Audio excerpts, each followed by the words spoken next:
The Book of Enoch the Prophet by Richard Lawrence, first published in 1821. This book can be found on the site here, globalgreyabooks.com. Book of Enoch the Prophet, a book, HTML, Global Grey 2025, globalgreyabooks.com.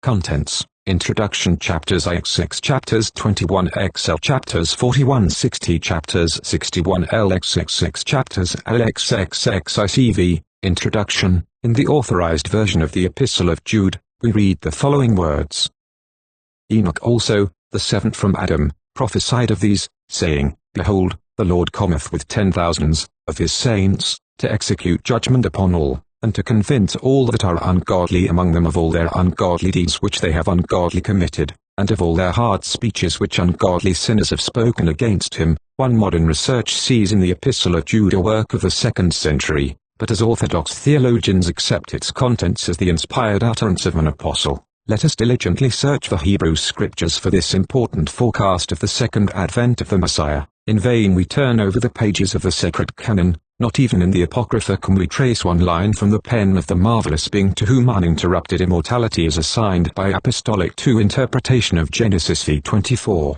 were the prophecies of Enoch, therefore, accepted as a divine revelation on that momentous day when Jesus explained the Scriptures, after his resurrection, to Jude and his apostolic brethren. And if we moderns betrayed our trust by excluding an inspired record from the Bible, reverting to the 2nd century of Christianity, we find Irenaeus and Clement of Alexandria citing the Book of Enoch without questioning its sacred character. Thus, Irenaeus, assigning to the Book of Enoch an authenticity analogous to that of Mosaic literature, affirms that Enoch, although a man, filled the office of God's messenger to the angels. 3 Tertullian, who flourished at the close of the 1st and at the beginning of the 2nd century, whilst admitting that the scripture of Enoch is not received by some because it is not included in the Hebrew canon, speaks of the author as the most ancient prophet, Enoch, and of the book as the divinely inspired autograph of that immortal patriarch preserved by Noah in the ark, or miraculously reproduced by him through the inspiration of the Holy Spirit. Tertullian adds, but as Enoch has spoken in the same scripture of the Lord, and every scripture suitable for edification is divinely inspired, let us reject nothing which belongs to us. It may now seem to have been disavowed by the Jews like all other scripture which speaks of Christ, a fact which should cause us no surprise, as they were not to receive him, even when personally addressed by himself. These views Tertullian confirms by appealing to the testimony of the Apostle Jude, for the Book of Enoch was therefore as sacred as the Psalms or Isaiah in the eyes of the famous theologian, on whom modern orthodoxy relies as the chief canonist of New Testament scripture. Origen, AD 254, in quoting Hebrew literature, assigns to the Book of Enoch the same authority as to the Psalms. In polemical discussion with Celsus, he affirms that the work of the antediluvian patriarch was not accepted in the churches as divine, and modern theologians have accordingly assumed that he rejected its inspiration. But the extent to which he adopts its language and ideas discloses personal conviction that Enoch was one of the greatest of the prophets. Thus, in his treatise on the angels, we read, we are not to suppose that a special office has been assigned by mere accident to a particular angel, as to Raphael, the work of curing and healing, to Gabriel, the direction of wars, to Michael, the duty of hearing the prayers and supplications of men. 5 From what source but assumed revelation could Origen obtain and publish these circumstantial details of ministerial administration in heaven? Turning to the Book of Enoch we read, after this I besought the angel of peace, who proceeded with me, to explain all that was concealed. I said to him, who are those whom I have seen on the 4 sides, and whose words I have heard and written down? He replied, the first is the merciful, the patient, the holy Michael. The second is he who presides over every suffering and every affliction of the sons of men, the holy Raphael. The third, who presides over all that is powerful, is Gabriel. And the fourth, who presides over repentance and the hope of those who will inherit eternal life, is Phanuel. 6 We thus discover the source of Origen's apparently superhuman knowledge, and detect his implicit trust in the Book of Enoch as a divine revelation. When primitive Christianity had freely appropriated the visions of Enoch as the materials of constructive dogmas, this remarkable book gradually sank into oblivion, disappeared out of Western Christendom, and was eventually forgotten by a church, which unconsciously perpetuated its teaching as the miraculous revelations of Christianity. The Book of Enoch, unknown to Europe for nearly 1,000 years, except through the fragments preserved by Georgius Syncellus circa 792 AD, was at length discovered by Bruce in Abyssinia, who brought home 3 copies of the Ethiopic version in 1773, respecting which he writes, "Amongst the articles I consigned to the library at Paris was a very beautiful and magnificent copy of the prophecies of Enoch, in large quarto. Another is amongst the books of Scripture which I brought home, standing immediately before the Book of Job, which is its proper place in the Abyssinian canon, and a third copy I have presented to the Bodleian Library at Oxford, by the hands of Dr. Douglas, the Bishop of Carlisle. This priceless manuscript, destined, some day, to reveal the forgotten source of many Christian dogmas and mysteries, rested in Bodleian obscurity, until presented to the world through an English translation by Dr. Lawrence, Archbishop of Cashel, formerly Professor of Hebrew at Oxford, who issued his first edition in 1821, in apparent unconsciousness that he was giving to mankind the theological fossils through which we,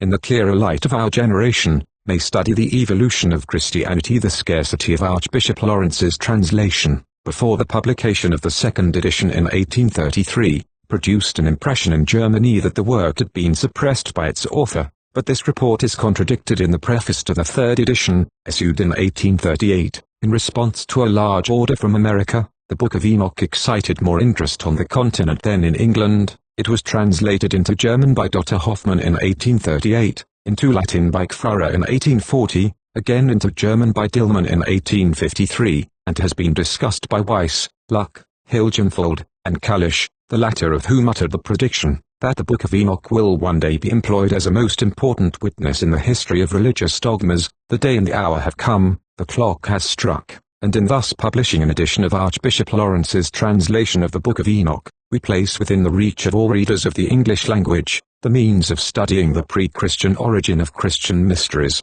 turning towards the preliminary dissertation of Archbishop Lawrence, in which he discusses, with impartial criticism and accomplished scholarship, the origin of the Book of Enoch. We find him attaining the important conclusions, that it was written by a Jew of the dispersion in his own language, whether Hebrew or the later Araman acquired in exile, that the version in the hands of the author of the Epistle of Jude and the Ante-Nicene Fathers was a Greek translation, and that the Ethiopic edition, whether translated from Araman or Greek, is the same work as that cited by the Apostle.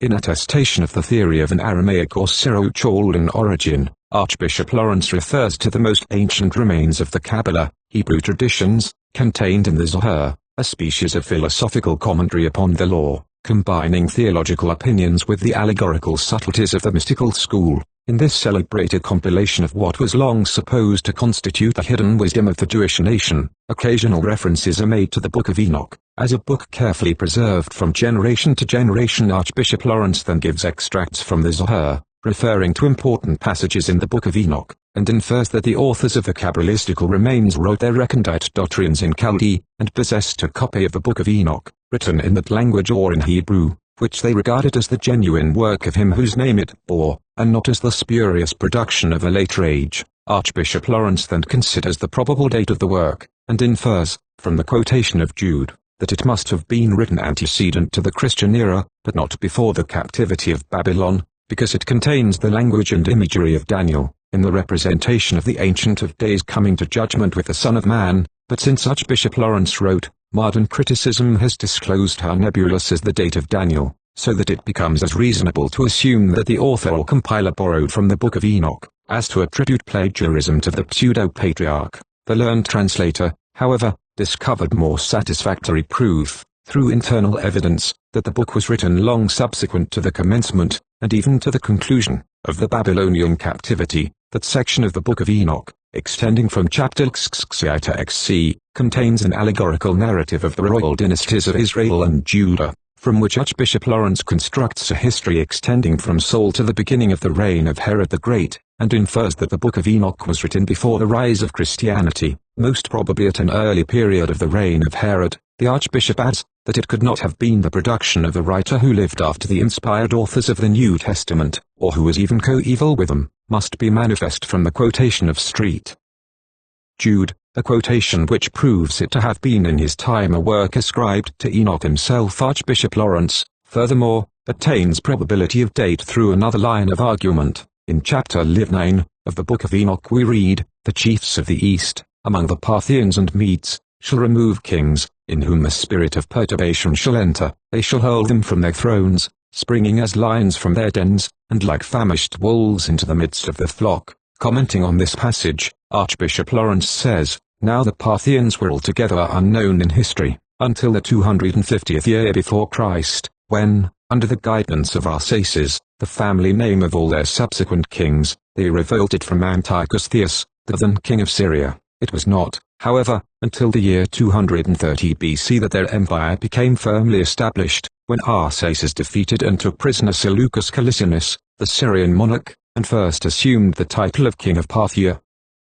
By degrees they expelled the Syrian dominion from every province over which it extended east of the Euphrates, so that from about the year 140 BC their vast empire reached from the Ganges to the Euphrates, and from the Euphrates to the Caucasus. These facts were therefore led to the conclusion that the Book of Enoch was written about the middle of the 2nd century BC, but as the author adds to the passage already cited, they shall go up, and tread upon the land of their elect, the land of their elect shall be before them, the threshing floor, the path, and the city of my righteous people shall impede the progress of their horses. Archbishop Lawrence connects this language with the invasion of Syria by the Parthians in the year 54 BC, and their defeat of Antony 18 years later, when the credit of the Parthian arms was at the highest, and it is probable that about the same period, or at least not long after, the Book of Enoch was written. The question now naturally arises, how was this work of fiction accepted within so short a period, as the genuine production of the patriarch Enoch? The Archbishop answers by showing, through internal evidence, that the book was written by a Jew residing at a distance from Palestine, and having been brought into Judah in the name of the prophet Enoch. The obscurity of its origin caused some to accept it as the genuine production of the patriarch himself. In chapter 71, Pseudo-Enoch divides the day and night into 18 parts, and represents the longest day in the year as consisting of 12 out of these 18 parts.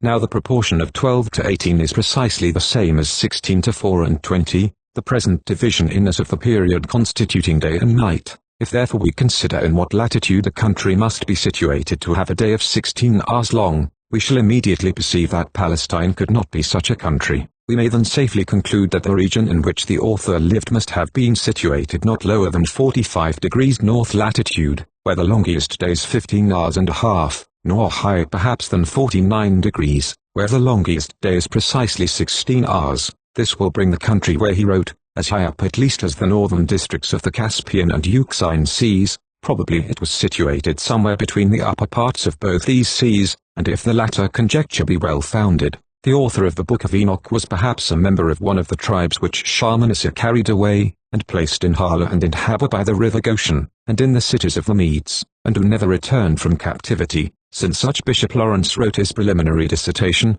fresh light has been thrown on the origin of the Book of Enoch through the publication of Mr. Layard's Nineveh and Babylon, recording the discovery, in Babylonian ruins, of cups or bowls of terracotta, covered on the inner surface with inscriptions in ink, which have been deciphered by Mr. Thomas Ellis of the Manuscript Department in the British Museum, as amulets or charms against evil spirits, disease, calamity, and sudden death, composed in the Chaldean language mingled with Hebrew words, 7 and written in characters which combine Syriac and Palmyrene with the ancient Phoenician. These inscriptions are undated, but Mr. Ellis attained the conclusion through internal evidence, that these cups belong to the descendants of the Jews who were carried captive to Babylon and the surrounding cities.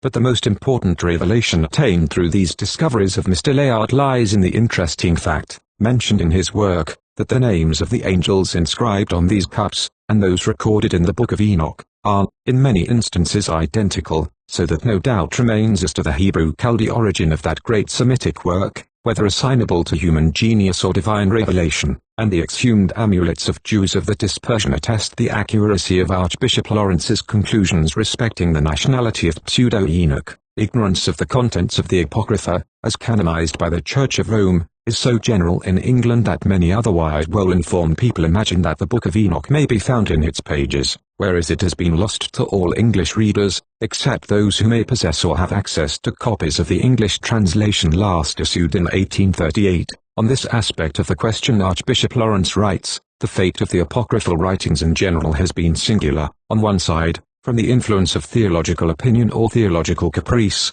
they have been sometimes injudiciously admitted into the canon of Scripture, while on the other side, from an over-anxiety to preserve that canon inviolate, they have been not simply rejected, but loaded with every epithet of contempt and obloquy. The feelings perhaps of both parties have on such occasions run away with their judgment.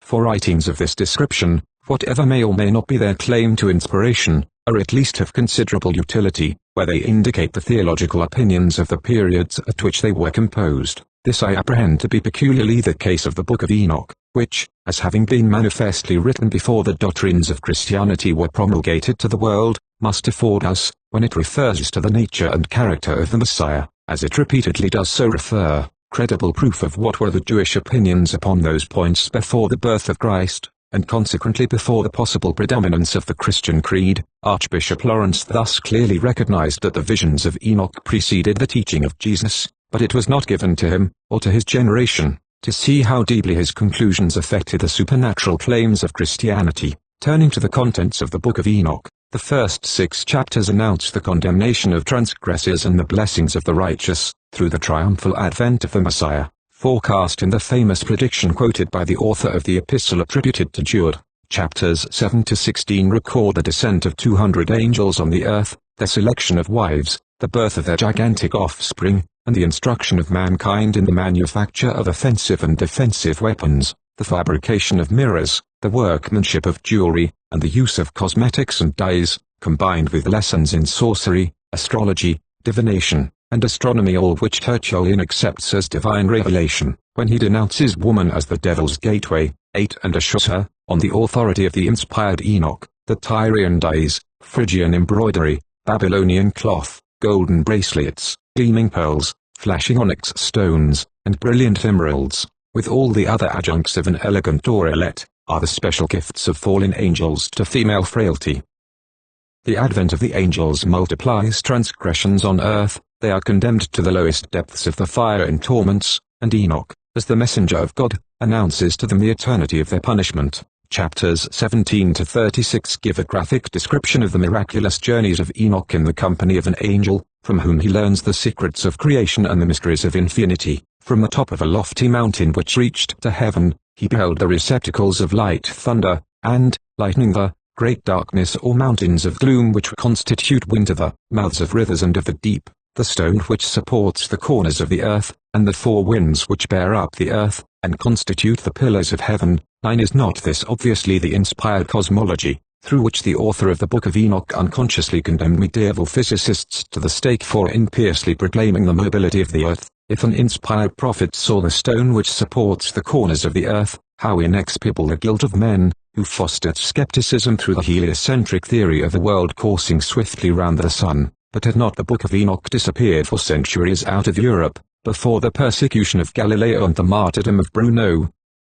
We answer that its teaching had survived, as numerous other superstitions have passed from generation to generation long after all knowledge of their origin has been lost to the theologians who accept them as divine. In the evolution of Christianity we cite the following passage from Irenaeus: "It is impossible that the Gospels can be more or less than they are, for as there are 4 zones in the world which we inhabit, and 4 principal winds, while the Church is spread abroad throughout the earth, and the pillar and basis of the Church is the Gospel and the Spirit of life, it is right that she should have 4 pillars exhaling immortality on every side, and bestowing renewed vitality on men, from which fact it follows that the Word has given us 4 versions of the Gospel, united by one Spirit." We now recognize that this fanciful theory of a limited number of evangelists is based on the cosmology of Enoch, and if in the 2nd century, Irenaeus accepted the visions of an antediluvian patriarch as facts, the traditional survival of the Earth's cornerstone doubtless controlled the orthodox astronomy of medieval theologians.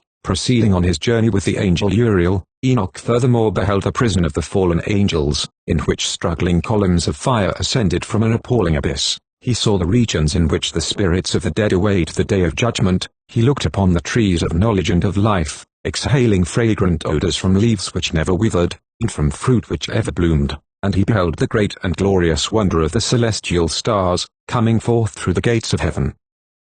Chapters 37 to 71 record the second vision of wisdom, divided into 3 parables. The first depicts the future happiness and glory of the elect, whom Enoch beheld reclining on couches in the habitations of angels, or standing in thousands of thousands and myriads of myriads before the throne of God, blessing and glorifying him with celestial song, as the holy, holy Lord of spirits, before whom righteousness eternally dwells. as Enoch uttered his prophecies respecting the elect, before the existence of Christianity, it is important to learn in what sense he understood the doctrine of election. The language of the first parable happily leaves no room for doubt. The righteous will be elected for their good works duly weighed by the Lord of Spirits. 10. Election, therefore, traced to its original source, means nothing more than divine selection of the fittest, a theory more consistent with the justice of God than the capricious choice of the metamorphical potter, whose arbitrary fashioning of plastic clay symbolized, in Pauline theology, the doctrine of predestination.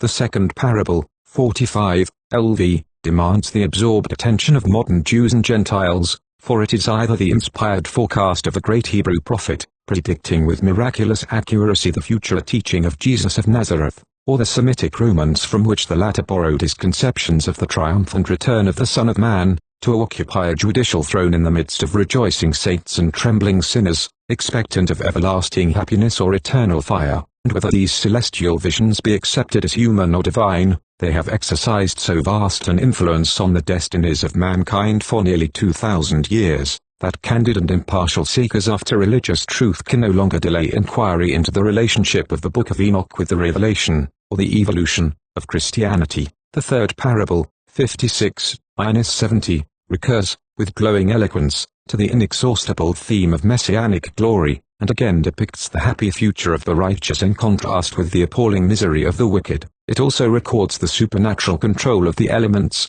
through the action of individual angels presiding over the winds, the sea, hail, frost, dew, the lightning's flash, and reverberating thunder. The names of the principal fallen angels are also given, among whom we recognize some of the invisible powers named in the incantations inscribed on the terracotta cups of Hebrew Chaldee conjuration. Chapters 71 to XXE contain the book of the revolutions of the luminaries of heaven, the sun, the moon and the stars controlled, in their movements by the administration of angels. In commenting on this section of the Book of Enoch, Archbishop Lawrence says, "This system of astronomy is precisely that of an untutored, but accurate observer of the heavens." He describes the eastern and western parts of heaven, where the sun and moon rise and set, as divided each into 6 different gates, through which those orbs of light pass at their respective periods. In the denomination of these gates he begins with that through which the sun passes at the winter solstice, and this he terms the first gate. It of course answers to the sign of Capricornus, and is the southernmost point to which the sun reaches, both at rising and setting. The next gate, at which the sun arrives in its progress towards the east at rising, and towards the west at setting, and which answers to the sign of Aquarius, he terms the second gate. The next, in continuation of the same course of the sun, which answers to the sign of Pisces, he terms the third gate. The fourth gate in his description is that which is situated due east at sun rising, and due west at sun setting, and which, answering to the sign of Aries, the sun enters at the vernal equinox. With this fourth gate he commences his account of the sun's annual circuit, and of the consequent change in the length of day and night at the various seasons of the year. His fifth gate is now to be found in the sun's progress northwards, and answers to the sign of Taurus, and his sixth gate is situated still further north, which, answering to the sign of Gemini, concludes at the most northern point of heaven to which the sun arrives, and from which it turns at the summer solstice, again to measure back its course southwards. Hence it happens, that the same gates which answers to the 6 signs alluded to in the sun's passage from the winter to the summer solstice, necessarily also answer to the remaining 6 of the 12 signs of the zodiac in its passage back again. The turning of the sun both at the winter and summer solstices, the first at the most southern, the last at the most northern point of its progress, must have always struck the eye of those who contemplated the variety as well as the splendor of its daily appearance. The astronomy of the apocryphal Enoch was perhaps formed in this respect upon the same principles as the astronomy of Homer, who places the situation of the island Syrii under the turning of the sun. 3 Tropa Elio, Odyss. Lib 15, 404, chapters LXXI to LXXVI contain a vision of Enoch giving an allegorical forecast of the history of the world up to the kingdom of the Messiah. Chapter 92 records a series of prophecies extending from Enoch's own time to about 1,000 years beyond the present generation. In the system of chronology adopted, a day stands for 100, and a week for 700 years.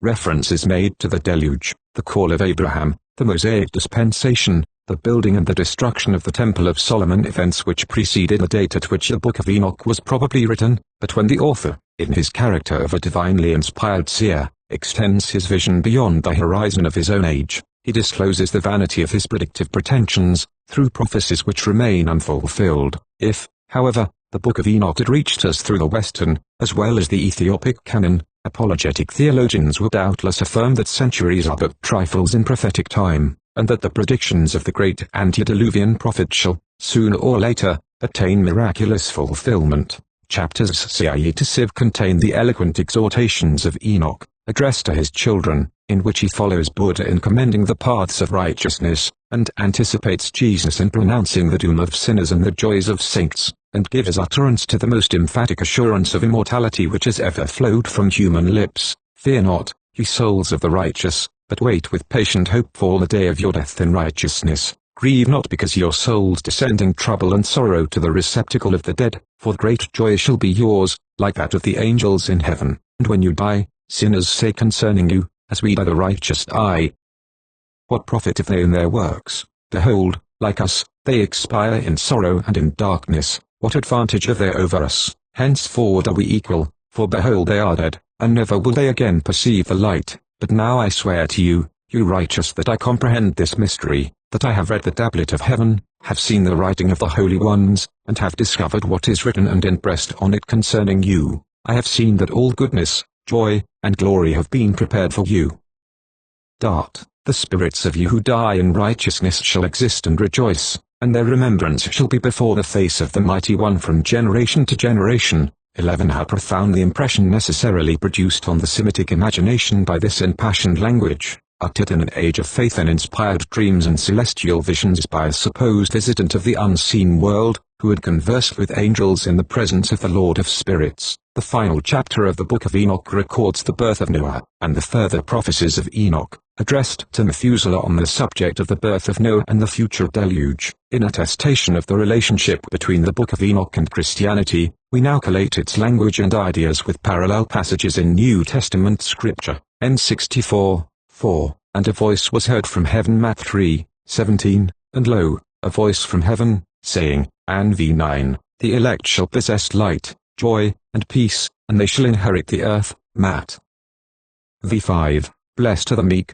for they shall inherit the earth. In L2, 4, 5, he shall select the righteous and holy from among them, for the day of their salvation has approached, and they shall become angels in heaven. Their countenances shall be bright with joy, the earth shall rejoice, and the elect possess it. Luke 21, 28, your redemption draweth nigh. Matt 22, 30, in the resurrection they are as the angels of God in heaven. Matt 13, 43, then shall the righteous shine forth as the sun in the kingdom of their Father. And CIE 7, those, too, who acquire gold and silver, shall justly and suddenly perish. Woe to you who are rich, for in your riches have you trusted, but from your riches you shall be removed. James v1, go to now, you rich men, weep and howl for your miseries that shall come upon you. Luke v.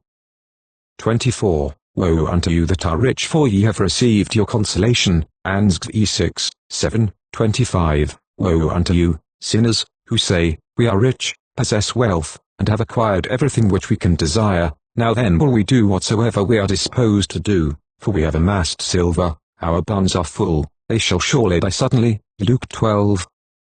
Compare the parable of the rich man whose barns were full, and who said to himself, Soul, thou hast much goods laid up for many years, take thine ease, eat, drink, and be merry. But God said unto him, Thou fool, this night thy soul shall be required of thee. NCV 26, and I will place each of them on a throne of glory peculiarly his own. Matt 19, 28, ye also shall sit upon 12 thrones, judging the 12 tribes of Israel. And 62, 11, in his judgments he pays no respect to persons. Rom 2, 11, for there is no respect of persons with God. And 38, 2, where will the habitation of sinners be who have rejected the Lord of Spirits? It would have been better for them, had they never been born. Matt 26, 24, woe unto that man through whom the Son of Man is betrayed. It would be good for that man if he had not been born. In 19, 2, so that they sacrifice to devils as to gods. 1 Cor. X 20, the things which the Gentiles sacrifice, they sacrifice to devils, and not to God. In 22, 10, 12. The angel Raphael addressing Enoch in the region of the dead. Here their souls are separated by a chasm. Luke 16:26. Abraham addressing Dives from the region of the blessed. Between us and you there is a great gulf fixed in. 39:3, 4, 7. A cloud then snatched me up, placing me at the extremity of the heavens. There I saw another vision. I saw habitations and couches of the saints with the angels under the wings of the Lord of spirits.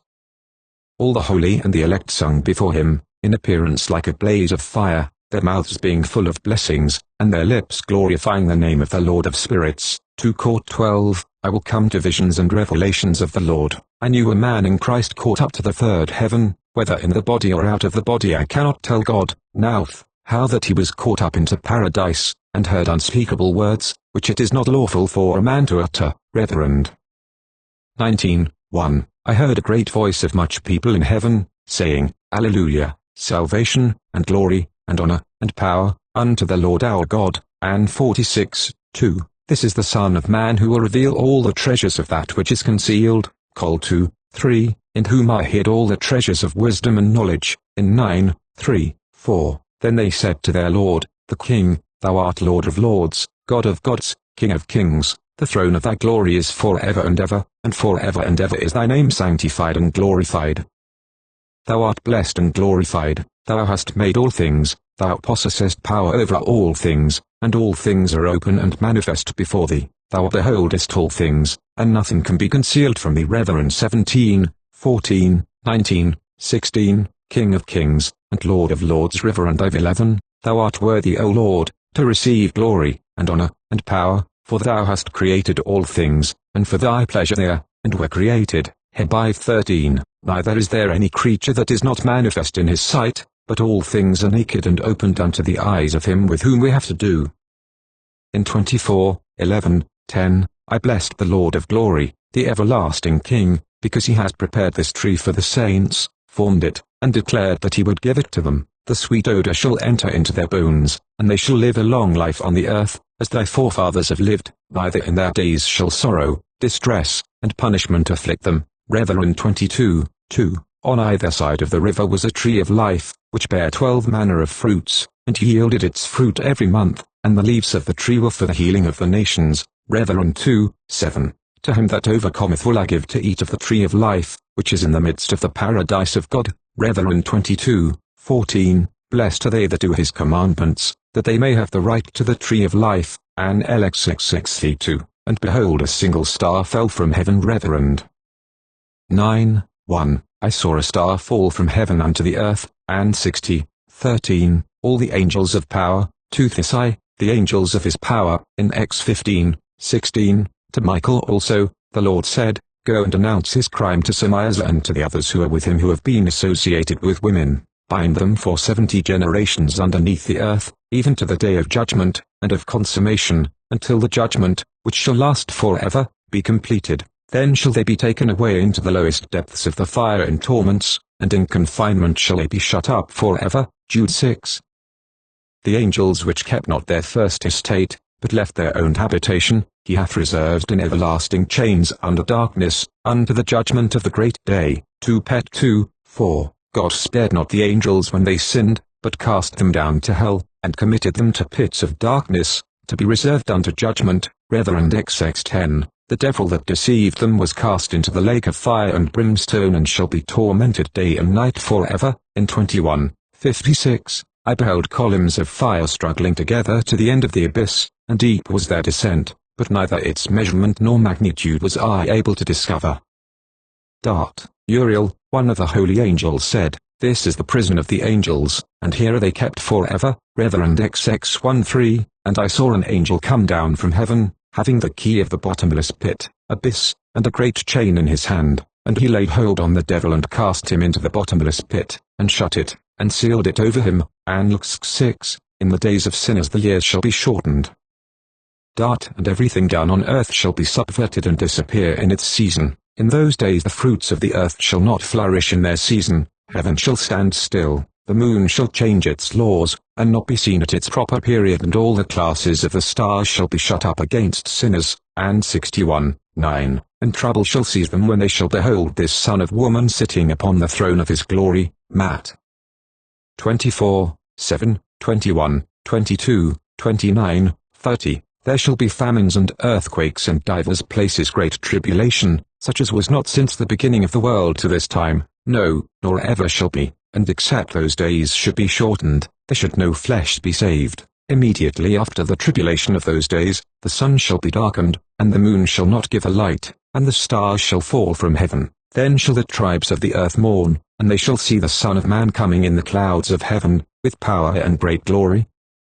In 47:3, he sat upon the throne of his glory, while the book of the living was opened in his presence, and while all the powers which were above the heavens stood around and before him. And in those days shall the earth deliver up from her womb, and hell deliver up from hers, that which it has received, and destruction shall restore that which it owes. He shall select the righteous and holy from among them, and live. In those days shall the mouth of hell be opened, into which they shall be immerged. Hell shall destroy and swallow up sinners from the face of the elect. Revered XX 11:13, 15. I saw a great white throne, and him that sat on it, and I saw the dead, small and great, standing before the throne, and the books were opened, and another book was opened, which is the book of life, and the dead were judged out of those things what were written in the books, according to their works.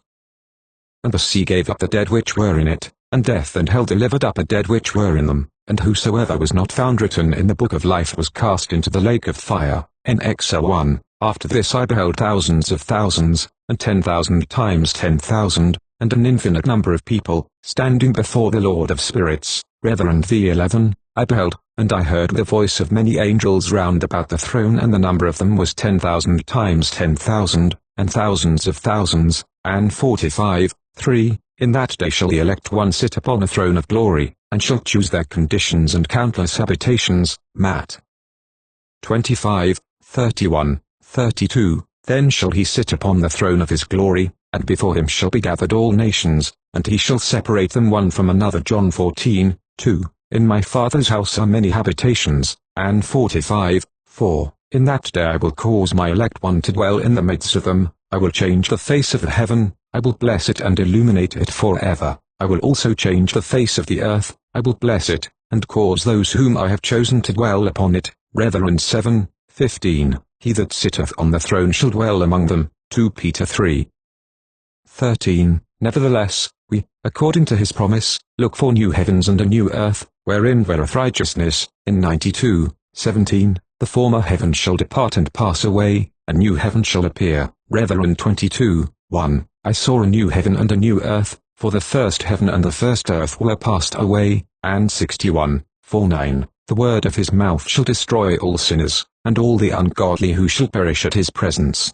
Trouble shall come upon them, as upon a woman in travail. One portion of them shall look upon another, they shall be astonished, and shall abase their countenances, and trouble shall seize them, when they shall behold this Son of Woman sitting upon the throne of his glory. 2 Thess.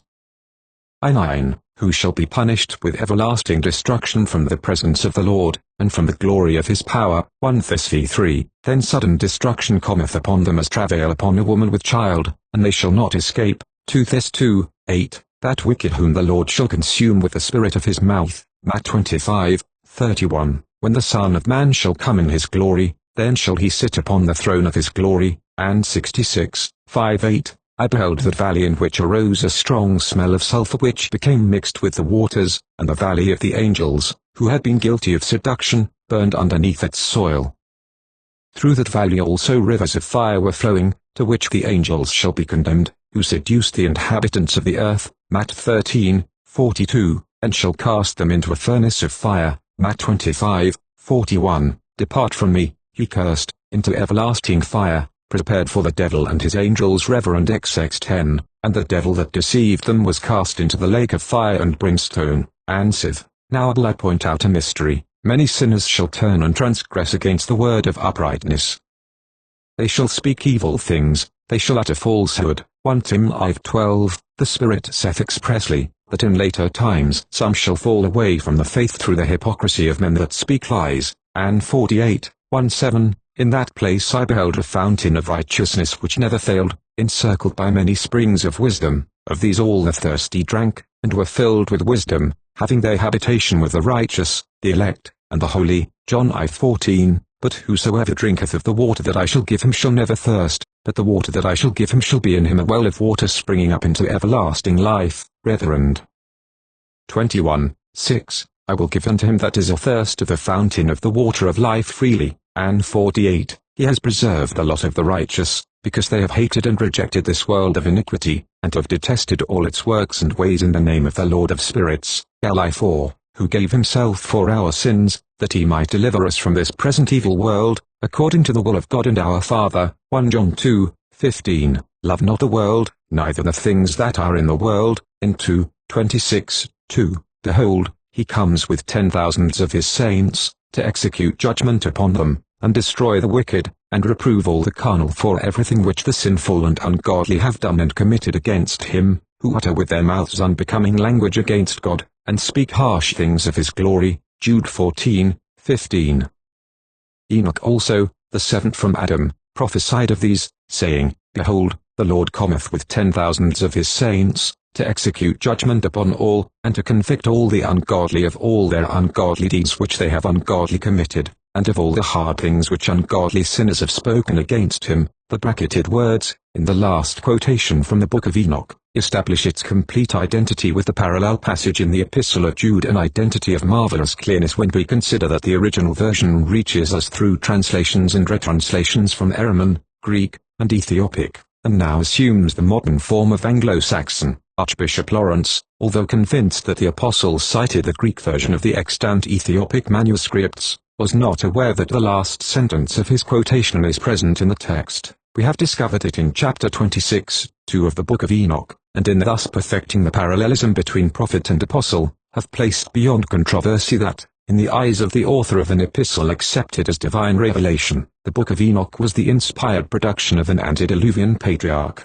The attention of theologians has been concentrated on the passage in the Epistle of Jude because the author specifically names the prophet, but the cumulative coincidence of language and ideas in Enoch and the authors of New Testament scripture, as disclosed in the parallel passages which we have collated, clearly indicates that the work of the Semitic Milton was the inexhaustible source from which evangelists and apostles, or the men who wrote in their names, borrowed their conceptions of the resurrection, judgment, immortality, perdition, and of the universal reign of righteousness under the eternal dominion of the Son of Man.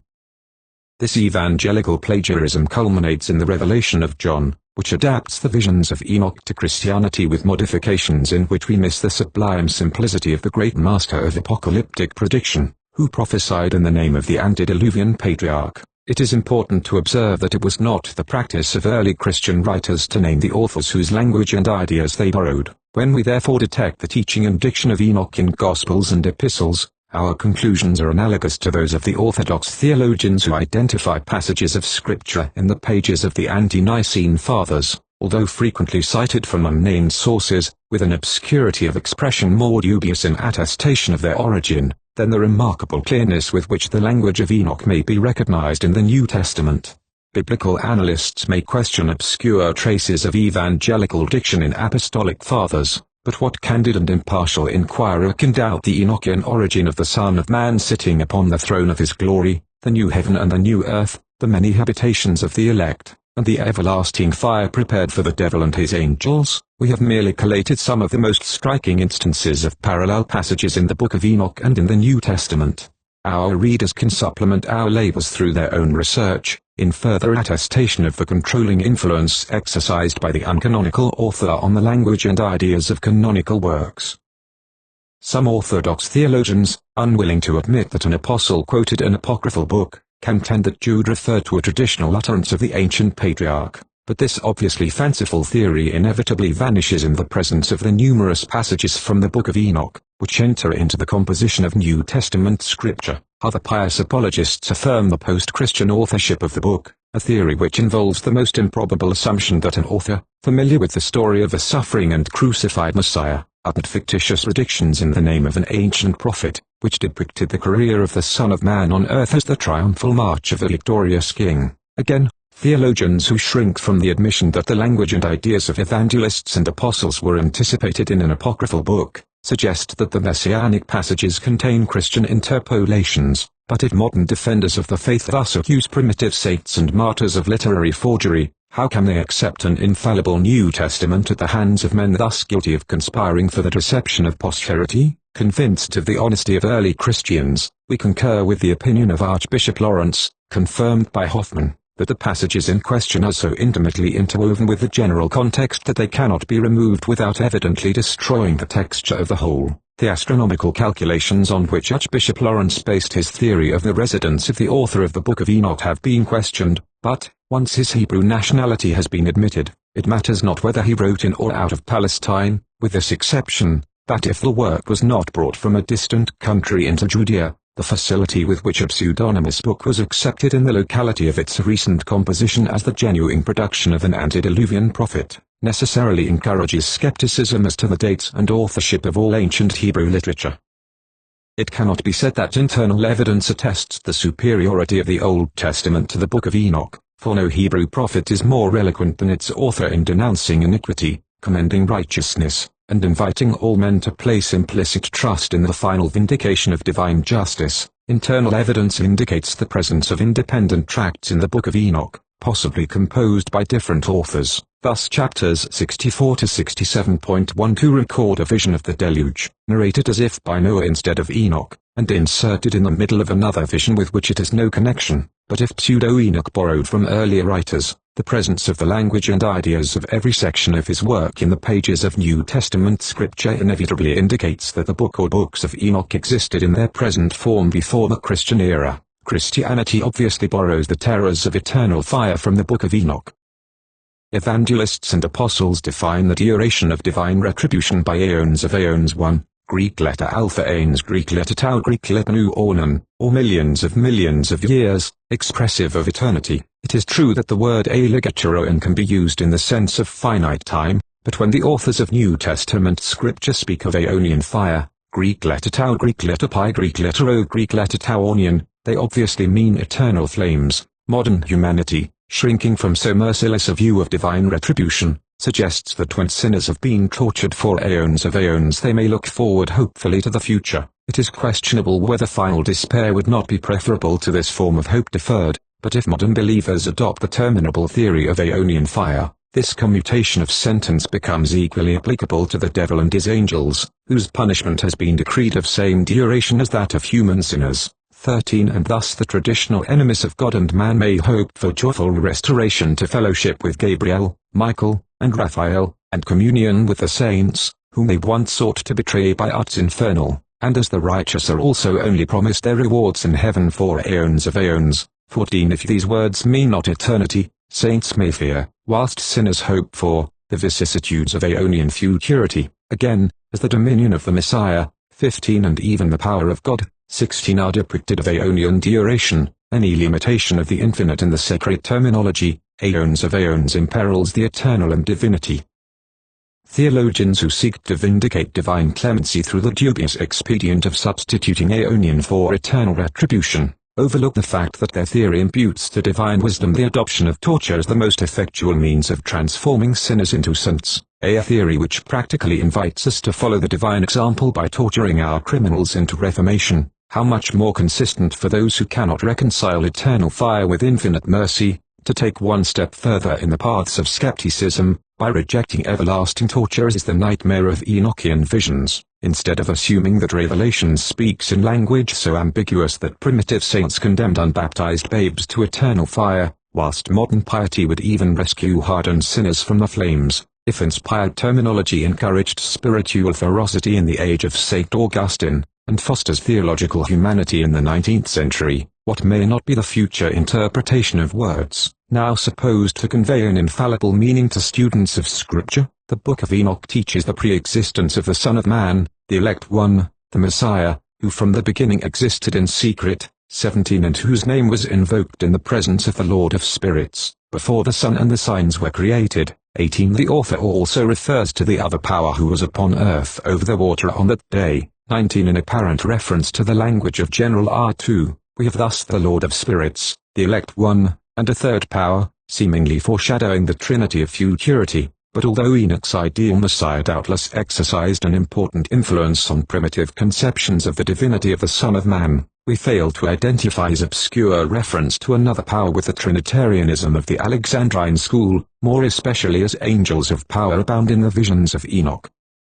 That remarkable passage in the Book of Enoch, which declares that the heathen sacrificed to devils as to gods, 20 is the obvious source of that superstition through which primitive Christianity saw in Olympian deities, not the mere phantoms of man's imagination, but the fallen angels who, driven forth from heaven, sought compensation in spiritual dominion on earth, a superstition still further confirmed by universal belief in miracles, wrought, not merely by the supreme, but by subordinate powers, whether good or evil. Thus far we learn that the Book of Enoch was published before the Christian era by some great unknown of Semitic race, who, believing himself to be inspired in a post-prophetic age, borrowed the name of an antediluvian patriarch to authenticate his own enthusiastic forecast of the Messianic kingdom, and as the contents of his marvelous book enter freely into the composition of the New Testament, it follows that if the author was not an inspired prophet, who predicted the teaching of Christianity, he was a visionary enthusiast whose illusions were accepted by evangelists and apostles as revelation alternative conclusions which involve the divine or human origin of Christianity.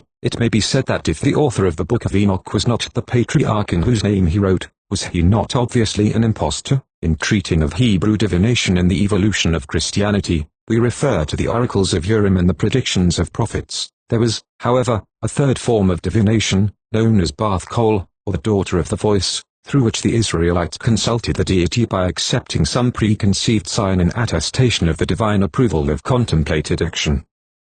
This method of artificial textology. Eminent theologians tell us that the future librarians should be students of theology, the queen of sciences, among whom Dr. Pusey held a position in the first rank, and yet that he was a zealous supporter of a movement which embodied truths included ages ago in the formularies of the Church. But how can theology be enrolled among the sciences if its professors reason in ecclesiastical fetters? As well might a modern astronomer demand the assent of his pupils to the medieval theory of the Earth's immobility, before proceeding to investigate the laws of the solar system, and thus, doubtless, most theologians seek divine truth, weighted with a heritage of foregone conclusions, adverse to the admission of unorthodox facts. We all can sympathize with the desire of his disciples to do honor to the memory of the Tractarian apostle, of many virtues, in whom they see a great man, raised up by God Almighty to live and labor for his church. But men who take this transcendental view of a movement, in which others simply see progress on the road to Rome, can scarcely consider the prescriptive rights of primitive or medieval dogmas, in that impartial mood to which theologians must attain before theology becomes the queen of sciences.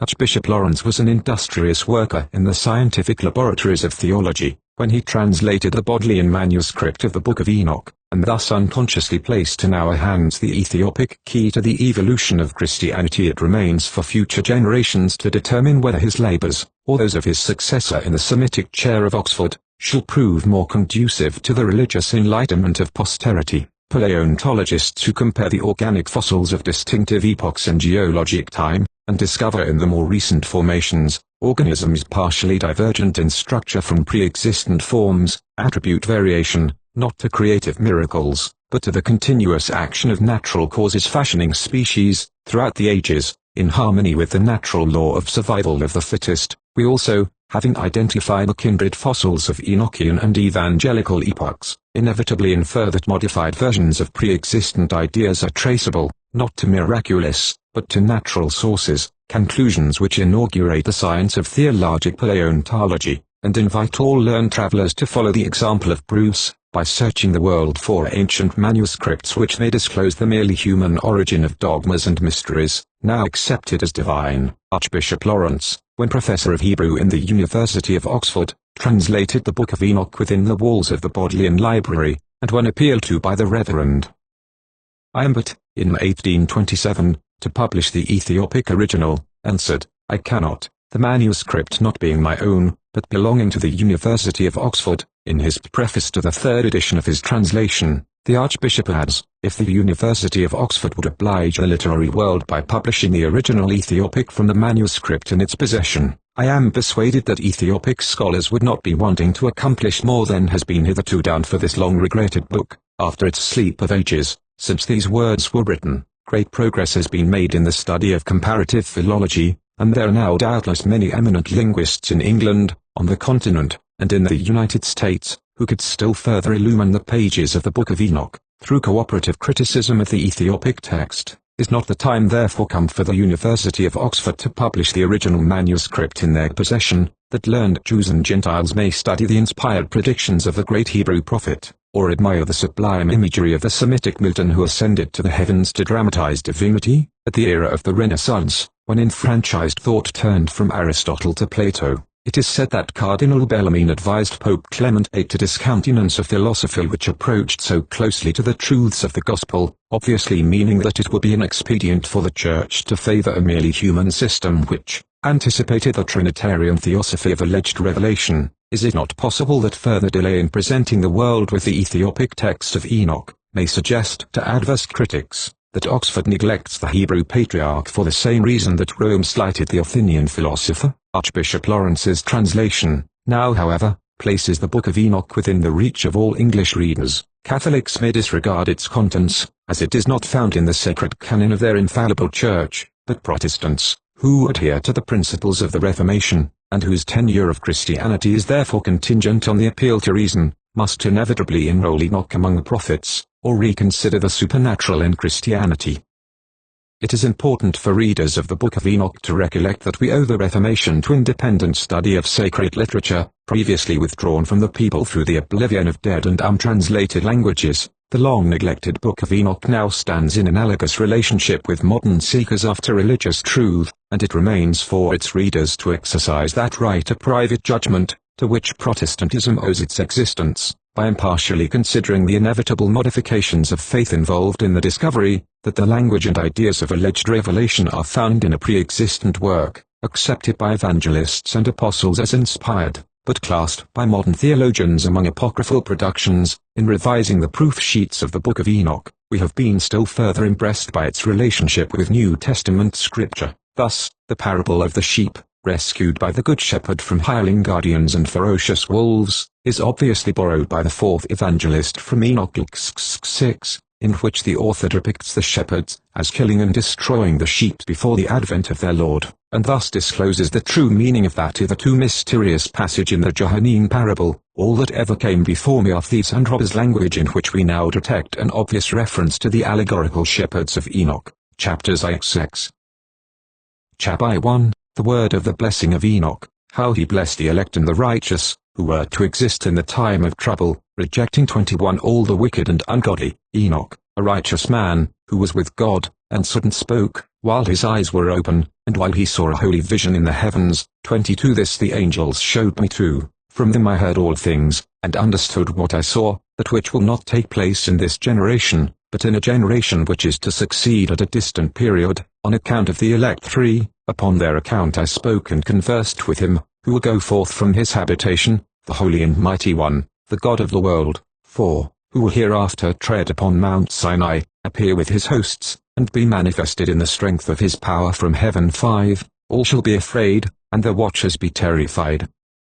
6 Great fear and trembling shall seize them, even to the ends of the earth. The lofty mountains shall be troubled, and the exalted hills depressed, melting like a honeycomb in the flame. The earth shall be immerged, and all things which are in it perish, while judgment shall come upon all, even upon all the righteous. 7 But to them shall he give peace, he shall preserve the elect, and towards them exercise clemency. 8 Then shall all belong to God, be happy and blessed, and the splendor of the Godhead shall illuminate them. Chapter 2 Behold, he comes with 10,000s of his saints, to execute judgment upon them, and destroy the wicked, and reprove all the carnal. 23 For everything which the sinful and ungodly have done, and committed against him. 24 Chapter 3 1 All who are in the heavens know what is transacted. 25 Thereto, they know that the heavenly luminaries change not their paths, that each rises and sets regularly, every one at its proper period, without transgressing the commands which they have received.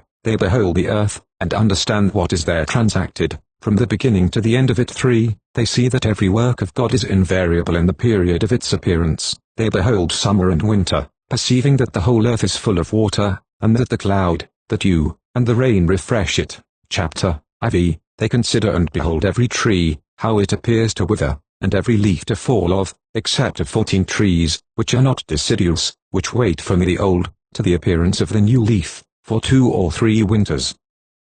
Chapter V. Again they consider the days of summer, that the sun is upon it at its very beginning, while you seek for a covered and shady spot on account of the burning sun, while the earth is scorched up with fervid heat, and you become incapable of walking either upon the ground or upon the rocks in consequence of that heat. Chapter 6. 1. They consider how the trees, when they put forth their green leaves, become covered, and produce fruit, understanding everything, and knowing that he who lives forever does all these things for you. 2. That the works at the beginning of every existing year, that all his works, are subservient to him, and invariable, yet as God has appointed, so are all things brought to pass. 3. They see, 2. How the seas and the rivers together complete their respective operations. 4. But you endure not patiently, nor fulfill the commandments of the Lord, but you transgress and calumniate his greatness, and malignant are the words in your polluted mouths against his majesty. 5. Ye withered in heart, no peace shall be to you.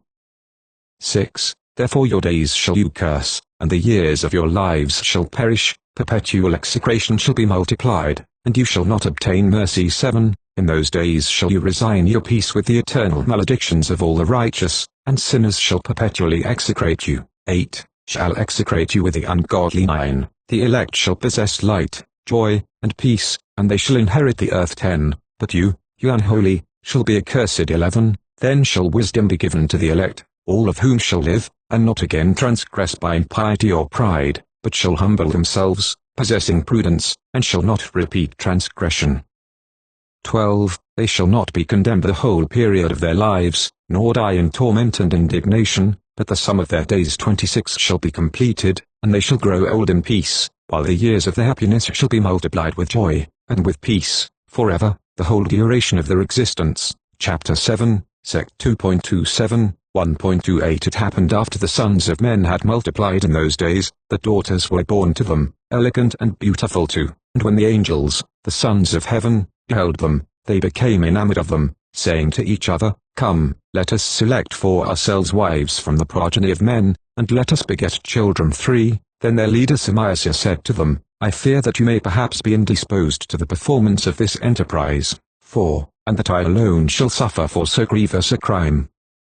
5. But they answered him and said, We all swear. 6. And bind ourselves by mutual execrations, that we will not change our intention, but execute our projected undertaking. 7. Then they swore all together, and all bound themselves by mutual execrations. Their whole number was 200, who descended upon Ardis, which is the top of Mount Armonate. That mountain therefore was called 29 Armon, because they had sworn upon it, and bound themselves by mutual execrations. 9. These are the names of their chiefs: Samiasa, who was their leader, Eurokabaramiel, Akibiel, Tamiel, Ramul, Danel, Azkiel, Sirachniel, Asiel, Amaz, Batral, Anain, Zavib, Samzaviel, Ertiel, Turel, Yomiel, Iraziel.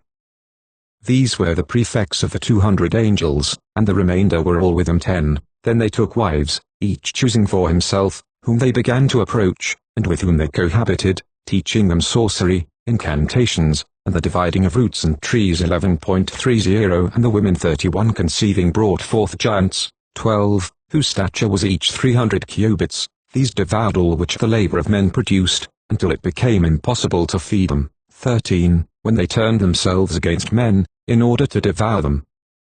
14. And began to injure birds, beasts, reptiles, and fishes, to eat their flesh one after another, and to drink their blood. 15. Then the earth reproved the unrighteous. Chapter 8, 1. Moreover Azazel taught men to make swords, knives, shields, breastplates, the fabrication of mirrors. 32. And the workmanship of bracelets and ornaments, the use of paint, the beautifying of the eyebrows, the use of stones of every valuable and select kind, and of all sorts of dyes, so that the world became altered. 2. Impiety increased, fornication multiplied, and they transgressed and corrupted all their ways. 3. Amazarach taught all the sorcerers, and dividers of roots. 4. And was taught the solution of sorcery. 5. Barkael taught the observers of the stars. 6. Akibiel taught signs. 7. Tamiel taught astronomy. 8. And Aseridal taught the motion of the moon. 9. And men, being destroyed, cried out, and their voice reached to heaven. Chapter 9, 1. Then Michael and Gabriel, Raphael, Suriel, and Uriel, looked down from heaven, and saw the quantity of blood which was shed on earth, and all the iniquity which was done upon it, and said one to another, It is the voice of their cries. 2. The earth deprived of her children has cried even to the gate of heaven. 3. And now to you, O ye holy ones of heaven, the souls of men complain, saying, Obtain justice for us with 33 the Most High. Then they said to their Lord, the King, Thou art Lord of lords, God of gods, King of kings, the throne of thy glory is forever and ever is thy name sanctified and glorified. Thou art blessed and glorified, for thou hast made all things, thou possessest power over all things, and all things are open and manifest before thee. Thou beholdest all things, and nothing can be concealed from thee. 5. Thou hast seen what Azazel has done, how he has taught every species of iniquity upon earth, and has disclosed to the world all the secret things which are done in the heavens. 6. Semias also has taught sorcery, to whom thou hast given authority over those who are associated with him. They have gone together to the daughters of men, have lain with them, have become polluted. 7. And have discovered crimes to them. 8. The women likewise have brought forth giants. 9. Thus has the whole earth been filled with blood and with iniquity. 10. And now behold, the souls of those who are dead cry out. 11. And complain even to the gate of heaven. 12. Their groaning ascends, nor can they escape from the unrighteousness which is committed on earth. Thou knowest all things, before they exist. 13. Thou knowest these things, and what has been done by them, yet thou dost not speak to us. 14. What on account of these things ought we to do to them? Chapter X1. Then the Most High, the Great and Holy One spoke. 2. And sent us Elaliah to the son of Lamech. 3. Saying, Say to him in my name, Conceal thyself, for then explain to him the consummation which is about to take place, for all the earth shall perish, the waters of a deluge shall come over the whole earth, and all things which are in it shall be destroyed. 5. And now teach him how he may escape, and how his seed may remain in all the earth. 6. Again the Lord said to Raphael, Bind Azazel hand and foot, cast him into darkness, and opening the desert which is in Dudiel, cast him in there. 7. Throw upon him hurled and pointed stones, covering him with darkness. 8. There shall he remain forever, cover his face, that he may not see the light. 9. And in the great day of judgment let him be cast into the fire. 10. Restore the earth, which the angels have corrupted, and announce life to it, that I may revive it. 11. All the sons of men shall not perish in consequence of every secret, by which the watchers have destroyed, and which they have taught, their offspring. 12. All the earth has been corrupted by the effects of the teaching. 34 of Azazel. To him therefore ascribe the whole crime. 13. To Gabriel also the Lord said, Go to the biters, to the reprobates, to the children of fornication, and destroy the children of fornication, the offspring of the watchers, from among men, bring them forth, and excite 35 them one against another, let them perish by mutual slaughter, for length of days shall not be theirs. 14. They shall all entreat thee, but their fathers shall not obtain their wishes respecting them, for they shall hope for eternal life, and that they may live, each of them, 500 years. 15. To Michael likewise the Lord said, Go and announce his crime to Semias, and to the others who are with him, who have been associated with women, that they might be polluted with all their impurity.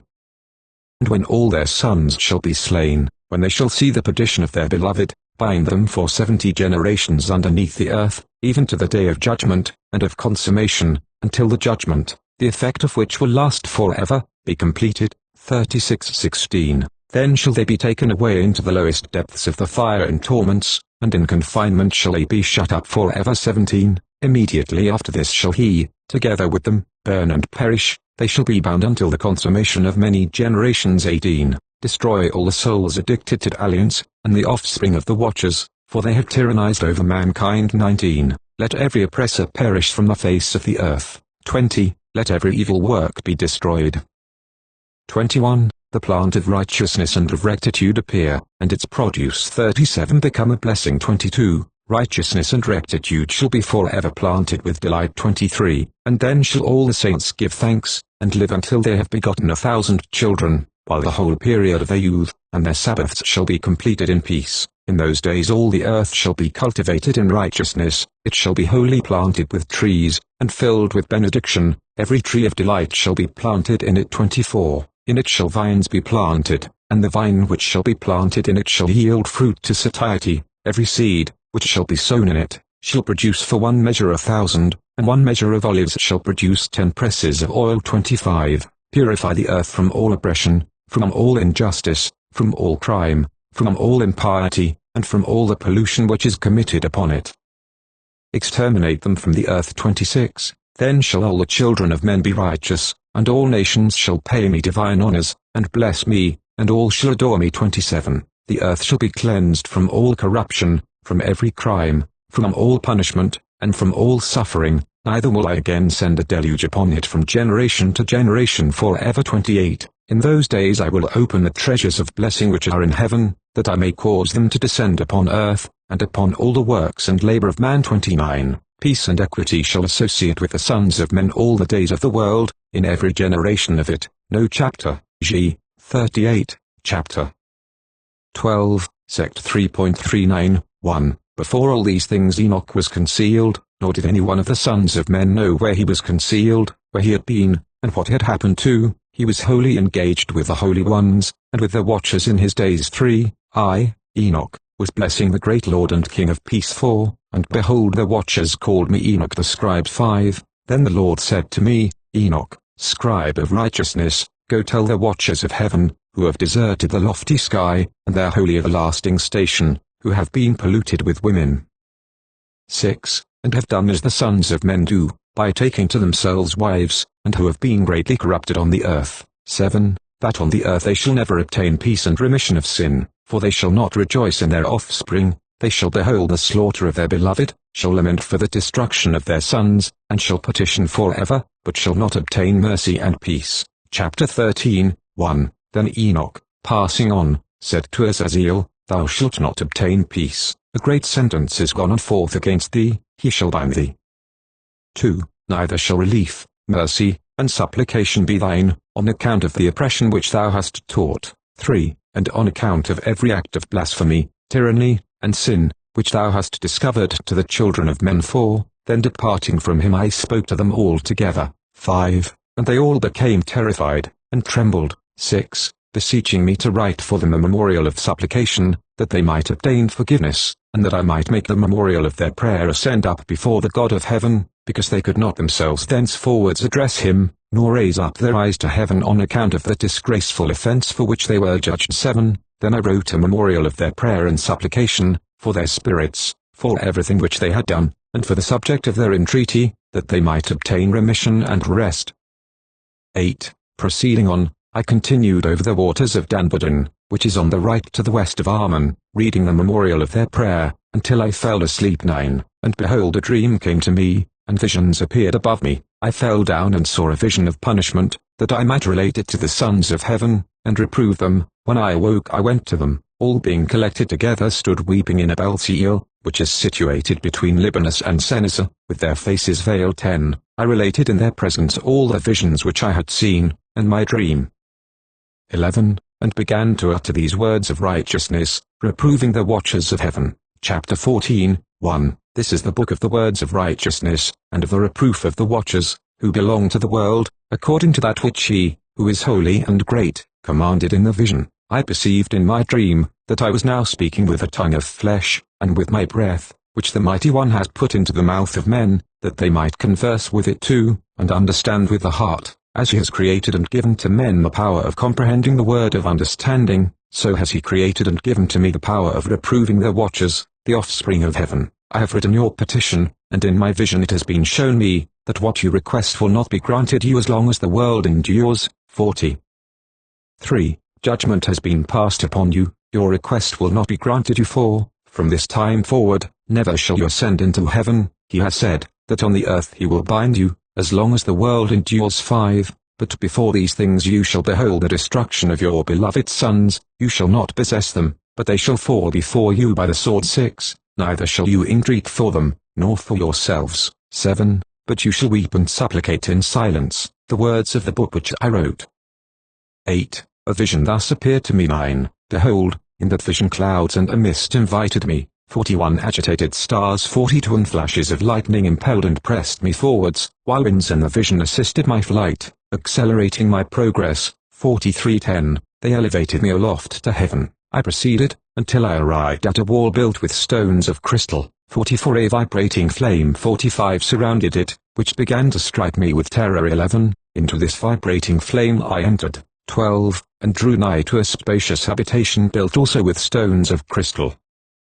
Its walls too, as well as pavement, were formed with stones of crystal, and crystal likewise was the ground. Its roof had the appearance of agitated 46 stars and flashes of lighting, and among them were cherubim of fire in a stormy sky. 47 A flame burned around its walls, and its portal blazed with fire. When I entered into this dwelling, it was hot as fire and cold as ice. No trace of delight or of life was there. Terror overwhelmed me, and a fearful shaking seized me. 13 Violently agitated and trembling, I fell upon my face.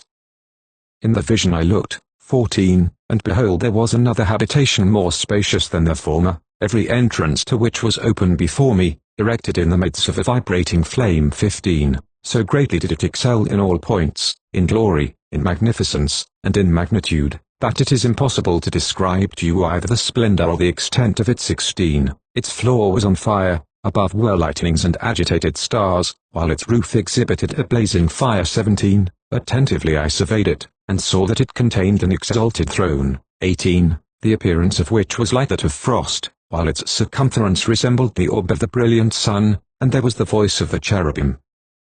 19 From underneath this mighty throne rivers of flaming fire issued. 20 To look upon it was impossible. 21 One great and glory sat upon it. 22 Whose robe was brighter than the sun, and whiter than snow. 23 No angel was capable of penetrating to view the face of him, the glorious and the effulgent, nor could any mortal behold him. A fire was flaming 48 around him.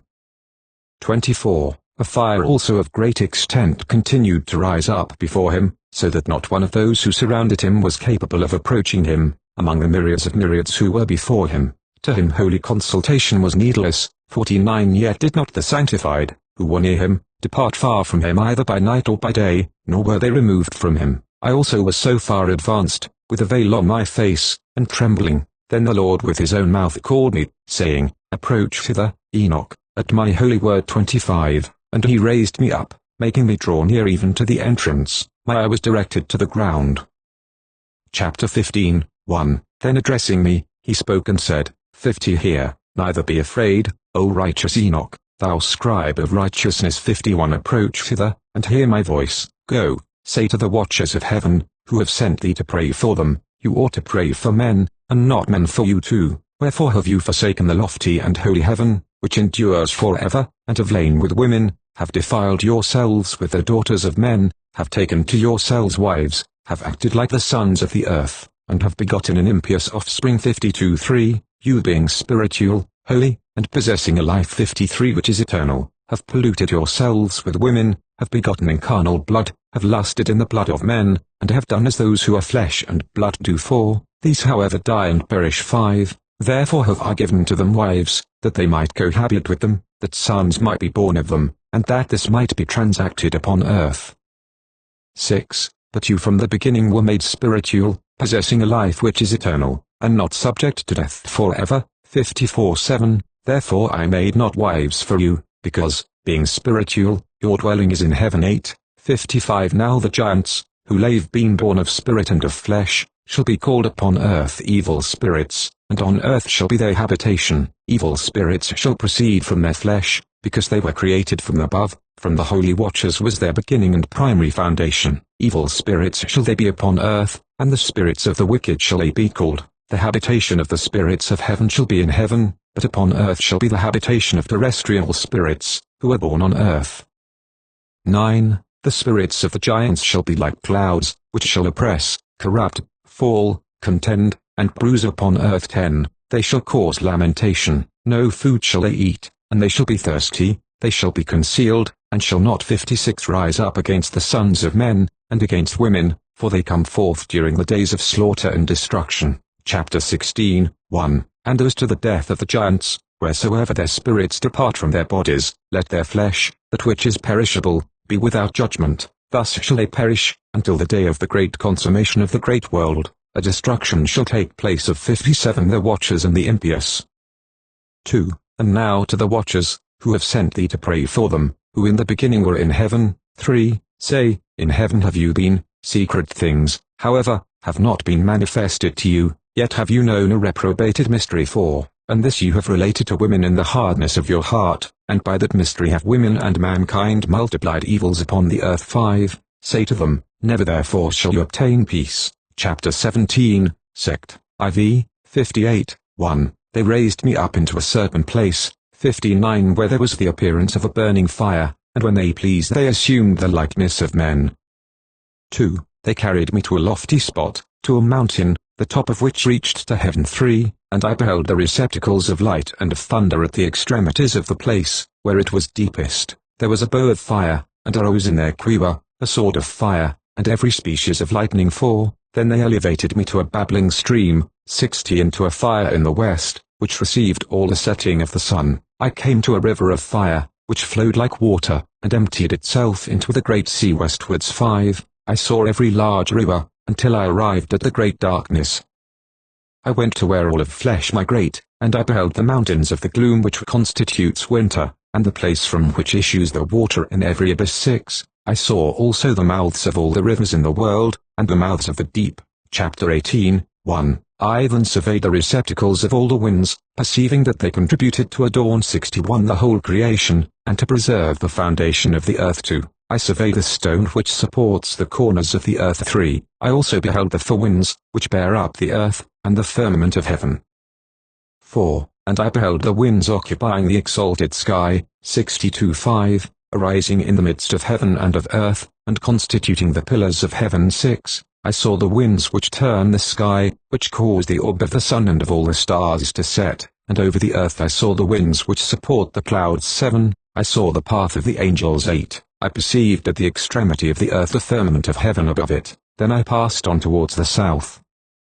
9. Where burnt, both by day and night, 6 mountains formed of glorious stones, 3 towards the east, and 3 towards the south 10. Those which were towards the east were of a variegated stone, one of which was of marguerite, and another of antimony. Those towards the south were of a red stone. The middle one reached to heaven like the throne of God, a throne composed of alabaster, the top of which was of sapphire. I saw, 2, a blazing fire hanging over 63 all the mountains 11, and there I saw a place on the other side of an extended territory, where waters were collected.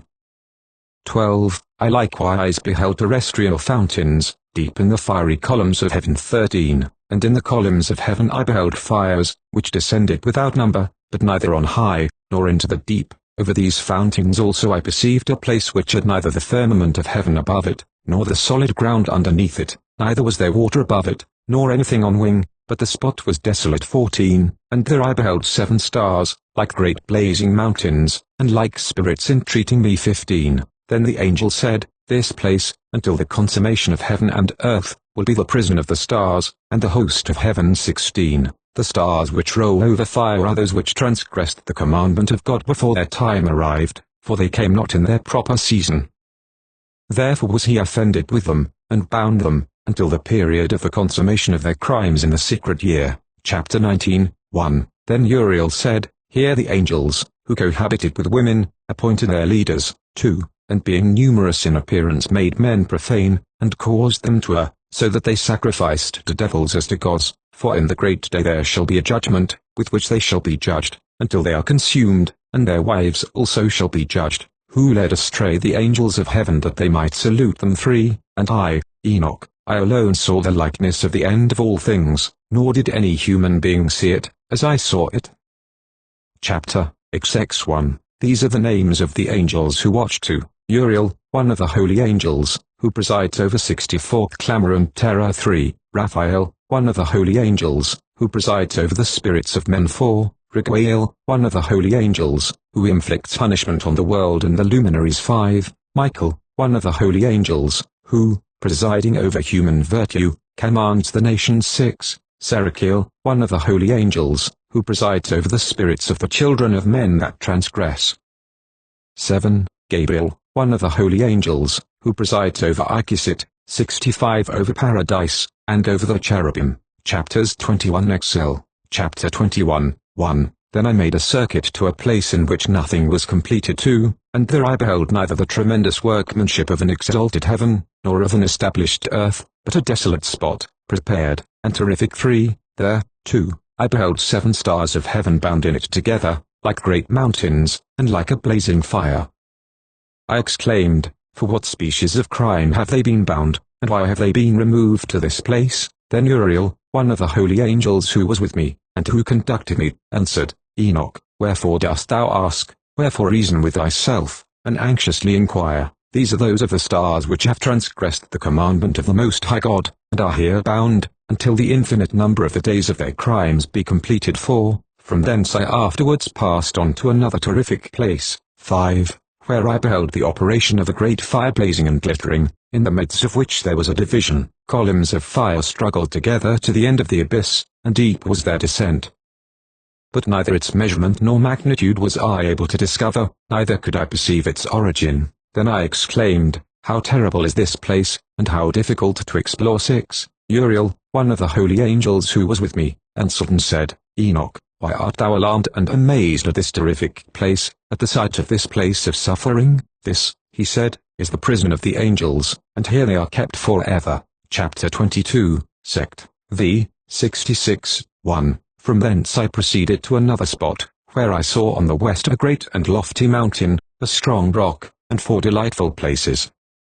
2. Internally it was deep, capacious, and very smooth as if it had been rolled over. It was both deep and dark to behold. 3. Then Raphael, one of the holy angels who were with me, answered and said, These are the delightful places where the spirits, the souls of the dead, will be collected, for them were they formed, and here will be collected all the souls of the sons of men. 4. These places, in which they dwell, shall they occupy until the day of judgment, and until their appointed period. 5. Their appointed period will be long, even until the great judgment. And I saw the spirits of the sons of men who were dead, and their voices reached to heaven, while they were accusing. 67. 6. Then I inquired of Raphael, an angel who was with me, and said, Whose spirit is that, the voice of which reaches to heaven, and accuses?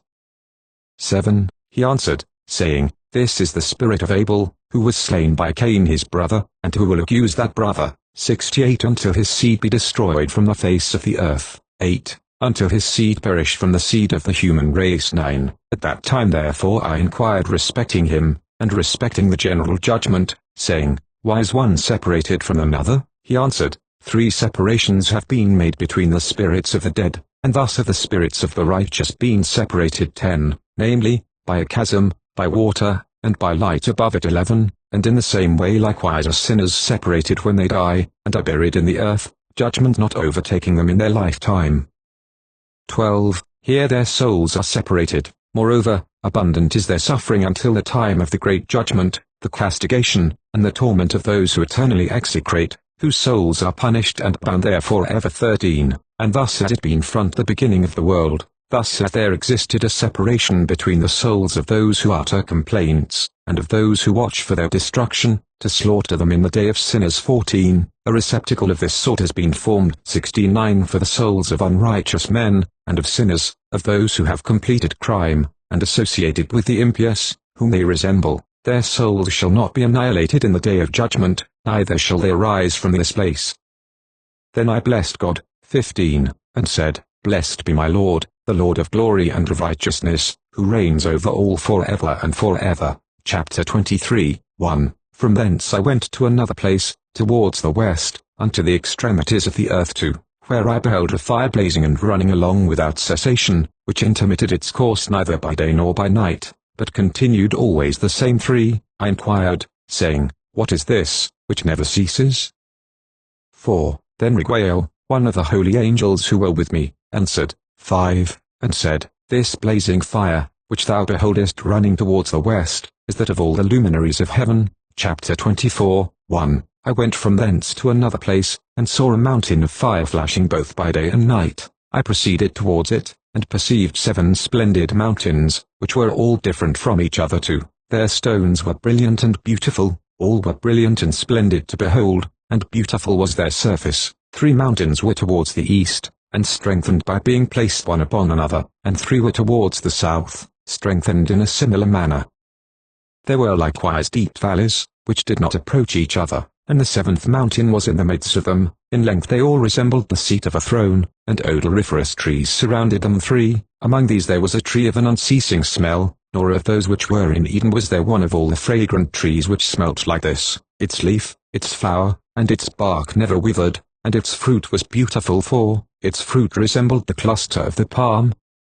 I exclaimed, Behold, this tree is goodly in aspect, pleasing in its leaf, and the sight of its fruit is delightful to the eye. Then Michael, one of the holy and glorious angels who were with me, and one who presided over them, answered, 5, and said, Enoch, why dost thou inquire respecting the odor of this tree? 6. Why art thou inquisitive to know it? 7. Then I, Enoch, replied to him, and said, Concerning everything I am desirous of instruction, but particularly concerning this tree. 8. He answered me, saying, That mountain which thou beholdest, the extent of whose head resembles the seat of the Lord, will be the seat on which shall sit the holy and great Lord of glory, the everlasting King, when he shall come and descend to visit the earth with goodness. 9. And that tree of an agreeable smell, not one of carnal odor. 70. There shall be no power to touch, until the period of the great judgment, when all shall be punished and consumed forever. This shall be bestowed on the righteous and humble. The fruit of this tree shall be given to the elect, for towards the north life shall be planted in the holy place, towards the habitation of the everlasting King. 10. Then shall they greatly rejoice and exult in the Holy One. The sweet odor shall enter into their bones, and they shall live a long life on the earth, as thy forefathers have lived, neither in their days shall sorrow, distress, trouble, and punishment afflict them. 11. And I blessed the Lord of glory, the everlasting King, because he has prepared this tree for the saints, formed it, and declared that he would give it to them. Chapter 25, 1. From thence I proceeded to the middle of the earth, and beheld a happy and fertile spot, which contained branches continually sprouting from the trees which were planted in it. There I saw a holy mountain, and underneath it water on the eastern side, which flowed towards the south. I saw also on the east another mountain as high as that, and between them there were deep, but not wide valleys. 2. Water ran towards the mountain to the west of this, and underneath there was likewise another mountain. 3. There was a valley, but not a wide one, below it, and in the midst of them were other deep and dry valleys towards the extremity of the 3. All these valleys, which were deep, but not wide, consisted of a strong rock, with a tree which was planted in them, and I wondered at the rock and at the valleys, being extremely surprised. Chapter 26, 1. Then I said, What means this blessed land, all these lofty trees, and the accursed valley between them? 2. Then Uriel, one of the holy angels who were with me, replied, This valley is the accursed of the accursed forever. Here shall be collected all who utter with their mouths unbecoming language against God, and speak harsh things of his glory. Here shall they be collected, here shall be their territory. 3. In the latter days an example of judgment shall be made of them in righteousness before the saints, while those who have received mercy shall forever, all their days, bless God, the everlasting King. 4. And at the period of judgment shall they bless him for his mercy, as he has distributed it to them. Then I blessed God, addressing myself to him, and making mention, as was meet, of his greatness. Chapter 27, 1. From thence I proceeded towards the east, to the middle of the mountain in the desert, the level surface only of which I perceived. 2. It was full of trees of the seed alluded to, and water leaped down upon it. 3. There appeared a cataract composed as of many cataracts both towards the west and towards the east. Upon one side were trees, upon the other water and dew. Chapter 28, 1. Then I went to another place from the desert, towards the east of that mountain which I had approached. 2. There I beheld choice trees, particularly those which produced the sweet-smelling drugs, frankincense and myrrh, 71, and trees unlike to each other. 3. And over it, above them, was the elevation of the eastern mountain at no great distance. Chapter 29, 1. I likewise saw another place with valleys of water which never wasted. 2. Where I perceived a goodly tree, which in smell resembled a sacchin. And 3. And towards the sides of these valleys I perceived cinnamon of a sweet odor. Over them I advanced towards the east. Chapter XXX1. Then I beheld another mountain containing trees, from which water flowed like Neketro. Its name was Serira, and Calbaneba, and upon this mountain I beheld another mountain, upon which were trees of Alvatu. These trees were full, like almond trees, anal strong, and when they produced fruit, it was superior to all perfume. Chapter 31, 1. After these things, surveying the entrances of the north, above the mountains, I perceived 7 mountains replete with pure nard, odoriferous trees, cinnamon and papyrus 2. From thence I passed on above the summits of those mountains to some distance eastwards, and went over the Erythrum Sea. And when I was advanced far beyond it, I passed along above the angels Atiel, and arrived at the garden of righteousness. In this garden I beheld, among other trees, some which were numerous and large, and which flourished there 3. Their fragrance was agreeable and powerful, 72, and their appearance both varied and elegant. The tree of knowledge also was there, of which if anyone eats, he becomes endowed with great wisdom, for it was like a species of the tamarind tree, bearing fruit which resembled grapes extremely fine, and its fragrance extended to a considerable distance. I exclaimed, "How beautiful is this tree, and how delightful is its appearance!" 5. Then holy Raphael, an angel who was with me, answered and said, "This is the tree of knowledge, of which thy ancient father and thy aged mother ate, who were before thee, and who, obtaining knowledge, their eyes being opened, and knowing themselves to be naked, were expelled from the garden." Chapter 32, 1. From thence I went on towards the extremities of the earth, where I saw large beasts different from each other, and birds various in their countenances and forms, as well as with notes of different sounds too. To the east of these beasts I perceived the extremities of the earth, where heaven ceased. The gates of heaven stood open, and I beheld the celestial stars come forth. I numbered them as they proceeded out of the gate, and wrote them all down, as they came out one by one according to their number. I wrote down their names altogether, their times and their seasons, as the angel Uriel, who was with me, pointed them out to me. 3. He showed them all to me, and wrote down an account of them. 4. He also wrote down for me their names, their regulations, and their operations. Chapter 33, 1. From thence I advanced on towards the north, to the extremities of the earth 2, and there I saw a great and glorious wonder at the extremities of the whole earth. 3. I saw the heavenly gates opening into heaven, 3 of them distinctly separated. The northern winds proceeded from them, blowing cold, hail, frost, snow, dew, and rain. 4. From one of the gates they blew mildly, but when they blew from the 2 other gates, it was with violence and force. They blew over the earth strongly. Chapter 34, 1. From thence I went to the extremities of the world westwards, 2, where I perceived 3 gates open, as I had seen in the north, the gates and passages through them being of equal magnitude.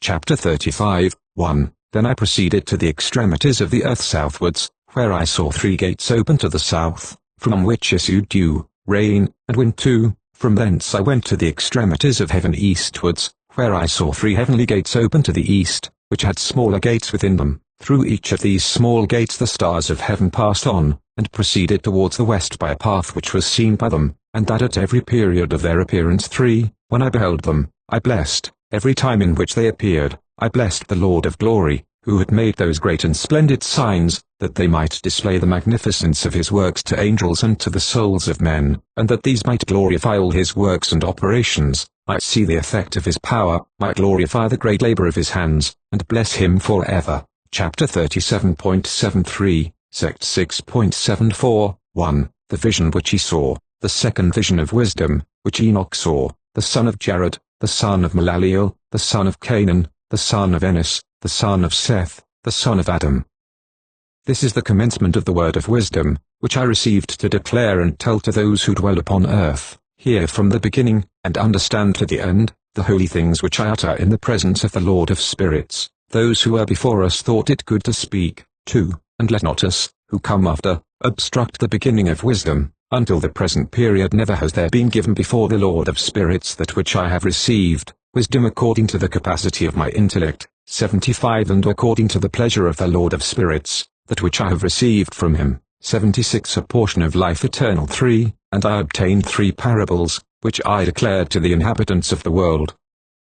Chapter 38, 1. Parable of first. When the congregation of the righteous shall be manifested, and sinners be judged for their crimes, and be troubled in the sight of the world. 2. When righteousness shall be manifested in the presence of the righteous themselves, who will be elected for their good works duly weighed by the Lord of spirits, and when the light of the righteous and the elect, who dwell on earth, shall be manifested, where will the habitation of sinners be, and where the place of rest for those who have rejected the Lord of spirits? It would have been better for them, had they never been born. 3. When, 2, the secrets of the righteous shall be revealed, then shall sinners be judged, and impious men shall be afflicted in the presence of the righteous and the elect.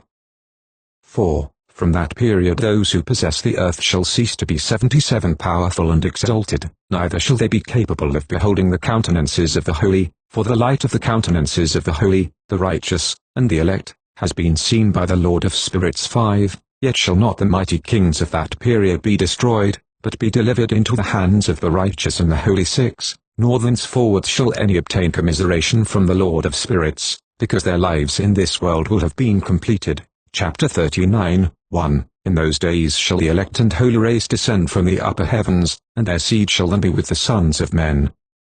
Enoch received books of indignation and wrath, and books of hurry and agitation too. Never shall I obtain mercy, saith the Lord of spirits. 3. A cloud then snatched me up, and the wind raised me above the surface of the earth, placing me at the extremity of the heavens. 4. There I saw another vision. I saw the habitations and couches of the saints, that my eyes beheld their habitations with the angels, and their couches with the holy ones. They were entreating, supplicating, and praying for the sons of men, while righteousness like water flowed before them, and mercy like dew was scattered over the earth. And thus shall it be with them forever and forever. 5. At that time my eyes beheld the dwelling 78 of the elect, of truth, faith, and righteousness. 6. Countless shall be the number of the holy and the elect, in the presence of God. 79 forever and forever. 7. The residence I beheld under the wings of the Lord of spirits, all the holy and the elect sung before him, in appearance like a blaze of fire, their mouths being full of blessings, and their lips glorifying the name of the Lord of spirits, and righteousness incessantly dwelled before him. 8. There was I desirous of remaining, and my soul longed for that habitation. There was my antecedent inheritance, for thus had I prevailed 80 before the Lord of spirits. 9. At that time I glorified and extolled the name of the Lord of spirits with blessing and with praise, for he has established it with blessing and with praise, according to his own good pleasure. 81:10. That place long did my eyes contemplate. I blessed and said, Blessed be he, blessed from the beginning forever. In the beginning, before the world was created, and without end is his knowledge. 82.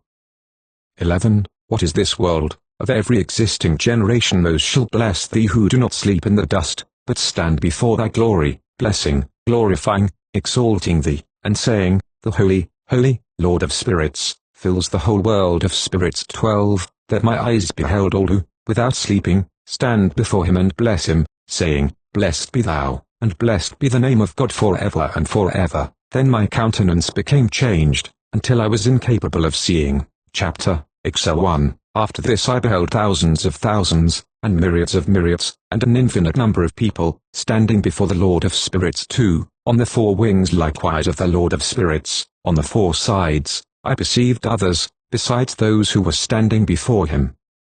Their names, too, I know, because the angel, who proceeded with me, declared them to me, discovering to me every secret thing. 3. Then I heard the voices of those upon the four sides magnifying the Lord of glory. 4. The first voice blessed the Lord of spirits forever and forever. 5. The second voice I heard blessing the elect. 1, and the elect who suffer. 83 On account of the lords of spirits. 6. The third voice I heard petitioning and praying for those who dwell upon earth, and supplicate the name of the Lord of spirits. 7. The fourth voice I heard expelling the impious angels. 84 And prohibiting them from entering into presence of the Lord of spirits, to prefer accusations against the inhabitants of the earth. 8. After this I besought the angel of peace, who proceeded with me, to explain all that was concealed. I said to him, Who are those whom I have seen on the four sides, and whose words I have heard and written down? He replied, The first is the merciful, the patient, the holy Michael. 9. The second is he who presides over every suffering and every affliction. 85 Of the sons of men, the holy Raphael. The third, who presides over all that is powerful, is Gabriel. And the fourth, who presides over repentance, and the hope of those who will inherit eternal life, is Phanuel.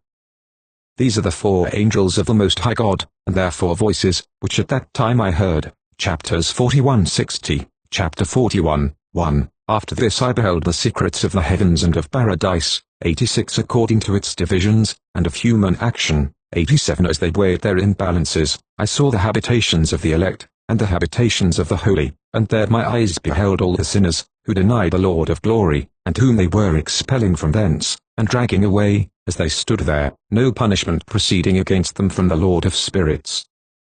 2. There, too, my eyes beheld the secrets of the lightning and the thunder, and the secrets of the winds, how they are distributed as they blow over the earth, the secrets of the winds, of the dew, and of the clouds. There I perceived the place from which they issued forth, and became saturated with the dust of the earth. 3. There I saw the wooden 88 receptacles out of which the winds became separated, the receptacle of hail, the receptacle of snow, the receptacle of the clouds, and the cloud itself, which continued over the earth before the creation of the world. 4. I beheld also the receptacles of the moon, whence the moon's 89 came, whither they proceeded, their glorious return, and how one became more splendid than another. I marked their rich progress, their unchangeable progress, their disunited and undiminished progress, their observance of a mutual fidelity by a stable oath. 90. Their proceeding forth before the sun, and their adherence to the path allotted them. 91. In obedience to the command of the Lord of Spirits, potent is his name forever and forever. 5. After this I perceived, that the path both concealed and manifest of the moon, as well as the progress of its path, was there completed by day and by night, while each, one with another, looked towards the Lord of Spirits, magnifying and praising without cessation, since praise to them is rest, for in the splendid sun there is a frequent conversion to blessing and to malediction. 6. The course of the moon's path to the righteous is light, but to sinners it is darkness, in the name of the Lord of Spirits, who created a division between light and darkness, and, separating the spirits of men, strengthened the spirits of the righteous in the name of his own righteousness. 7. Nor does the angel prevent this, neither is he endowed with the power of preventing it, for the judge beholds them all, and judges them all in his own presence. Chapter 42, 1. Wisdom found not a place on earth where she could inhabit, a dwelling therefore as in heaven. 2. Wisdom went forth to dwell among the sons of men, but she obtained not an habitation. Wisdom returned to her place, and seated herself in the midst of the angels. But iniquity went forth after her return, who unwillingly found an habitation, and resided among them, as rain in the desert, and as a dew in a thirsty land. Chapter 43, 1. I beheld another splendor, and the stars of heaven. I observed that he called them all by their respective names, and that they heard. In a righteous balance I saw that he weighed out with their light the amplitude of their places, and the day of their appearance. 92. In their conversion, splendor produced splendor, and their conversion was into the number of the angels, and of the faithful.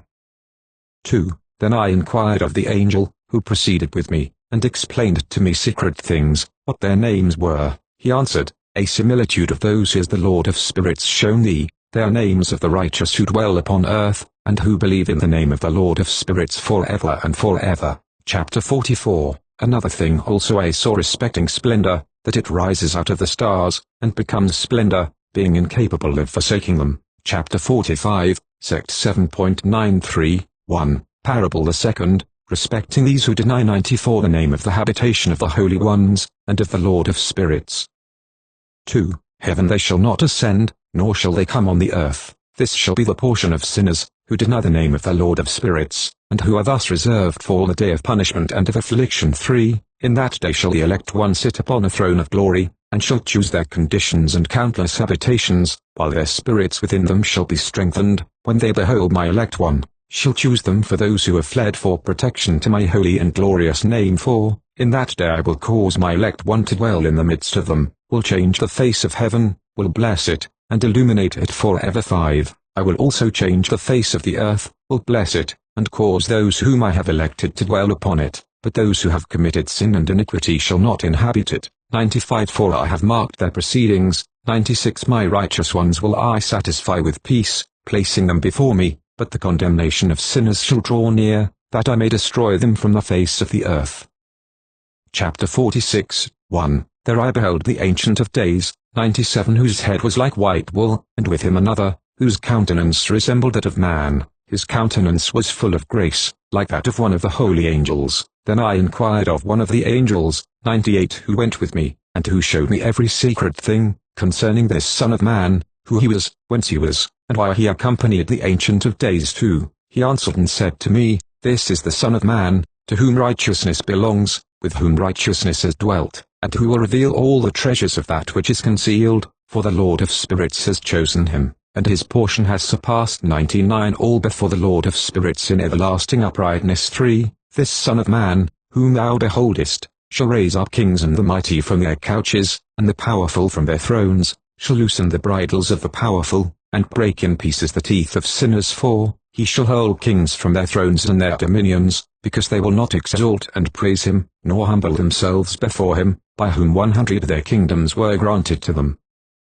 The countenance likewise of the mighty shall he cast down, filling them with confusion. Darkness shall be their habitation, and worms shall be their bed, nor from that their bed shall they hope to be again raised, because they exalted not the name of the Lord of spirits. 5. They shall condemn the stars of heaven, shall lift up their hands against the Most High, shall tread upon and inhabit the earth, exhibiting all their works of iniquity, even their works of iniquity. Their strength shall be in their riches, and their faith in the gods whom they have formed with their own hands. They shall deny the name of the Lord of spirits, and shall expel him from the temples, in which they assemble. 6. And with him the faithful, who suffer in the name of the Lord of spirits.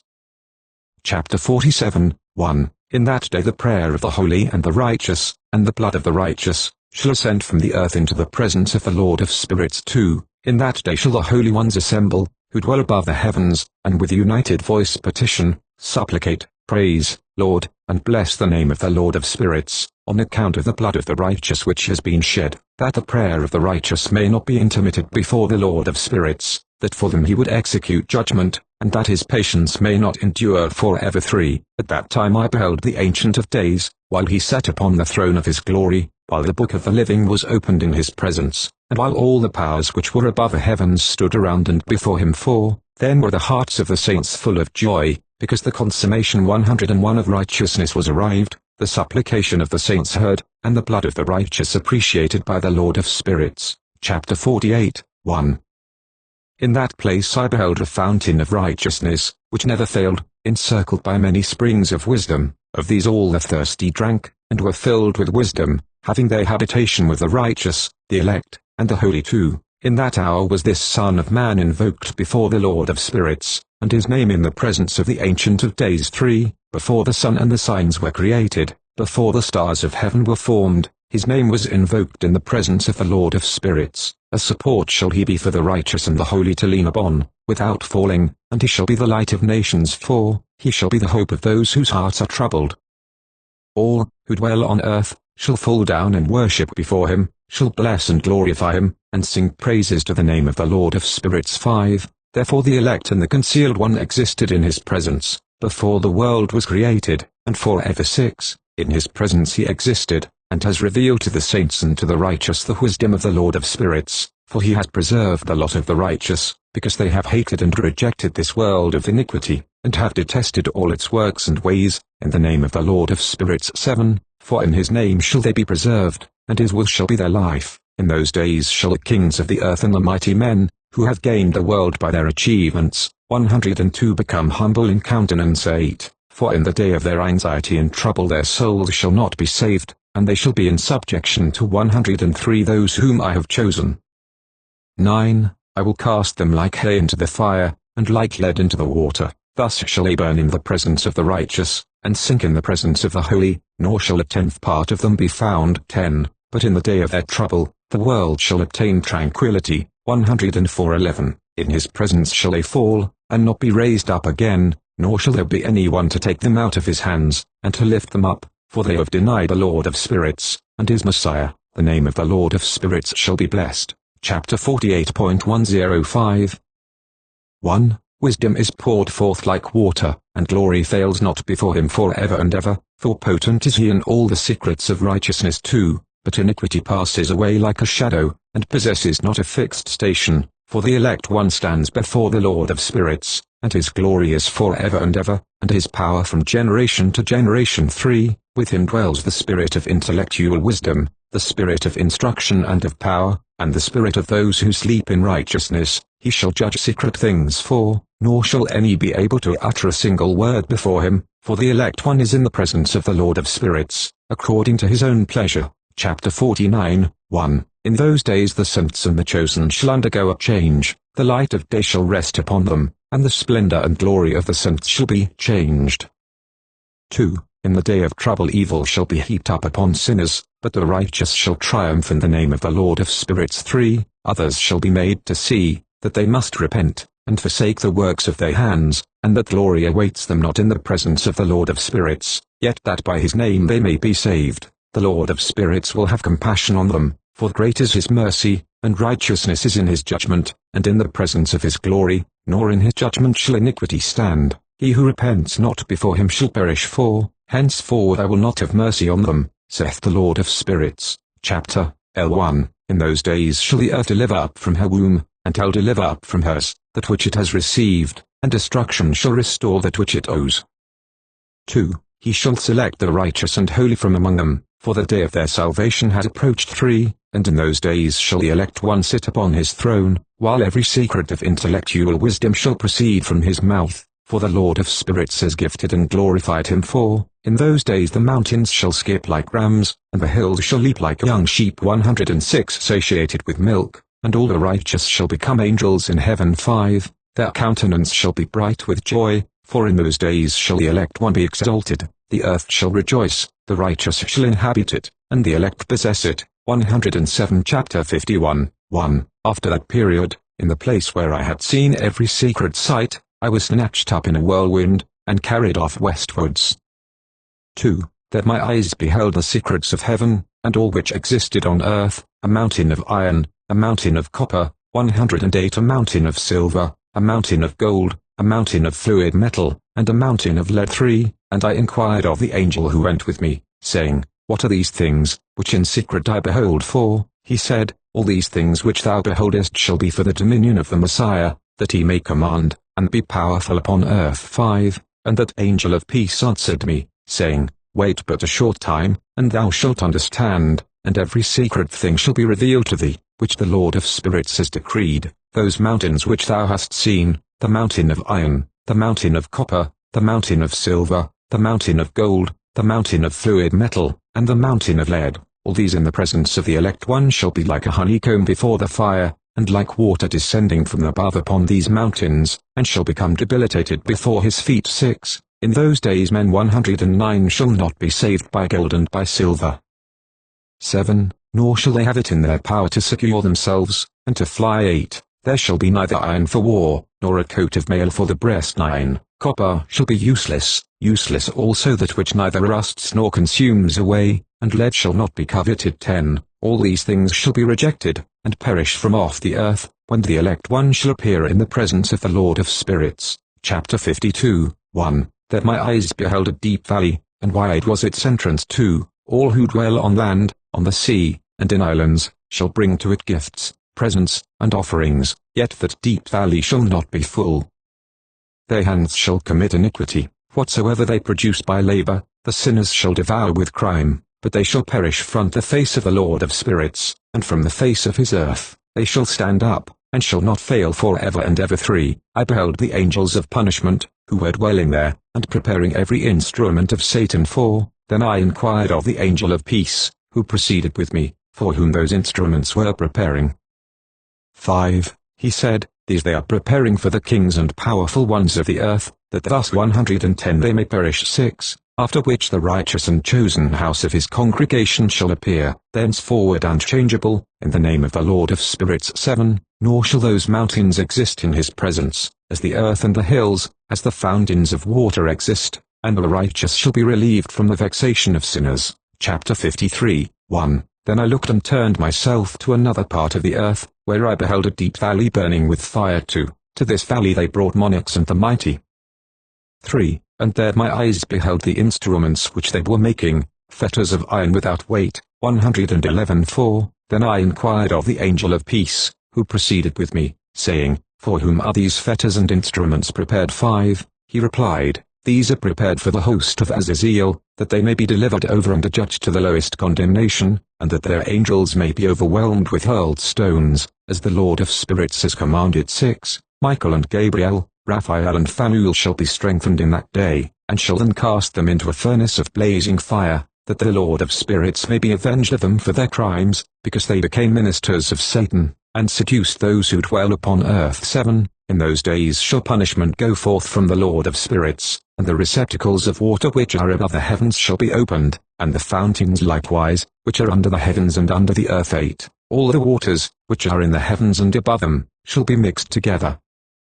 9. The water which is above heaven shall be the agent, 112:10, and the water which is under the earth shall be the recipient, 113, and all shall be destroyed who dwell upon earth, and who dwell under the extremities of heaven. 11. By these means shall they understand the iniquity which they have committed on earth, and by these means shall they perish. Chapter 54, 1. Afterwards the Ancient of Days repented, and said, In vain have I destroyed all the inhabitants of the earth too, and he sware by his great name, saying, Henceforwards I will not act thus towards all those who dwell upon earth. 3. But I will place a sign in the heavens, 114, and it shall be a faithful witness, 115, between me and them forever, as long as the days of heaven and earth last upon the earth.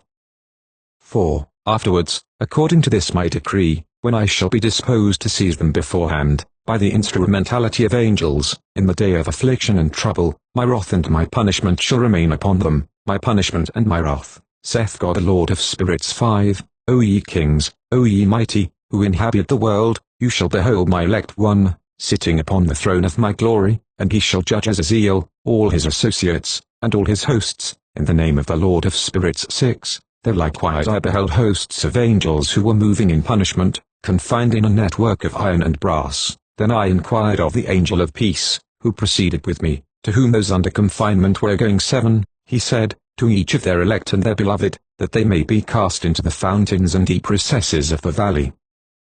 8. And that valley shall be filled with their elect and beloved, the days of whose life shall be consumed, but the days of their error shall be innumerable. 9. Then shall princes combine together, and conspire, the chiefs of the east, among the Parthians and Medes, shall remove kings, in whom a spirit of perturbation shall enter. They shall hurl them from their thrones, springing as lions from their dens, and like famished wolves into the midst of the flock. 10. They shall go up, and tread upon the land of their elect, the land of their elect shall be before them. The threshing floor, the path, and the city of my righteous people shall impede the progress of their horses. They shall rise up to destroy each other, their right hand shall be strengthened, nor shall a man acknowledge his friend or his brother. 11. Nor the son his father and his mother, until the number of the dead bodies shall be completed, by their death and punishment, neither shall this take place without cause. 12. In those days shall the mouth of hell be opened, into which they shall be immerged. Hell shall destroy and swallow up sinners from the face of the elect. Chapter 55, 1. After this I beheld another army of chariots, with men riding in them. 2. And they came upon the wind from the east, from the west, and from the south. 116:3. The sound of the noise of their chariots was heard. 4. And when that agitation took place, the saints out of heaven perceived it. The pillar of the earth shook from its foundation, and the sound was heard from the extremities of the earth unto the extremities of heaven at the same time. 5. Then they all fell down, and worshipped the Lord of spirits. 6. This is the end of the second parable. Chapter 56, Sect. 9.117, 1. I now began to utter the third parable, concerning the saints and the elect. 2. Blessed are ye, O saints and elect, for glorious is your lot. 3. The saints shall exist in the light of the sun, and the elect in the light of everlasting life, the days of whose life shall never terminate, nor shall the days of the saints be numbered, who seek for light, and obtain righteousness with the Lord of spirits. 4. Peace be to the saints with the Lord of the world. 5. Henceforward shall the saints be told to seek in heaven the secrets of righteousness, the portion of faith, for like the sun has it arisen upon the earth, while darkness has passed away, there shall be light interminable. 118. Nor shall they enter upon the enumeration of time, for darkness shall be previously destroyed, and light shall increase before the Lord of spirits. Before the Lord of spirits shall the light of uprightness increase forever. Chapter 57, 1. In those days my eyes beheld the secrets of the lightnings and the splendors, and the judgment belonging to them too. They lighten for a blessing and for a curse, according to the will of the Lord of spirits. 3. And there I saw the secrets of the thunder, when it rattles. 119. Above in heaven, and its sound is heard. 4. The habitations also of the earth were shown to me. The sound of the thunder is for peace and for blessing, as well as for a curse, according to the word of the Lord of spirits. 5. Afterwards every secret of the splendors and of the lightnings was seen by me. For blessing and for fertility they lighten. Chapter 58.120, Sect. Acts, 121, 1. In the 500th year, and in the 7th month, on the 14th day of the month, of the lifetime of Enoch, in that parable, I saw that the heaven of heavens shook, that it shook violently, and that the powers of the Most High, and the angels, thousands of thousands, and myriads of myriads, were agitated with great agitation. And when I looked, the Ancient of Days was sitting on the throne of his glory, while the angels and saints were standing around him. A great trembling came upon me, and terror seized me, my loins were bowed down and loosened, my reins were dissolved, and I fell upon my face. The holy Michael, another holy angel, one of the holy ones, was sent, who raised me up to, and when he raised me, my spirit returned, for I was incapable of enduring this vision of violence, its agitation, and the concussion of heaven. 3. Then holy Michael said to me, Wherefore art thou disturbed at this vision? For, hitherto had existed a day of mercy, and he has been merciful and long-suffering towards all who dwell upon the earth. 5. But when the time shall come, then shall the power, the punishment, and the judgment take place, which the Lord of spirits has prepared for those who prostrate themselves to the judgment of righteousness, for those who abjure that judgment, and for those who take his name in vain. 6. That day has been prepared for the elect as a day of covenant, and for sinners as a day of inquisition. 7. In that day shall be distributed for food 2 monsters, a female monster, whose name is Leviathan, dwelling in the depths of the sea, above the springs of waters, and a male monster, whose name is Behemoth, which possesses, moving on his breast, the invisible wilderness. 9. His name was Dendayan in the east of the garden, where the elect and the righteous will dwell, where he received it from my ancestor, who was man, from Adam the first of men, whom the Lord of spirits made. 10. Then I asked of another angel to show me the power of those monsters, how they became separated on the same day, one being in the depths of the sea, and one in the dry desert. 11. And he said, Thou, Son of Man, art here desirous of understanding secret things. 12.122 And the angel of peace, who was with me, said, These 2 monsters are by the power of God prepared to become food, that the punishment of God may not be in vain. 13. Then shall children be slain with their mothers, and sons with their fathers. 14. And when the punishment of the Lord of spirits shall continue, upon them shall it continue, that the punishment of the Lord of spirits may not take place in vain. After that, judgment shall exist with mercy and long-suffering. Chapter 59, 1. Then another angel, who proceeded with me, spoke to me, 2, and showed me the first and last secrets in heaven above, and in the depths of the earth. 3. In the extremities of heaven, and in the foundations of it, and in the receptacle of the winds. 4. He showed me how their spirits were divided, how they were balanced, and how both the springs and the winds were numbered according to the force of their spirit. 5. He showed me the power of the moon's light, that its power is a just one, as well as the divisions of the stars, according to their respective names. 6. That every division is divided, that the lightning flashes. 7. That its troops 123 immediately obey, and that a cessation takes place during thunder in continuance of its sound, nor are the thunder and the lightning separated, neither do both of them move with one spirit, yet are they not separated. 8. For when the lightning lightens, the thunder sounds, and the spirit at a proper period pauses, making an equal division between them, for the receptacle, upon which their periods depend, is loose as sand. 120 For each of them at a proper season is restrained with a bridle, and turned by the power of the Spirit, which thus propels them according to the spacious extent of the earth.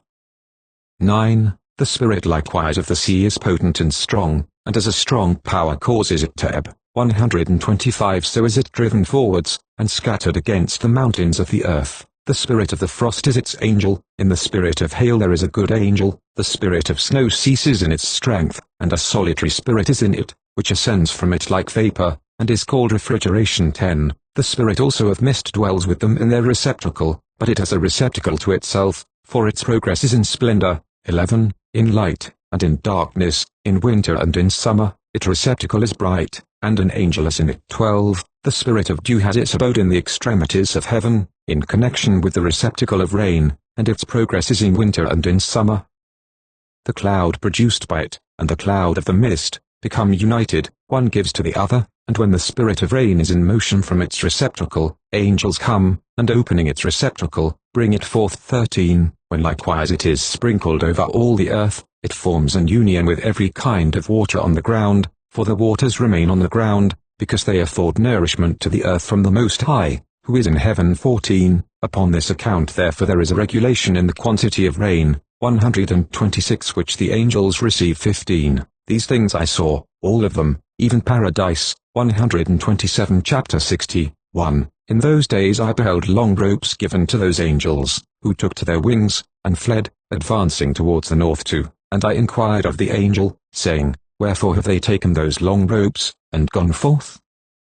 He said, They are gone forth to measure 3. The angel, who proceeded with me, said, These are the measures of the righteous, and cords shall the righteous bring, that they may trust in 128 the name of the Lord of spirits forever and ever. 4. The elect shall begin to dwell with the elect. 5. And these are the measures which shall be given to faith, and which shall strengthen the words of righteousness. 6. These measures shall reveal all the secrets in the depth of the earth. 7. And it shall be, that those who have been destroyed in the desert, and who have been devoured by the fish of the sea, and by wild beasts, shall return, and trust in one the day of the elect one, for none shall perish in the presence of the Lord of spirits, nor shall any be capable of perishing. 8. Then they received the commandment, all who were in the heavens above, to whom a combined power, voice, and splendor, like fire, were given. 9. And first, with their voice, they blessed him, they exalted him, they glorified him with wisdom, and ascribed to him wisdom with the word, and with the breath of life. 10. Then the Lord of spirits seated upon the throne of his glory the elect one. 11. Who shall judge all the works of the holy, in heaven above, and in a balance shall he weigh their actions, and when he shall lift up his countenance to judge their secret ways in the word of the name of the Lord of spirits, and their progress in the path of the righteous judgment of God Most High. 12. They shall all speak with united voice, and bless, glorify, exalt, and praise, in the name of the Lord of spirits. 13. He shall call to every power of the heavens, to all the holy above, and to the power of God, the cherubim, the seraphim, and the Ophanim, all the angels of power, and all the angels of the Lords, namely, of the elect one, and of the other power, who was upon earth over the water on that day. 14. Shall raise their united voice, shall bless, glorify, praise, and exalt with the spirit of faith, with the spirit of wisdom and patience, with the spirit of mercy, with the spirit of judgment and peace, and with the spirit of benevolence. All shall say with united voice, Blessed is he, and the name of the Lord of spirits shall be blessed forever and forever. All, who sleep not, shall bless it in heaven above. 15. All the holy in heaven shall bless it, all the elect who dwell in the garden of life, and every spirit of light, who is capable of blessing, glorifying, exalting, and praising thy holy name, and every mortal man, 129 more than the powers of heaven, shall glorify and bless thy name forever and ever. 16. For great is the mercy of the Lord of spirits, long-suffering is he, and all his works, all his power, great are the things which he has done, has he revealed to the saints and to the elect, in the name of the Lord of spirits. Chapters 61 LXXX. Chapter 61, 1. Thus the Lord commanded the kings, the princes, the exalted, and those who dwell on earth, saying, Open your eyes, and lift up your horns, if you are capable of comprehending the elect one. 2. The Lord of spirits sat upon the throne of his glory. 3. And the spirit of righteousness was poured out over him. 4. The word of his mouth shall destroy all the sinners and all the ungodly, who shall perish at his presence.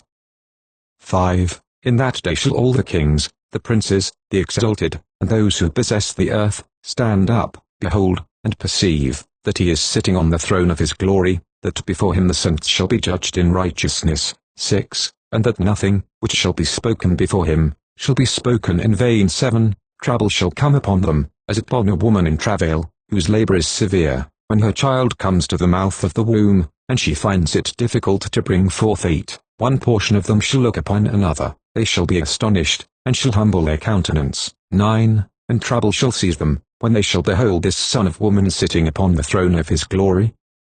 10. Then shall the kings, the princes, and all who possess the earth, glorify him who has dominion over all things, him who was concealed, for from the beginning the Son of Man existed in secret. 130 Whom the Most High preserved in the presence of his power, and revealed to the elect. 11. He shall sow the congregation of the saints, and of the elect, and all the elect shall stand before him in that day. 12. All the kings, the princes, the exalted, and those who rule over the earth, shall fall down on their faces before him, and shall worship him. 13. They shall fix their hopes on this Son of Man, shall pray to him, and petition him for mercy. 14. Then shall the Lord of spirits hasten to expel them from his presence. Their faces shall be full of confusion, and their faces shall darkness cover. 131 The angels shall take them to punishment, that vengeance may be inflicted on those who have oppressed his children and his elect. And they shall become an example to the saints and to his elect. Through them shall these be made joyful, for the anger of the Lord of spirits shall rest upon them. 15. Then the sword of the Lord of spirits shall be drunk with their blood. 132. But the saints and elect shall be safe in that day, nor the face of the sinners and the ungodly shall they thenceforwards behold. 16. The Lord of spirits shall remain over them. 17. And with this Son of Man shall they dwell, eat, lie down, and rise up, for ever and ever. 18. The saints and the elect have arisen from the earth, have left off to depress their countenances, and have been clothed with the garment of life. The garment of life is with the Lord of spirits, in whose presence your garment shall not wax old, nor shall your glory diminish. Chapter 62, 1. In those days the kings who possess the earth shall be punished by the angels of his wrath. 133. Wheresoever they shall be delivered up, that he may give rest for a short period, and that they may fall down and worship before the Lord of spirits, confessing their sins before him too, they shall bless and glorify the Lord of spirits, saying, Blessed is the Lord of spirits, the Lord of kings, the Lord of princes, the Lord of the rich, the Lord of glory, and the Lord of wisdom. 3. He shall enlighten every secret thing. 4. Thy power is from generation to generation, and thy glory for ever and ever. 5. Deep are all thy secrets, and numberless, and thy righteousness cannot be computed. 6. Now we know, that we should glorify and bless the Lord of kings, him who is king over all things. 7. They shall also say, who has granted us rest to glorify, Lord, bless, and confess in the presence of his glory. 8. And now small is the rest we desire, but we do not find it, we reject, and do not possess it. Light is passed away from before us, and darkness has covered our thrones forever. 9. For we have not confessed before him, we have not glorified the name of the Lord of kings, we have not glorified the Lord in all his works, but we have trusted in the scepter of our dominion and of our glory. 10. In the day of our suffering and of our trouble he will not save us, neither shall we find rest. We confess that our Lord is faithful in all his works, in all his judgments, and in his righteousness. 11. In his judgments he pays no respect to persons, and we must depart from his presence, on account of our evil deeds. 12. All our sins are truly without number. 13. Then shall they say to themselves, our souls are satiated with the instruments of crime. 14. But that prevents us not from descending to the flaming womb of hell. 15. Afterwards, their countenances shall be filled with darkness and confusion before the Son of Man, from whose presence they shall be expelled, and before whom the sword shall remain to expel them. 16. Thus saith the Lord of spirits, this is the decree and the judgment against the princes, the kings, the exalted, and those who possess the earth, in the presence of the Lord of spirits. Chapter 63, 1. I saw also other countenances in that secret place. I heard the voice of an angel, saying, These are the angels who have descended from heaven to earth, and have revealed secrets to the sons of men, and have seduced the sons of men to the commission of sin. Chapter 64, Sect. G. 134, 1. In those days Noah saw that the earth became inclined, and that destruction approached. 2. Then he lifted up his feet, and went to the ends of the earth, to the dwelling of his great-grandfather Enoch. 3. And Noah cried with a bitter voice, Hear me, hear me, hear me, 3 times, and he said, Tell me what is transacting upon earth, for the earth labors, and is violently shaken. Surely I shall perish with it. 4. After this there was a great perturbation on earth, and a voice was heard from heaven. I fell down on my face, when my great-grandfather Enoch came and stood by me. 5. He said to me, Why hast thou cried out to me with a bitter cry and lamentation? 6. A commandment has gone forth from the Lord against those who dwell on the earth, that they may be destroyed. 135. For they know every secret of the angels, every oppressive and secret power of the devils. 136. And every power of those who commit sorcery, as well as of those who make molten images in the whole earth. 7. They know how silver is produced from the dust of the earth, and how on the earth the metallic drop exists, for lead and tin are not produced from earth, as the primary fountain of their production. 8. There is an angel standing upon it, and that angel struggles to prevail. 9. Afterwards my great-grandfather Enoch seized me with his hand, raising me up, and saying to me, Go, for I have asked the Lord of spirits respecting this perturbation of the earth, who replied, On account of their impiety have their innumerable judgments been consummated before me, respecting the moons have they inquired, and they have known that the earth will perish with those who dwell upon it, and that to these there will be no place of refuge forever. 10. They have discovered secrets, and they are those who have been judged, but not thou, my son. The Lord of spirits knows that thou art pure and good, free from the reproach of discovering secrets. 11. He, the Holy One, will establish thy name in the midst of the saints, and will preserve thee from those who dwell upon the earth. He will establish thy seed in righteousness, with dominion and great glory. 137 And from thy seed shall spring forth 138 righteous and holy men without number forever. Chapter 65, 1. After this he showed me the angels of punishment, who were prepared to come, and to open all the mighty waters 139 under the earth. 2. That they may be for judgment, and for the destruction of all those who remain and dwell upon the earth. 3. And the Lord of spirits commanded the angels who went forth, not to take up the men and preserve them for those angels presided over all the mighty waters. Then I went out from the presence of Enoch. Chapter 66, 1. In those days the word of God came to me, 140 and said, Noah, behold, thy lot 141 has ascended up to me, a lot void of crime, 142 a lot beloved 143 and upright 2. Now then shall the angels labor at the trees, but when they proceed to this, I will put my hand upon it, and preserve it 3. The seed of life shall arise 144 from it, and a change shall take place, 145 that the dry land may not be left empty. I will establish thy seed before me forever and ever, and the seed of those who dwell with thee on the surface of the earth. It shall be blessed and multiplied in the presence of the earth, in the name of the Lord and they shall confine those angels who disclosed impiety. In that burning valley it is, that they shall be confined, which at first my great-grandfather Enoch showed me in the west, where there were mountains of gold and silver, of iron, of fluid metal, and of tin. 5. I beheld that valley in which there was great perturbation, and where the waters were troubled. 6. And when all this was effected, from the fluid mass of fire, and the perturbation which prevailed 146 in that place, there arose a strong smell of sulphur, which became mixed with the waters, and the valley of the angels, who had been guilty of seduction, burned underneath its soil.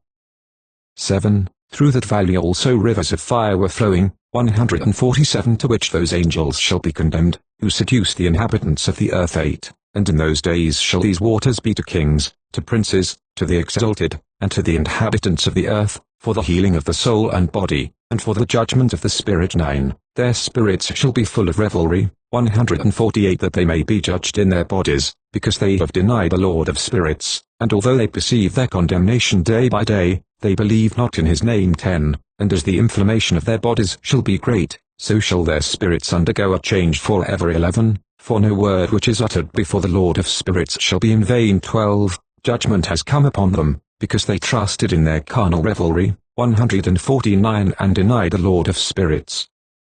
13. In those days shall the waters of that valley 150 be changed, for when the angels shall be judged, then shall the heat of those springs of water experience an alteration. 14. And when the angels shall ascend, the water of the springs shall again undergo a change, and be frozen. Then I heard holy Michael answering and saying, This judgment, with which the angels shall be judged, shall bear testimony against the kings, the princes, and those who possess the earth. 15. For these waters of judgment shall be for their healing, and for the death of their bodies, but they shall not perceive and believe that the waters will be changed, and become a fire, which shall blaze forever. Chapter 67, 1. After this he gave me the characteristical marks 151 of all the secret things in the book of my great-grandfather Enoch, and in the parables which had been given to him, inserting them for me among the words of the book of parables. 2. At that time holy Michael answered and said to Raphael, The power of the Spirit hurries me away, and impels me on, 150 to the severity of the judgment, of the secret judgment of the angels, who is capable of beholding the endurance of that severe judgment which has taken place and been made permanent without being melted at the sight of it. 153 Again holy Michael answered and said to holy Raphael, Who is there whose heart is not softened by it, and whose reins are not troubled at this thing? 3. Judgment has gone forth against them by those who have thus dragged them away, and that was, when they stood in the presence of the Lord of spirits. 4. In like manner also holy Rachiel said to Raphael, They shall not be before the eye of the Lord, since the Lord of spirits has been offended with them, for like lords 154 have they conducted themselves, therefore will he bring upon them a secret judgment forever and ever. 5. For neither shall angel nor man receive a portion of it, but they alone shall receive their own judgment forever and ever. Chapter 68, 1. After this judgment they shall be astonished and irritated, for it shall be exhibited to the inhabitants of the earth to behold the names of those angels. These are their names. The first of them is Samiza, the second, Astikapha, the third, Ammon, the fourth, Kakabeel, the fifth, Turel, the sixth, Rumiel, the seventh, Daniel, the eighth, Kael, the ninth, Berakel, the 10th, Azazel, the 11th, Amaz, the 12th, Portrayal, the 13th, Basasiel, the 14th, Ananel, the 15th, Turiel, the 16th, Simapaziel, the 17th, Yethrel, the 18th, Tumiel, the 19th, Terel, the 20th, Rumel, the 21st, Azadiel 3, these are the chiefs of their angels, and the names of the leaders of their hundreds, and the leaders of their fifties, and the leaders of their tens. 4. The name of the first is Yekon, he it was who seduced all the sons of the holy angels, and causing them to descend on earth, led astray the offspring of men. 5. The name of the second is Kesabel, who pointed out evil counsel to the sons of the holy angels, and induced them to corrupt their bodies by generating mankind. 6. The name of the third is Gadriel, he discovered every stroke of death to the children of men. 7. He seduced Eve, and discovered to the children of men the instruments of death, the coat of mail, the shield, and the sword for slaughter, every instrument of death to the children of men. 8. From his hand were these things derived to them who dwell upon earth, from that period forever. 9. The name of the fourth is Penamu, he discovered to the children of men bitterness and sweetness. 10. And pointed out to them every secret of their wisdom. 11. He taught men to understand writing, and the use of ink and paper. 12. Therefore numerous have been those who have gone astray from every period of the world, even to this day. 13. For men were not born for this, thus with pen and with ink to confirm their faith. 14. Since they were not created, except that, like the angels, they might remain righteous and pure. 15. Nor would death, which destroys everything, have affected them. 16. But by this their knowledge may perish, and by this also its power consumes 155 them. 17. The name of the fifth is Cassiad, he discovered to the children of men every wicked stroke of spirits and of demons. 18. The stroke of the embryo in the womb, to diminish it, the stroke of the spirit by the bite of the serpent, and the stroke which is given in the midday by the offspring of the serpent, the name of which is Tabit. 156. 19. This is the number of the Kespel, the principal part of the oath which the Most High, dwelling in glory, revealed to the holy ones. 20. Its name is Becca. He spoke to holy Michael to discover to them the sacred name, that they might understand that secret name, and thus remember the oath, and that those who pointed out every secret thing to the children of men might tremble at that name and oath.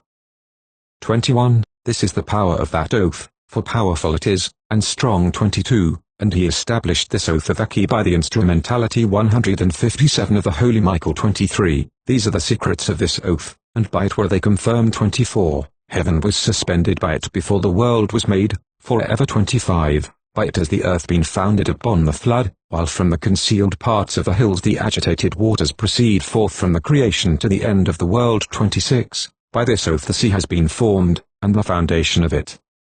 27. During the period of its fury he has established the sand against it, which continues unchanged forever, and by this oath the abyss has been made strong, nor is it removable from its station forever and ever. 28. By this oath the sun and moon complete their progress, never swerving from the command given to them forever and ever. 29. By this oath the stars complete their progress. 30. And when their names are called, they return an answer, forever and ever. 31. Thus in the heavens take place the blowings of the winds, all of them have breathings. 158. And effect a complete combination of breathings. 32. There the treasures of thunder are kept, and the splendor of the lightning. 33. There are kept the treasures of hail and of frost, the treasures of snow, the treasures of rain and of dew. 34. All these confess and laud before the Lord of spirits. 35. They glorify with all their power of praise, and he sustains them in all that act of thanksgiving, while they laud, glorify, and exalt the name of the Lord of spirits forever and ever. 36. And with them he establishes this oath, by which they and their paths are preserved, nor does their progress perish. 37. Great was their joy. 38. They blessed, glorified, and exalted, because the name of the Son of Man was revealed to them. 39. He sat upon the throne of his glory, and the principal part of the judgment was assigned to him, the Son of Man. Sinners shall disappear and perish from the face of the earth, while those who seduce them shall be bound with chains forever. 40. According to their ranks of corruption shall they be imprisoned, and all their works shall disappear from the face of the earth, nor thenceforward shall there be any to corrupt, for the Son of Man has been seen, sitting on the throne of his glory. 41. everything wicked shall disappear, and depart from before his face, and the word of the Son of Man shall become powerful in the presence of the Lord of spirits. 42. This is the third parable of Enoch, chapter 69, sect. 12.159, 1. After this the name of the Son of Man, living with the Lord of spirits, 160 was exalted by the inhabitants of the earth. 2. It was exalted in the chariots of the Spirit, and the name went forth in the midst of them. 3. From that time I was not drawn in the midst of them, but he seated me between two spirits, between the north and the west, where the angels received their ropes, to measure out a place. 161 for the elect and the righteous. 4. There I beheld the fathers of the first men, and the saints, who dwell in that place forever. Chapter 70, 1. Afterwards my spirit was concealed, ascending into the heavens. I beheld the sons of the holy angels treading on flaming fire, whose garments and robes were white, and whose countenances were transparent as crystal. 2. I saw two rivers of fire glittering like the hyacinth. 3. Then I fell on my face before the Lord of spirits. 4. And Michael, one of the archangels, took me by my right hand, raised me up, and brought me out to where was every secret of mercy and secret of righteousness. 5. He showed me all the hidden things of the extremities of heaven, all the receptacles of the stars, and the splendors of all, from whence they went forth before the face of the holy. 6. And he concealed the spirit of Enoch in the heaven of heavens. 7. There I beheld, in the midst of that light, a building raised with stones of ice. 162. 8. And in the midst of these stones vibrations 163 of living fire. My spirit saw around the circle of 164 this flaming habitation, on one of its extremities, that there were rivers full of living fire, which encompassed it. 9. Then the seraphim, the cherubim, and often surrounded it. These are those who never sleep, but watch the throne of his glory. 10. And I beheld angels innumerable, thousands of thousands, and myriads of myriads, who surrounded that habitation. 11. Michael, Raphael, Gabriel, Phanuel, and the holy angels who were in the heavens above, went in and out of it. Michael, Raphael, and Gabriel went out of that habitation, and holy angels innumerable. 12. With them was the Ancient of Days, whose head was white as wool, and pure, and his robe was indescribable. 13. Then I fell upon my face, while all my flesh was dissolved, and my spirit became changed. 14. I cried out with a loud voice, with a powerful spirit, blessing, glorifying, and exalting. 15. And those blessings, which proceeded from my mouth, became acceptable in the presence of the Ancient of Days. 16. The Ancient of Days came with Michael and Gabriel, Raphael and Phanuel, with thousands of thousands, and myriads of myriads, which could not be numbered. 17. Then that angel came to me, and with his voice saluted me, saying, Thou art the offspring of man, who art born for righteousness, and righteousness has rested on thee. 18. The righteousness of the Ancient of Days shall not forsake thee. 19. He said, On thee shall he confer peace. 165 In the name of the existing world, for from thence hath peace gone forth since the world was created. 20. And thus shall it happen to thee forever and ever. 21. All who shall exist, and who shall walk in thy path of righteousness, shall not forsake thee forever. 22. With thee shall be their habitations, with thee their lot, nor from thee shall they be separated forever and ever. 23. And thus shall length of days be with the offspring of man. 24. Peace shall be to the righteous, and the path of integrity shall the righteous pursue. 166 In the name of the Lord of spirits, forever and ever. Chapter 71, sect 13.167, 1. The Book of the Revolutions of the Luminaries of Heaven, according to their respective classes, their respective powers, their respective periods, their respective names, the places where they commence their progress, 168 and their respective months, which Uriel, the holy angel who was with me, explained to me, he who conducts them, the whole account of them, according to every year of the world forever, until a new work shall be effected, which will be eternal too. This is the first law of the luminaries. The sun and the light arrive at the gates of heaven, which are on the east, and on the west of it at the western gates of heaven. 3. I beheld the gates whence the sun goes forth, and the gates where the sun sets. 4. In which gates also the moon rises and sets, and I beheld the conductors of the stars, among those who precede them. 6 gates were at the rising, and 6 at the setting of the sun. 5. All these respectively, one after another, are on a level, and numerous windows are on the right and on the left sides of those gates. 6. First proceeds forth that great luminary, which is called the sun, the orb of which is as the orb of heaven, the whole of it being replete with splendid and flaming fire. 7. its chariot, where it ascends, the wind blows 8, the sun sets in heaven, and, returning by the north, to proceed towards the east, is conducted so as to enter by that gate, and illuminate the face of heaven. 9. In the same manner it goes forth in the first month by a great gate. 10. It goes forth through the fourth of those 6 gates, which are at the rising of the sun. 11. And in the fourth gate, through which the sun with the moon proceeds, in the first part of it, there are 12 open windows, from which issues out a flame, when they are opened at their proper periods. 12. When the sun rises in heaven, it goes forth through this fourth gate 30 days, and by the fourth gate in the west of heaven on a level with it descends. 13. During that period the day is lengthened from the day, and the night curtailed from the night for 30 days, and then the day is longer by 2 parts than the night.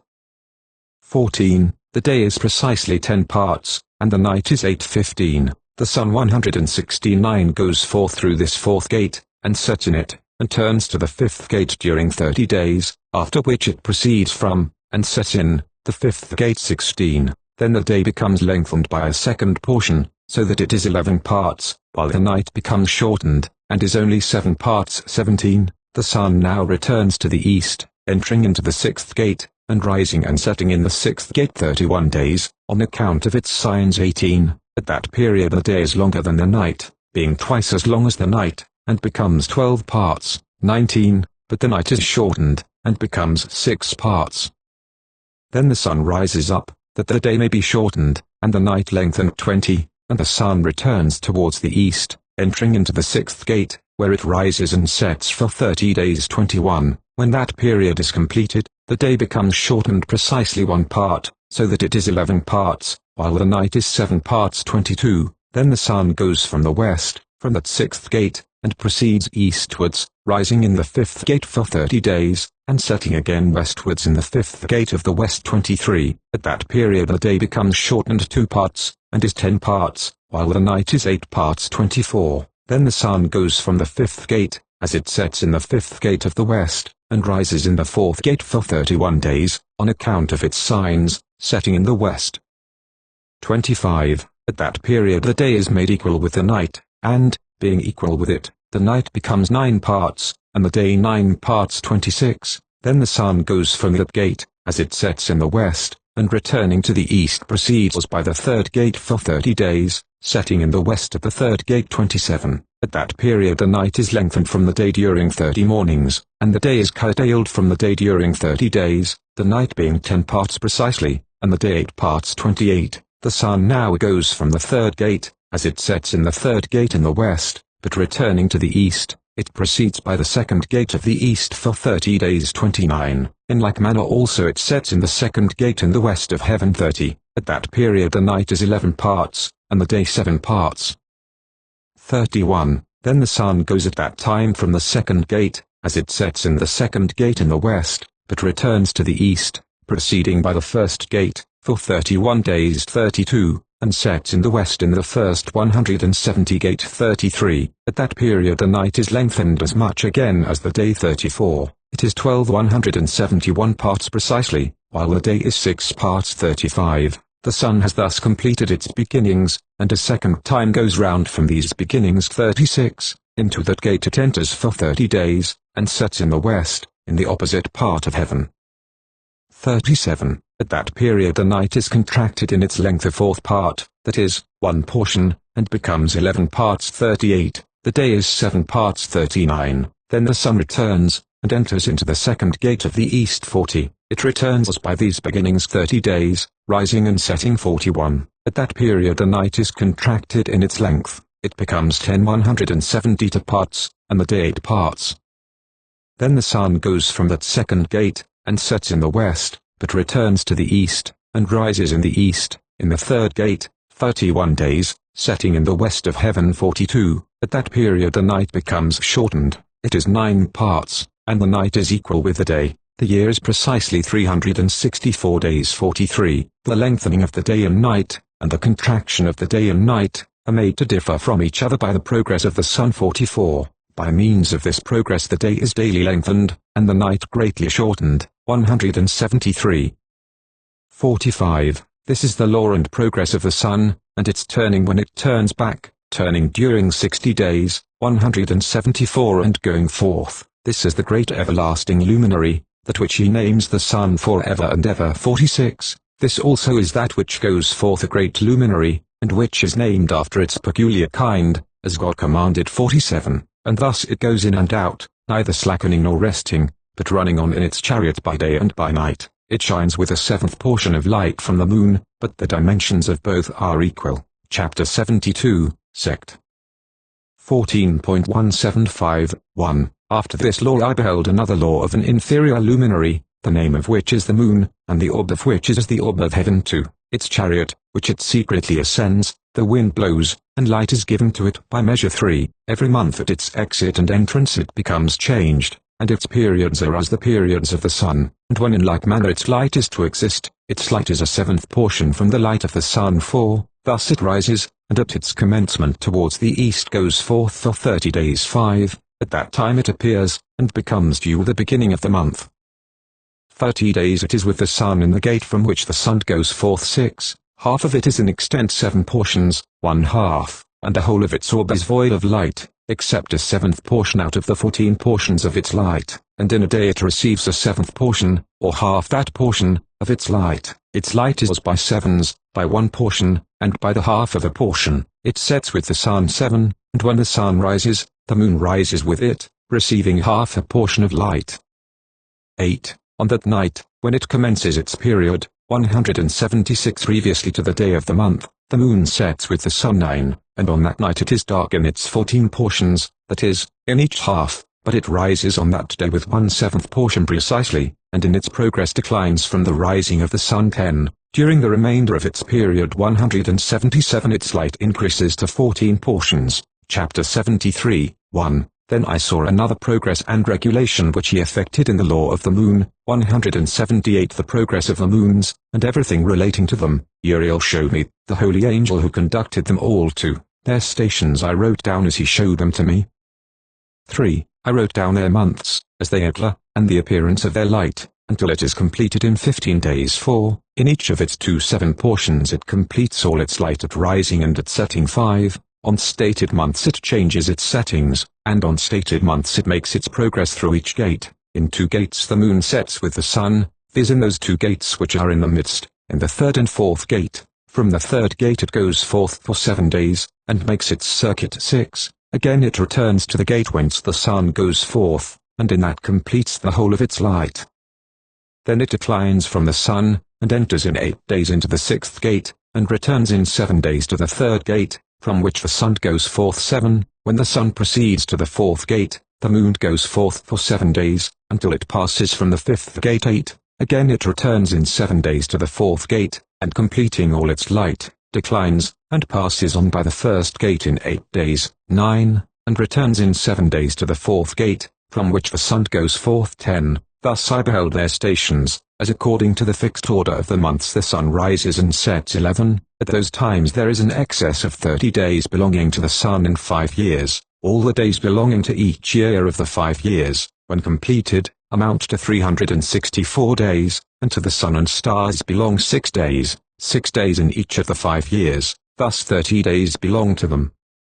12. So that the moon has 30 days less than the sun and stars. 13. The moon brings on all the years exactly, that their stations may come neither to forwards nor to backwards a single day, but that the years may be changed with correct precision in 364 days. In 3 years the days are 1092, in 5 years they are 1820, and in 8 years 2912 days. 14. To the moon alone belong in 3 years 1062 days, in 5 years it is 50 days less than the sun, for an addition being made to the 1062 days. In 5 years there are 1770 days, and the days of the moon in 8 years are 2832 days. 15. For its days in 8 years are less than those of the sun by 80 days, which 80 days are its diminution in 8 years. 16. The year then becomes truly complete according to the station of the moons, and the station of the sun, which rise in the different gates, which rise and set in them for 30 days.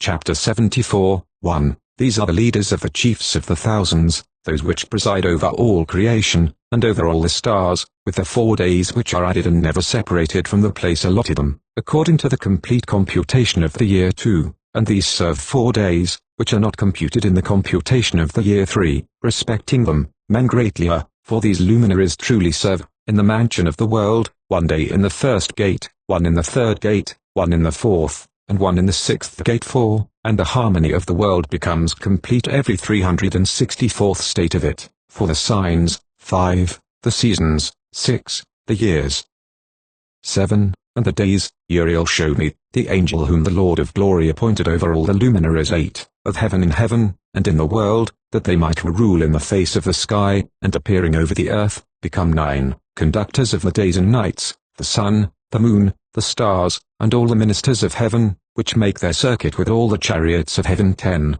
Thus Uriel showed me 12 gates open for the circuit of the chariots of the sun in heaven, from which the rays of the sun shoot forth 11, from these proceed heat over the earth, when they are opened in their stated seasons, they are filled the winds, and the spirit of the dew, when in their seasons they are opened in heaven at its extremities. 12 gates I beheld in heaven, at the extremities of the earth, through which the sun, moon, and stars, and all the works of heaven, proceed at their rising and setting. 13. Many windows also open on the right and on the left. 14. One window at a certain season grows extremely hot, so also are there gates from which the stars go forth as they are commanded, and in which they set according to their number. 15. I saw likewise the chariots of heaven, running in the world above to those gates in which the stars turn, which never set. One of these is greater than all, which goes round the whole world. Chapter 75, Sect 15.179, 1. And at the extremities of the earth I beheld 12 gates open for all the winds, from which they proceed and blow over the earth. 2. 3 of them are open in the front of heaven, 3 in the west, 3 on the right side of heaven, and 3 on the left. The first 3 are those which are towards the east, 3 are towards the north, 3 behind those which are upon the left, towards the south, and 3 on the west. 3, from 4 of them proceed winds of blessing, and of health, and from 8 proceed winds of punishment, when they are sent to destroy the earth, and the heaven above it, all its inhabitants, and all which are in the waters, all on dry land. 4. The first of these winds proceeds from the gate termed the eastern, through the first gate on the east, which inclines southwards. From this goes forth destruction, drought, heat, and perdition. 5. From the second gate, the middle one, proceeds equity, there issue from it rain, fruitfulness, health, and dew, and from the third gate northwards, proceed cold and drought. 6. After these proceed the south winds through 3 principal gates, through their first gate, which inclines eastwards, proceeds a hot wind. 7. But from the middle gate proceed grateful odor, dew, rain, health, and life. 8. From the third gate, which is westwards, proceed dew, rain, blight, and destruction. 9. After these are the winds to the north, which is called the sea. They proceed from 3 gates. The first 180 gate is that which is on the east, inclining southwards. From this proceed dew, rain, blight, and destruction. From the middle direct gate proceed rain, dew, life, and health. And from the third gate, which is westwards, inclining towards the south, 181 proceed mist, frost, snow, rain, dew, and blight. 10. After these in the fourth quarter are the winds to the west. From the first gate, inclining northwards, proceed dew, rain, frost, cold, snow, and chill. From the middle gate proceed rain, health, and blessing. 11. And from the last gate, which is southwards, proceed drought, destruction, scorching, and perdition. 12. The account of the 12 gates of the 4 quarters of heaven is ended. 13. All their laws, all their infliction of punishment, and the health produced by them, have I explained to thee, my son Methuselah. Chapter LXXVI1. The first wind is called the eastern, because it is the first 2, the second is called the south, because the Most High there descends, and frequently there descends he who is blessed forever. 3. The western wind has the name of diminution, because there all the luminaries of heaven are diminished, and descend. 4. The fourth wind, which is named the north, is divided into 3 parts, one of which is for the habitation of man, another for seas of water, with valleys, woods, rivers, shady places, and snow, and the third part contains paradise. 5. 7 high mountains I beheld, higher than all the mountains of the earth, from which frost proceeds, while days, seasons, and years depart and pass away. 6, 7 rivers I beheld upon earth, greater than all rivers, one of which takes its course from the west, into a great sea its water flows. 7, 2 come from the north to the sea, their waters flowing into the Erythraean Sea, on the east, and with respect to the remaining 4, they take their course in the cavity of the north, 2 to their sea, the Erythraean Sea, and 2 are poured into a great sea, where also it is said there is a desert. 8, 7 great islands I saw in the sea and on the earth, 7 in the great sea. Chapter, LX6 1, the names of the sun are these, 1 Nereis, the other Thomas. 2, the moon has 4 names, the first is Asonia, the second, Ebla, the third, Ines, and the fourth, Eri.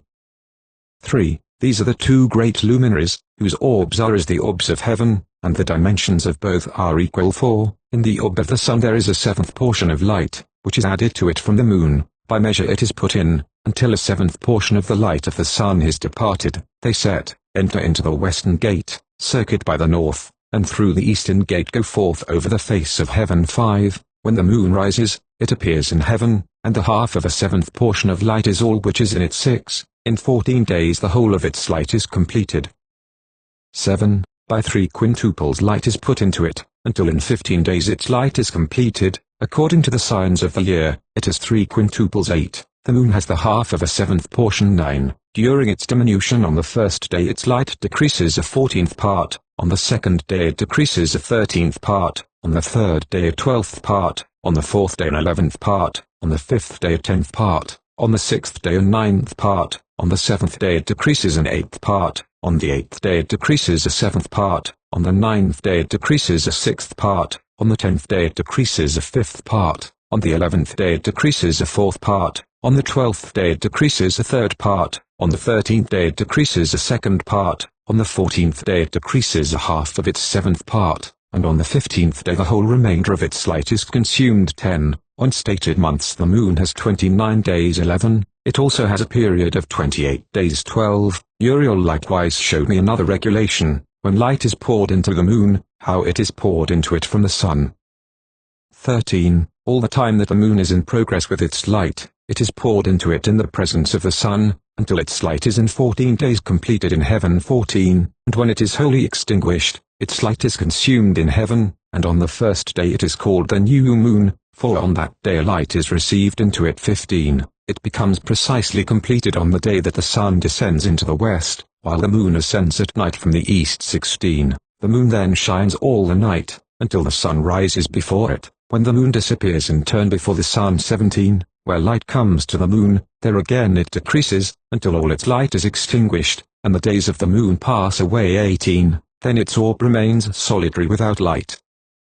19, during 3 months it affects in 30 days each month its period, and during 3 more months it affects it in 29 days each. These are the times in which it affects its decrease in its first period, and in the first gate, namely, in 177 days 20, and at the time of its going forth during 3 months it appears 30 days each, and during 3 more months it appears 29 days each. 21, in the night it appears for each 20 days as the face of a man, and in the day as heaven, for it is nothing else except its light. Chapter, LX6 1, and now, my son Methuselah, I have shown thee everything, and the account of every ordinance of the stars of heaven is finished. 2, he showed me every ordinance respecting these, which takes place at all times and in all seasons under every influence, in all years, at the arrival and under the rule of each, during every month and every week. He showed me also the decrease of the moon, which is effected in the 6th gate, for in that 6th gate is its light consumed. 3, from this is the beginning of the month, and its decrease is effected in the 6th gate in its period, until 177 days are completed, according to the mode of computation by weeks, 182 25 weeks and 2 days. 4, its period is less than that of the sun, according to the ordinance of the stars, by 5 days and 1/2 year 183 precisely. 5, when that their visible situation is completed, such is the appearance and likeness of every luminary, which Thiel, the great angel who conducts them, showed to me. Chapter, LXXIX1, in those days Uriel answered and said to me, Behold, I have showed thee all things, O Enoch. 2, and all things have I revealed to thee. Thou sayest the sun, the moon, and those which conduct the stars of heaven, which cause all their operations, seasons, and arrivals to return. 3. In the days of sinners the years shall be shortened. 4. Their seed shall be backward in their prolific soil, and everything done on earth shall be subverted, and disappear in its season. The rain shall be restrained, and heaven shall stand still. 5. In those days the fruits of the earth shall be late, and not flourish in their season, and in their season the fruits of the trees shall be withholden. 6. The moon shall change its laws, and not be seen at its proper period, but in those days shall heaven be seen, and barrenness shall take place in the borders of the great chariots in the west. Heaven shall shine more than when illuminated by the orders of light, while many chiefs among the stars of authority shall perverting their ways and works. 7. Those shall not appear in their season, who command them, and all the classes of the stars shall be shut up against sinners. 8. The thoughts of those who dwell on earth shall transgress within them, and they shall be perverted in all their ways. 9. They shall transgress, and think themselves gods, while evil shall be multiplied among them. 10. And punishment shall come upon them, so that all of them shall be destroyed. Chapter LXXX1. He said, O Enoch, look on the book which heaven has gradually dropped down. 184. And, reading that which is written in it, understand every part of it. 2. Then I looked on all which was written, and understood all, reading the book and everything written in it, all the works of man. 3. And of all the children of flesh upon earth, during the generations of the world. 4. Immediately after I blessed the Lord, the King of glory, who has thus forever formed the whole workmanship of the world. 5. And I glorify the Lord, on account of his long suffering and blessing towards the children of the world. 6. At that time I said, Blessed is the man, who shall die righteous and good, against whom no catalogue of crime has been written, and with whom iniquity is not found.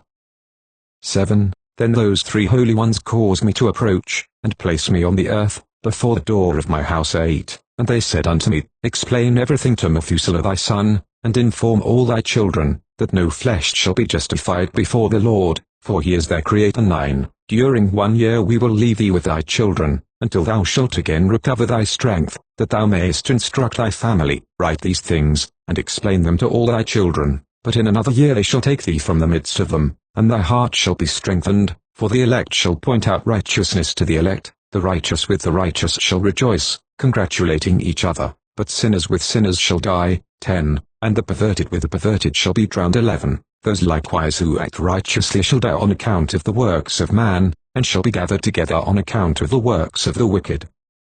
12. In those days they finished conversing with me. 13. And I returned to my fellow men, blessing the Lord of worlds. Chapters LXXXICV. Chapter LXXXI1. Now, my son Methuselah, all these things I speak unto thee, and write for thee.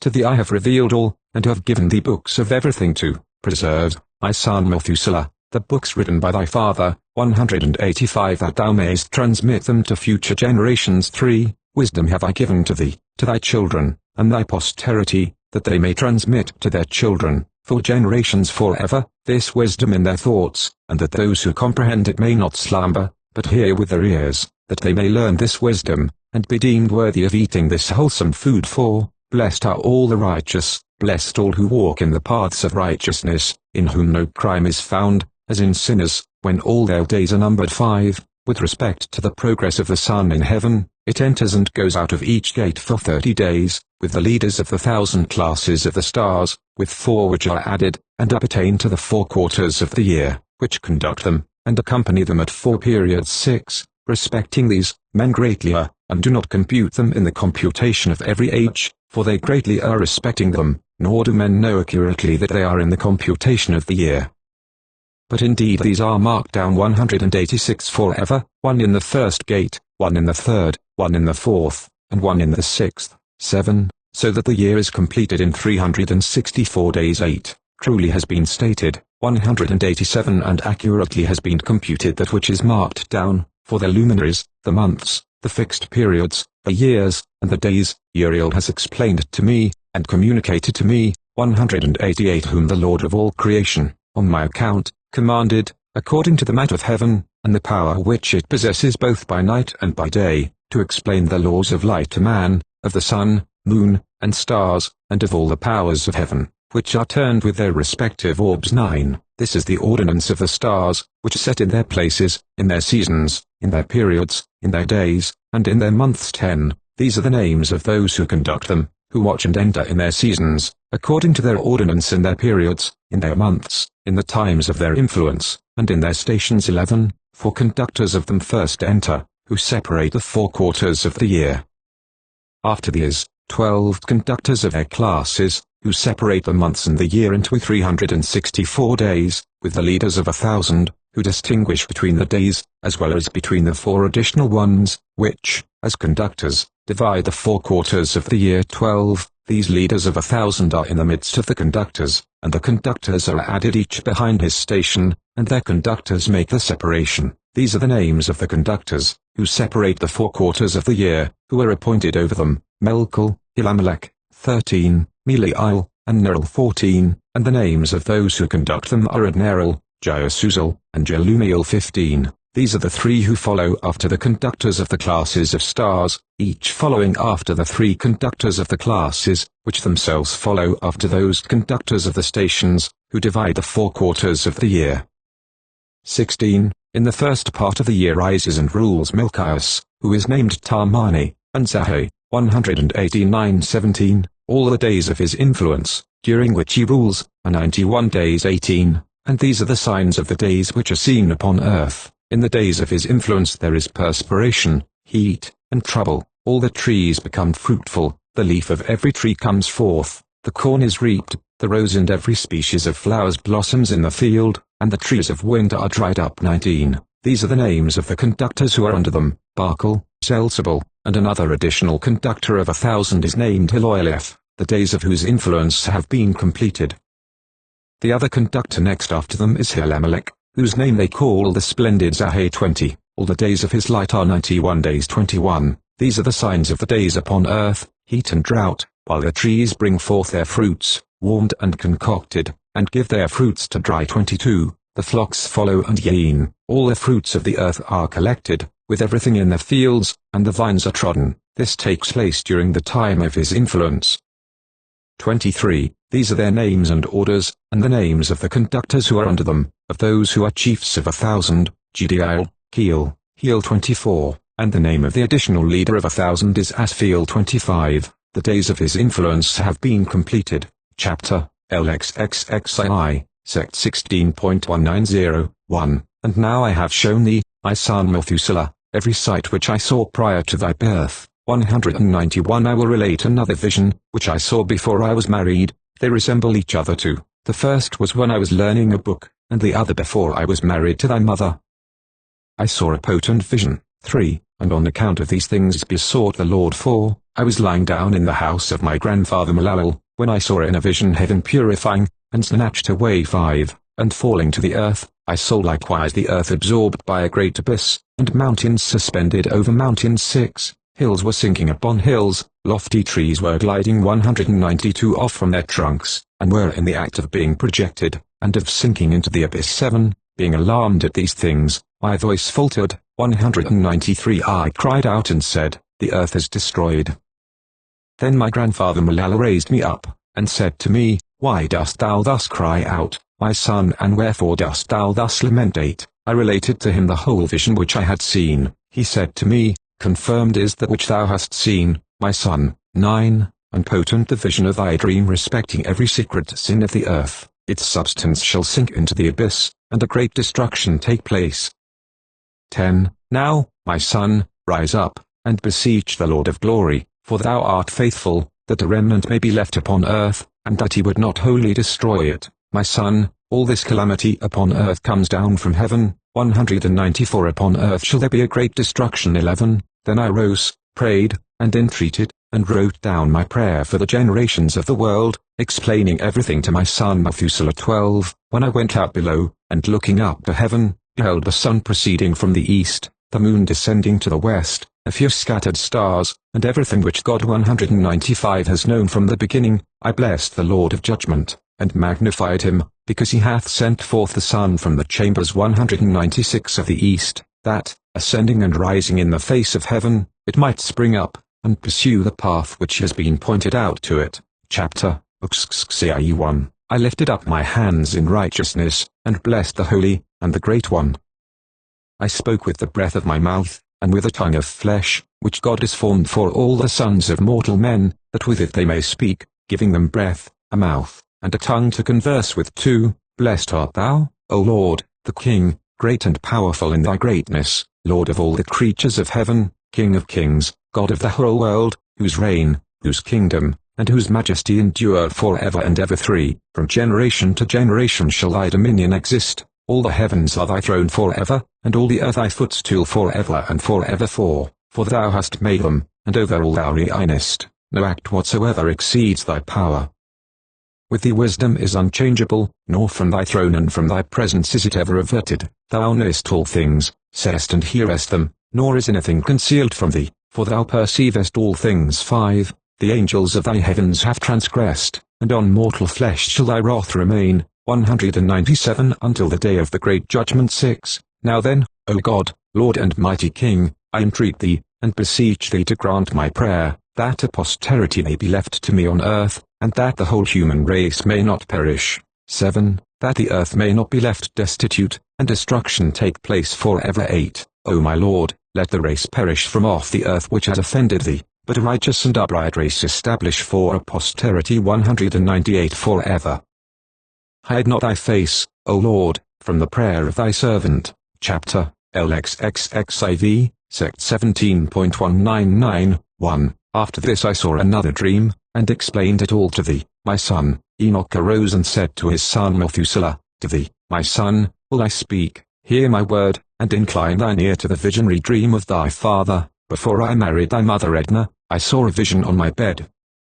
2. And behold, a cow sprung forth from the earth. 3. And this cow was white. 4. Afterwards a female heifer sprung forth, and with it another heifer. 200 One of them was black, and one was red. 201 5. The black heifer then struck the red one, and pursued it over the earth. 6. From that period I could see nothing more of the red heifer, but the black one increased in bulk, and a female heifer came with him. 7. After this I saw that many cows proceeded forth, resembling him, and following after him. 8. The first female young one also went out in the presence of the first cow, and sought the red heifer, but found him not. 9. And she lamented with great lamentation, while she was seeking him. 10. Then I looked until that first cow came to her, from which time she became silent, and ceased to lament. 11. Afterwards she carved another white cow. 12. And again carved many cows and black heifers. 13. In my sleep also I perceived a white bull, which in like manner grew, and became a large white bull. 14. After him many white cows came forth, resembling him. 15. And they began to carve many other white cows, which resembled them and followed each other. Chapter, LXXXV1. Again I looked attentively, 202 while sleeping, and surveyed heaven above. 2. And behold a single star fell from heaven. 3. Which being raised up, ate and fed among those cows. 4. After that I perceived other large and black cows, and behold all of them changed their stalls and pastures, while their young began to lament one with another. Again I looked in my vision, and surveyed heaven, when behold I saw many stars which descended, and projected themselves from heaven to where the first star was. 5. Into the midst of those young ones, while the cows were with them, feeding in the midst of them. 6. I looked at and observed them, when behold, they all acted after the manner of horses, and began to approach the young cows, all of whom became pregnant, and brought forth elephants, camels, and asses. 7. At these all the cows were alarmed and terrified, when they began biting with their teeth, swallowing, and striking with their horns. 8. They began also to devour the cows, and behold all the children of the earth trembled, shook with terror at them, and suddenly fled away. Chapter, LXXXVI1. Again I perceived them, when they began to strike and to swallow each other, and the earth cried out. Then I raised my eyes a second time towards heaven, and saw in a vision, that, behold, there came forth from heaven as it were the likeness of white men. 1 came forth from thence, and 3 with him. 2. Those 3, who came forth last, seized me by my hand, and raising me up from the generations of the earth, elevated me to a high station. 3. Then they showed me a lofty tower on the earth, while every hill became diminished. And they said, Remain here, until thou perceivest what shall come upon those elephants, camels, and asses, upon the stars, and upon all the cows. Chapter, XXXVI1. Then I looked at that one of the 4 white men, who came forth first. 2. He seized the first star which fell down from heaven. 3. And, binding it hand and foot, he cast it into a valley narrow, deep, stupendous, and gloomy. 4. Then one of them drew his sword, and gave it to the elephants, camels, and asses, who began to strike each other. And the whole earth shook on account of them. 5. And when I looked in the vision, behold, one of those 4 angels, who came forth, hurled from heaven, collected together, and took all the great stars, whose form partly resembled that of horses, and binding them all hand and foot, cast them into the cavities of the earth. Chapter 1. Then one of those 4 went to the white cows, and taught them a mystery. While the cow was trembling, it was born, and became a man, 203, and fabricated for himself a large ship. In this he dwelt, and 3 cows 204 dwelt with him in that ship, which covered them. 2. Again I lifted up my eyes towards heaven, and saw a lofty roof. Above it were 7 cataracts, which poured forth on a certain village much water. 3. Again I looked, and behold there were fountains open on the earth in that large village. 4. The water began to boil up, and rose over the earth, so that the village was not seen, while its whole soil was covered with water. 5. Much water was over it, darkness, and clouds. Then I surveyed the height of this water, and it was elevated above the village. 6. It flowed over the village, and stood higher than the earth. 7. Then all the cows which were collected there, while I looked on them, were drowned, swallowed up, and destroyed in the water. 8. But the ship floated above it. All the cows, the elephants, the camels, and the asses, were drowned on the earth, and all cattle, nor could I perceive them, neither were they able to get out, but perished, and sunk into the deep. 9. Again I looked in the vision until those cataracts from that lofty roof were removed, and the fountains of the earth became equalized, while other depths were opened. 10. Into which the water began to descend, until the dry ground appeared. 11. The ship remained on the earth, the darkness receded, and it became light. 12. Then the white cow, which became a man, went out of the ship, and the 3 cows with him. 13. One of the 3 cows was white, resembling that cow, one of them was red as blood, and one of them was black, and the white cow left them. 14. Then began wild beasts and birds to bring forth. 15. Of all these the different kinds assembled together, lions, tigers, wolves, dogs, wild boars, foxes, rabbits, and the hansa. 16. The civet, the avast, kites, the foncus, and ravens. 17. Then a white cow 205 was born in the midst of them. 18. And they began to bite each other, when the white cow, which was born in the midst of them, brought forth a wild ass and a white cow at the same time, and after that many wild asses. Then the white cow, 206 which was born, brought forth the black wild sow and a white sheep, 207.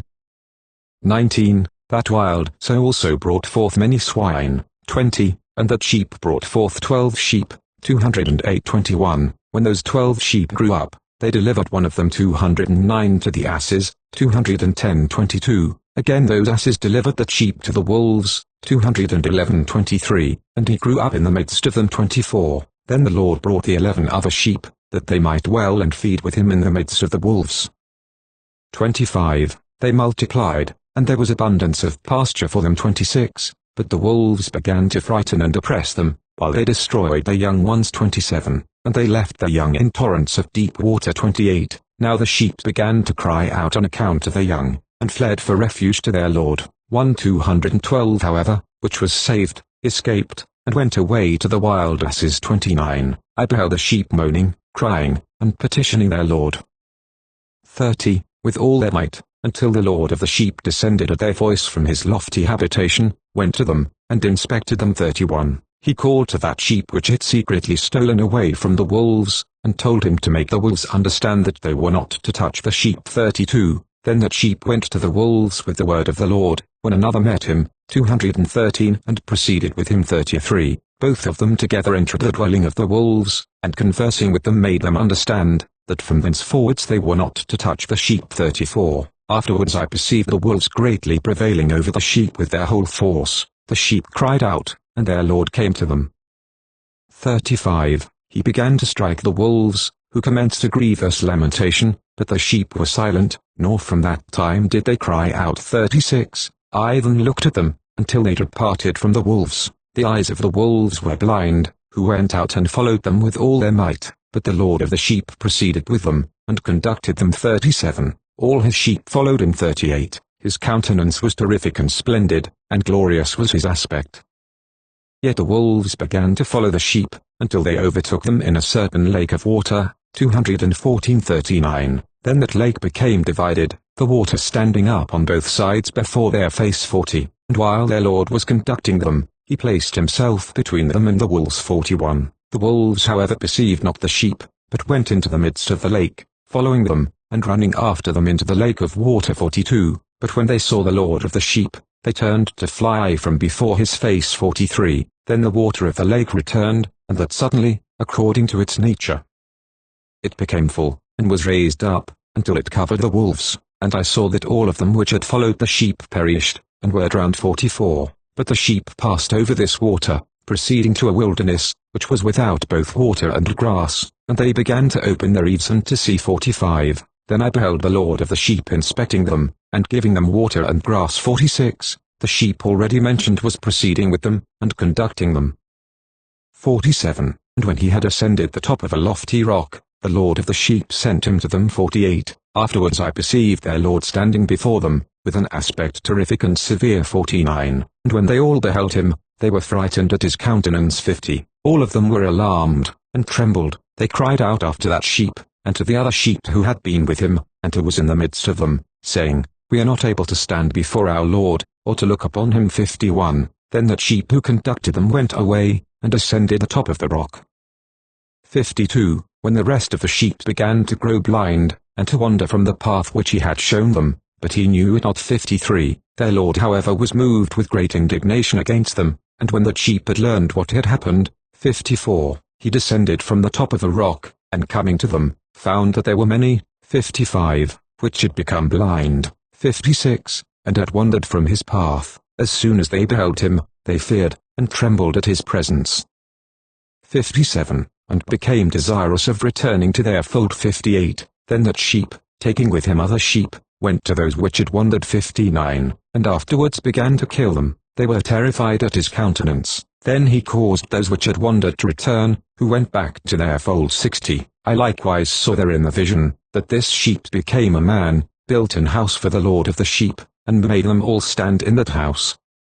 61. I perceived also that the sheep which proceeded to meet this sheep, their conductor, died. I saw, too, that all the great sheep perished, while smaller ones rose up in their place, entered into a pasture, and approached a river of water, 215:62. Then that sheep, their conductor, who became a man, was separated from them, and died 63. All the sheep sought after him, and cried for him with bitter lamentation 64. I saw likewise that they ceased to cry after that sheep, and passed over the river of water 65, and that there arose other sheep, all of whom conducted them, 216 instead of those who were dead, and who had previously conducted them. 66. Then I saw that the sheep entered into a goodly place, and a territory delectable and glorious 67. I saw also that they became satiated, that their house was in the midst of a delectable territory, and that sometimes their eyes were opened, and that sometimes they were blind, until another sheep 217 arose and conducted them. He brought them all back, and their eyes were opened 68. Then dogs, foxes, and wild boars began to devour them, until again another sheep 218 arose, the master of the flock, one of themselves, a ram, to conduct them. This ram began to butt on every side those dogs, foxes, and wild boars, until they all perished 69. But the former sheep opened his eyes, and saw the ram in the midst of them, who had laid aside his glory. 70. And he began to strike the sheep, treading upon them, and behaving himself without dignity 71. Then their Lord sent the former sheep again to a still different 219 sheep, 220, and raised him up to be a ram, and to conduct them instead of that sheep who had laid aside his glory 72. Going therefore to him, and conversing with him alone, he raised up that ram, and made him a prince and leader of the flock, all the time that the dogs 221 troubled the sheep. 73. The first ram paid respect to this latter ram 74. Then the latter ram arose, and fled away from before his face. And I saw that those dogs caused the first ram to fall 75, but the latter ram arose, and conducted the smaller sheep 76. That ram likewise begat many sheep, and died 77. Then there was a smaller sheep, 222 a ram, instead of him, which became a prince and leader, conducting the flock 78, and the sheep increased in size, and multiplied 79, and all the dogs, foxes, and wild boars feared, and fled away from him. 80. That ram also struck and killed all the wild beasts, so that they could not again prevail in the midst of the sheep, nor at any time ever snatch them away. 81. And that house was made large and wide, a lofty tower being built upon it by the sheep, for the lord of the sheep. 82. The house was low, but the tower was elevated and very high. 83. Then the lord of the sheep stood upon the tower, and caused a full table to approach before him. 84. Again I saw that those sheep wandered, and went various ways, forsaking that their house. 85. And that their lord called to some among them, whom he sent 223 to them. 86. But these the sheep began to kill, and when one of them was saved from slaughter, 224 he leaped, and cried out against those who were desirous of killing him. 87. But the lord of the sheep delivered him from their hands, and made him ascend to him, and remain with him. 88. He sent also many others to them, to testify, and with lamentations to exclaim against them. 89. Again I saw, when some of them forsook the house of their lord, and his tower, wandering on all sides, and growing blind. 90. I saw that the lord of the sheep made a great slaughter among them in their pasture, until they cried out to him in consequence of that slaughter. Then he departed from the place of his habitation, and left them in the power of lions, tigers, wolves, and the seat, and in the power of foxes, and of every beast. 91. And the wild beasts began to tear them. 92. I saw, too, that he forsook the house of their fathers, and their tower, giving them all into the power of lions to tear and devour them, into the power of every beast. 93. Then I began to cry out with all my might, imploring the Lord of the sheep, and showing him how the sheep were devoured by all the beasts of prey. 94. But he looked on in silence, rejoicing that they were devoured, swallowed up, and carried off, and leaving them in the power of every beast for food. He called also 70 shepherds, and resigned to them the care of the sheep, that they might overlook them. 95. Saying to them and to their associates, every one of you henceforwards overlook the sheep, and whatsoever I command you, do, and I will deliver them to you. Numbered, 225. 96. I will tell you which of them shall be slain, these destroy, and he delivered the sheep to them. 97. Then he called to another, and said, understand, and watch everything which the shepherds shall do to these sheep, for many more of them shall perish than I have commanded. 98. Of every excess and slaughter, which the shepherds shall commit, there shall be an account, as, how many may have perished by my command, and how many they may have destroyed of their own heads. 99. Of all the destruction brought about by each of the shepherds there shall be an account, and according to the number I will cause a recital to be made before me, how many they have destroyed of their own heads, and how many they have delivered up to destruction, that I may have this testimony against them, that I may know all their proceedings, and that, delivering the sheep to them, I may see what they will do, whether they will act as I have commanded them, or not. 100. Of this, however, they shall be ignorant, neither shalt thou make any explanation to them, neither shalt thou reprove them, but there shall be an account of all the destruction done by them in their respective seasons. Then they began to kill, and destroy more than it was commanded them. 101. And they left the sheep in the power of lions, so that very many of them were devoured and swallowed up by lions and tigers, and wild boars preyed upon them. That tower they burnt, and overthrew that house. 102. Then I grieved extremely on account of the tower, and because the house of the sheep was overthrown. 103. Neither was I afterwards able to perceive whether they again entered that house. 104. The shepherds likewise, and their associates, delivered them to all the wild beasts, that they might devour them, each of them in his season, according to his number, was delivered up, each of them, one with another, was described in a book. How many of them, one with another, were destroyed, in a book. 105. More, however, than was ordered, every shepherd killed and destroyed. 106. Then I began to weep, and was greatly indignant, on account of the sheep. 107. In like manner also I saw in the vision him who wrote, how he wrote down one, destroyed by the shepherds. Every day, he ascended, remained, and exhibited each of his books to the Lord of the sheep, containing all which they had done, and all which each of them had made away with. 108. And all which they had delivered up to destruction. 109. He took the book up in his hands, read it, sealed it, and deposited it. 110. After this, I saw shepherds overlooking for 12 hours. 111. And behold, 3 of the sheep 226 departed, arrived, went in, and began building all which was fallen down of that house 112, but the wild boars 227 hindered them, although they prevailed not 113. Again they began to build as before, and raised up the tower, which was called a lofty tower. 114, and again they began to place before the tower a table, with every impure and unclean kind of bread upon it 115. Moreover also all the sheep were blind, and could not see, as were the shepherds likewise 116. Thus were they delivered up to the shepherds for a great destruction, who trod them under foot, and devoured them 117. Yet was their Lord silent, until all the sheep in the field were destroyed. The shepherds and the sheep were all mixed together, but they did not save them from the power of the beasts 118. Then he who wrote the book ascended, exhibited it, and read it at the residence of the Lord of the sheep. He petitioned him for them, and prayed, pointing out every act of the shepherds, and testifying before him against them all. Then taking the book, he deposited it with him, and departed. Chapter LXXXIX1. And I observed during the time, that thus 37,228 shepherds were overlooking, all of whom finished in their respective periods as the first. Others then received them into their hands, that they might overlook them in their respective periods, every shepherd in his own period too. Afterwards I saw in the vision, that all the birds of heaven arrived, eagles, the avast, kites and ravens.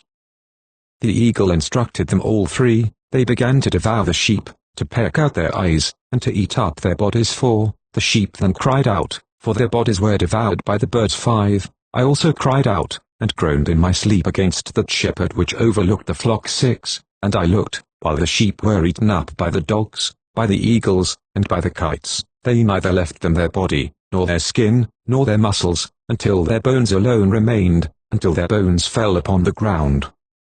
And the sheep became diminished 7. I observed likewise during the time, that 23 shepherds 229 were overlooking, who completed in their respective periods 58 periods 8. Then were small lambs born of those white sheep, who began to open their eyes and to see, crying out to the sheep 9. The sheep, however, cried not out to them, neither did they hear what they uttered to them, but were deaf, blind, and obdurate in the greatest degrees 10. I saw in the vision that ravens flew down upon those lambs. 11. That they seized one of them, and that tearing the sheep in pieces, they devoured them.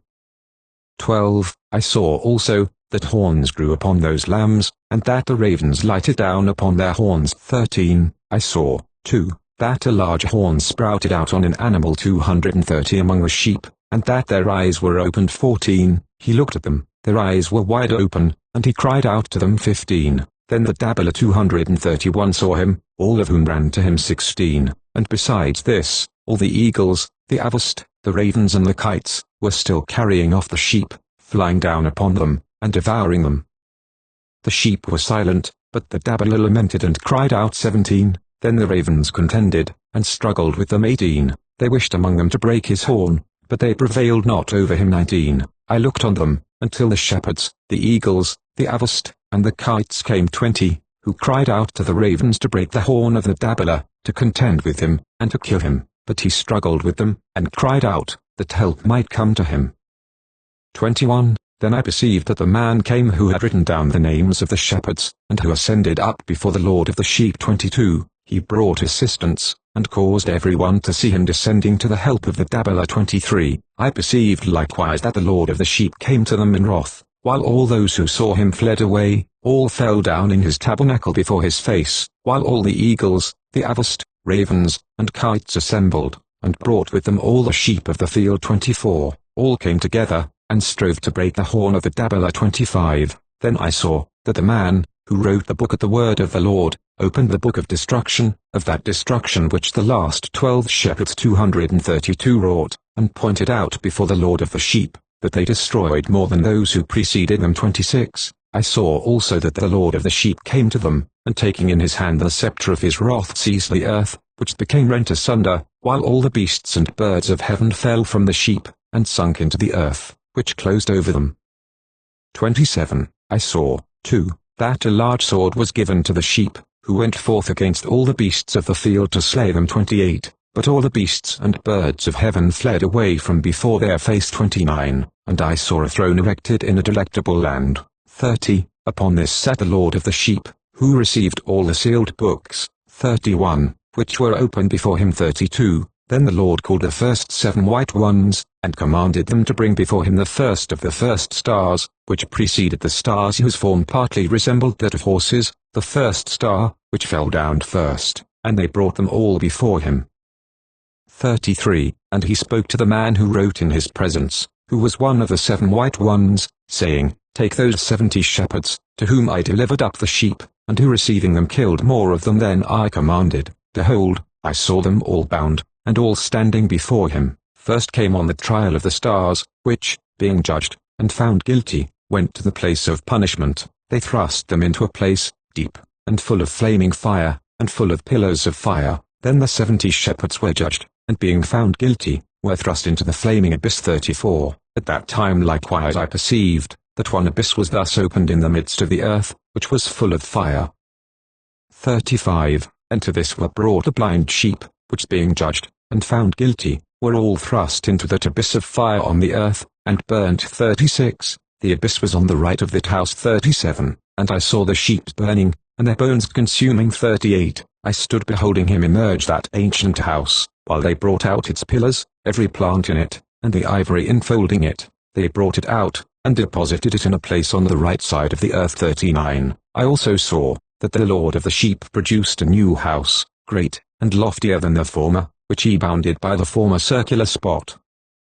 All its pillars were new, and its ivory new, as well as more abundant than the former ancient ivory, which he had brought out. 40. And while all the sheep which were left were in the midst of it, all the beasts of the earth, and all the birds of heaven, fell down and worshipped them, petitioning them, and obeying them in everything. 41. Then those 3, who were clothed in white, and who, holding me by my hand, had before caused me to ascend, while the hand of him who spoke held me, raised me up, and placed me in the midst of the sheep, before the judgment took place. 42. The sheep were all white, with wool long and pure. Then all who had perished, and had been destroyed, every beast of the field, and every bird of heaven, assembled in that house, while the Lord of the sheep rejoiced with great joy, because all were good, and had come back again to his dwelling. 43. And I saw that they laid down the sword which had been given to the sheep, and returned it to his house, sealing it up in the presence of the Lord.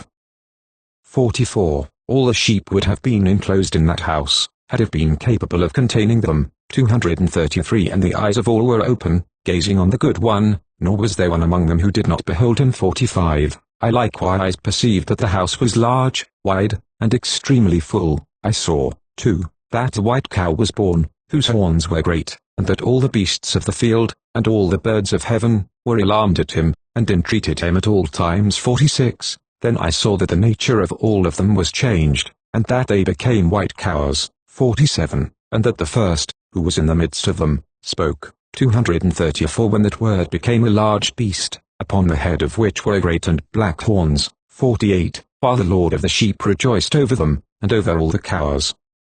49. I lay down in the midst of them, I awoke, and saw the whole. This is the vision which I saw, lying down and waking. Then I blessed the Lord of righteousness, and gave glory to him. 50. Afterwards I wept abundantly, nor did my tears cease, so that I became incapable of enduring it. While I was looking on, they flowed. 235. On account of what I saw, for all was come and gone on by, every individual circumstance respecting the conduct of mankind was seen by me. 51. In that night I remembered my former dream, and therefore wept and was troubled, because I had seen that vision. Chapter, XC, Sect 18.236, 1. And now, my son Methuselah, call to me all thy brethren, and assemble for me all the children of thy mother, for a voice calls me, and the Spirit is poured out upon me, that I may show you everything which shall happen to you forever. 2. Then Methuselah went, called to him all his brethren, and assembled his kindred. 3. And conversing with all his children in truth. 4. Enoch said, Hear, my children, every word of your father, and listen in uprightness to the voice of my mouth, for I would gain your attention, while I address you, my beloved, be attached to integrity, and walk in it.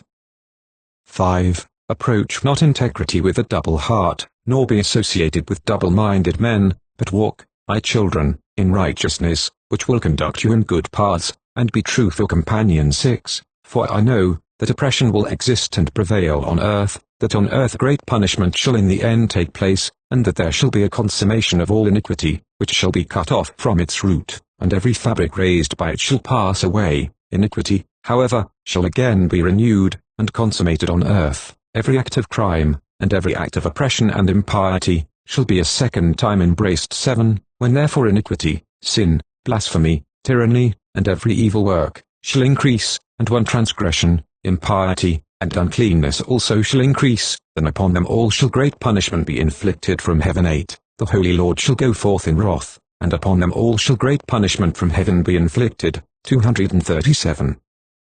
9. The Holy Lord shall go forth in wrath, and with punishment, that he may execute judgment upon earth. 10. In those days oppression shall be cut off from its roots, and iniquity with fraud shall be eradicated, perishing from under heaven. 11. Every place of strength. 238 shall be surrendered with its inhabitants, with fire shall it be burned, they shall be brought from every part of the earth, and be cast into a judgment of fire, they shall perish in wrath, and by a judgment overpowering them. 239 Forever. 12. Righteousness shall be raised up from slumber, and wisdom shall be raised up, and conferred upon them.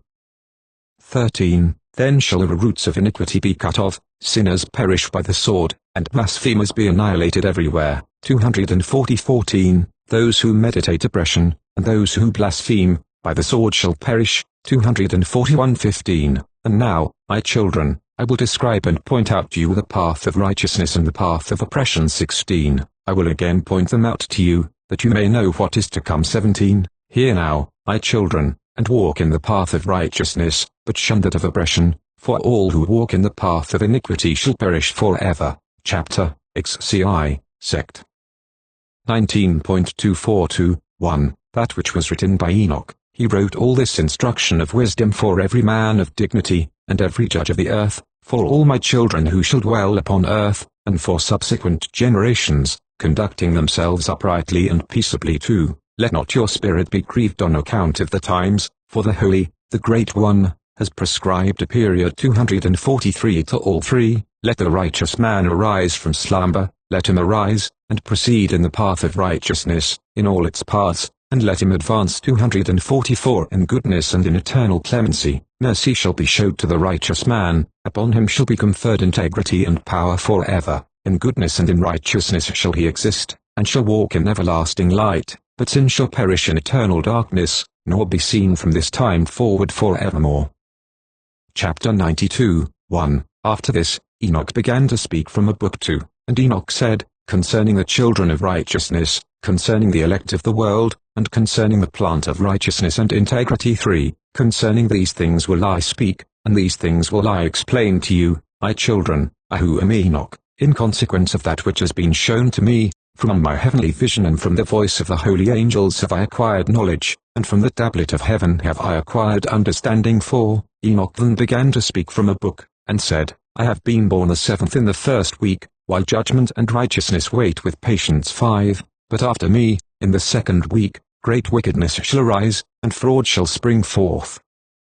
6. In that week 245 the end of the first shall take place, in which mankind shall be safe. 7. But when the first is completed, 246 iniquity shall grow up, and he shall execute the decree upon sinners. 247 8. Afterwards, in the 3rd week, during its completion, a man 248 of the plant of righteous judgment shall be selected, and after him the plant of righteousness shall come forever. 9. Subsequently, in the 4th week, during its completion, the visions of the holy and the righteous shall be seen, the order of generation after generation shall take place, and an habitation shall be made for them. 249 Then in the 5th week, during its completion, the house of glory and of dominion 250 shall be erected forever. 10. After that, in the 6th week, all those who are in it shall be darkened, the hearts of all of them shall be forgetful of wisdom, and in it shall a man 251 ascend. 11. And during its completion he shall burn the house of dominion with fire, and all the race of the elect root shall be dispersed. 252.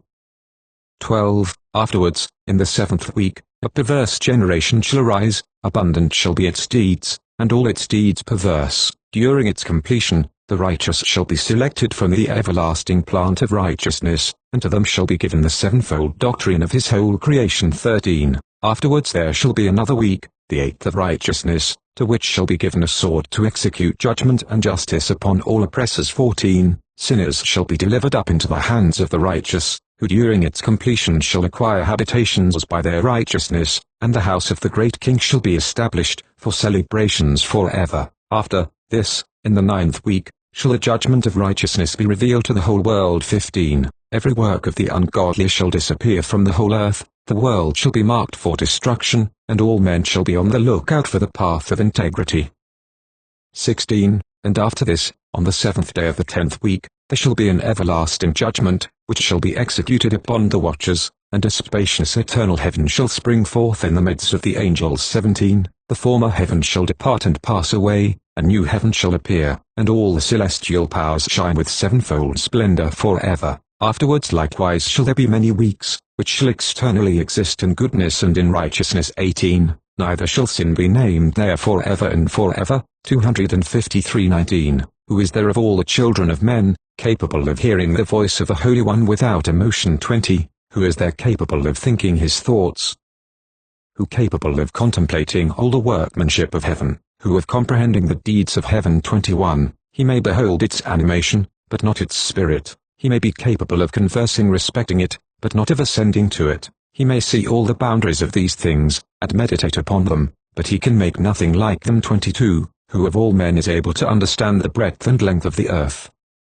23. By whom have been seen the dimensions of all these things? Is it every man who is capable of comprehending the extent of heaven, what its elevation is, and by what it is supported? 24. How many are the numbers of the stars, and where all the luminaries remain at rest? Chapter XCII 1. And now let me exhort you, my children, to love righteousness, and to walk in it, for the paths of righteousness are worthy of acceptation, but the paths of iniquity shall suddenly fail, and be diminished too. To men of note in their generation the paths of oppression and death are revealed, but they keep far from them, and do not follow them.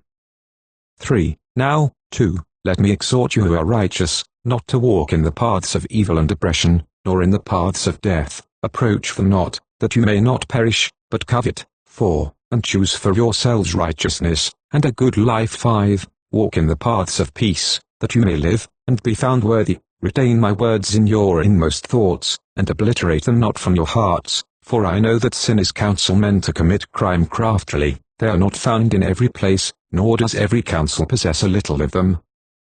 6. Woe to those who build up iniquity and oppression, and who lay the foundation of fraud, for suddenly shall they be subverted, and never obtain peace. 7. Woe to those who build up their houses with crime, for from their very foundations shall their houses 254 be demolished, and by the sword shall they themselves fall. Those, too, who acquire gold and silver, shall justly and suddenly perish. Woe to you who are rich, for in your riches have you trusted, but from your riches you shall be removed, because you have not remembered the Most High in the days of your prosperity. You shall be removed, because you have not remembered the Most High in the days of your prosperity. 255:8. You have committed blasphemy and iniquity, and are destined to the day of the effusion of blood, to the day of darkness, and to the day of the great judgment. 9. This I declare and point out to you, that he who created you will destroy you. 10. When you fall, he will not show you mercy, but your Creator will rejoice in your destruction. 11. Let those, then, who shall be righteous among you in those days, detest sinners, and the ungodly. Chapter XCIV 1. Oh that my eyes were clouds of water, that I might weep over you, and pour forth my tears like rain. 256 And rest from the sorrow of my heart too, who has permitted you to hate and to transgress. Judgment shall overtake you, ye sinners.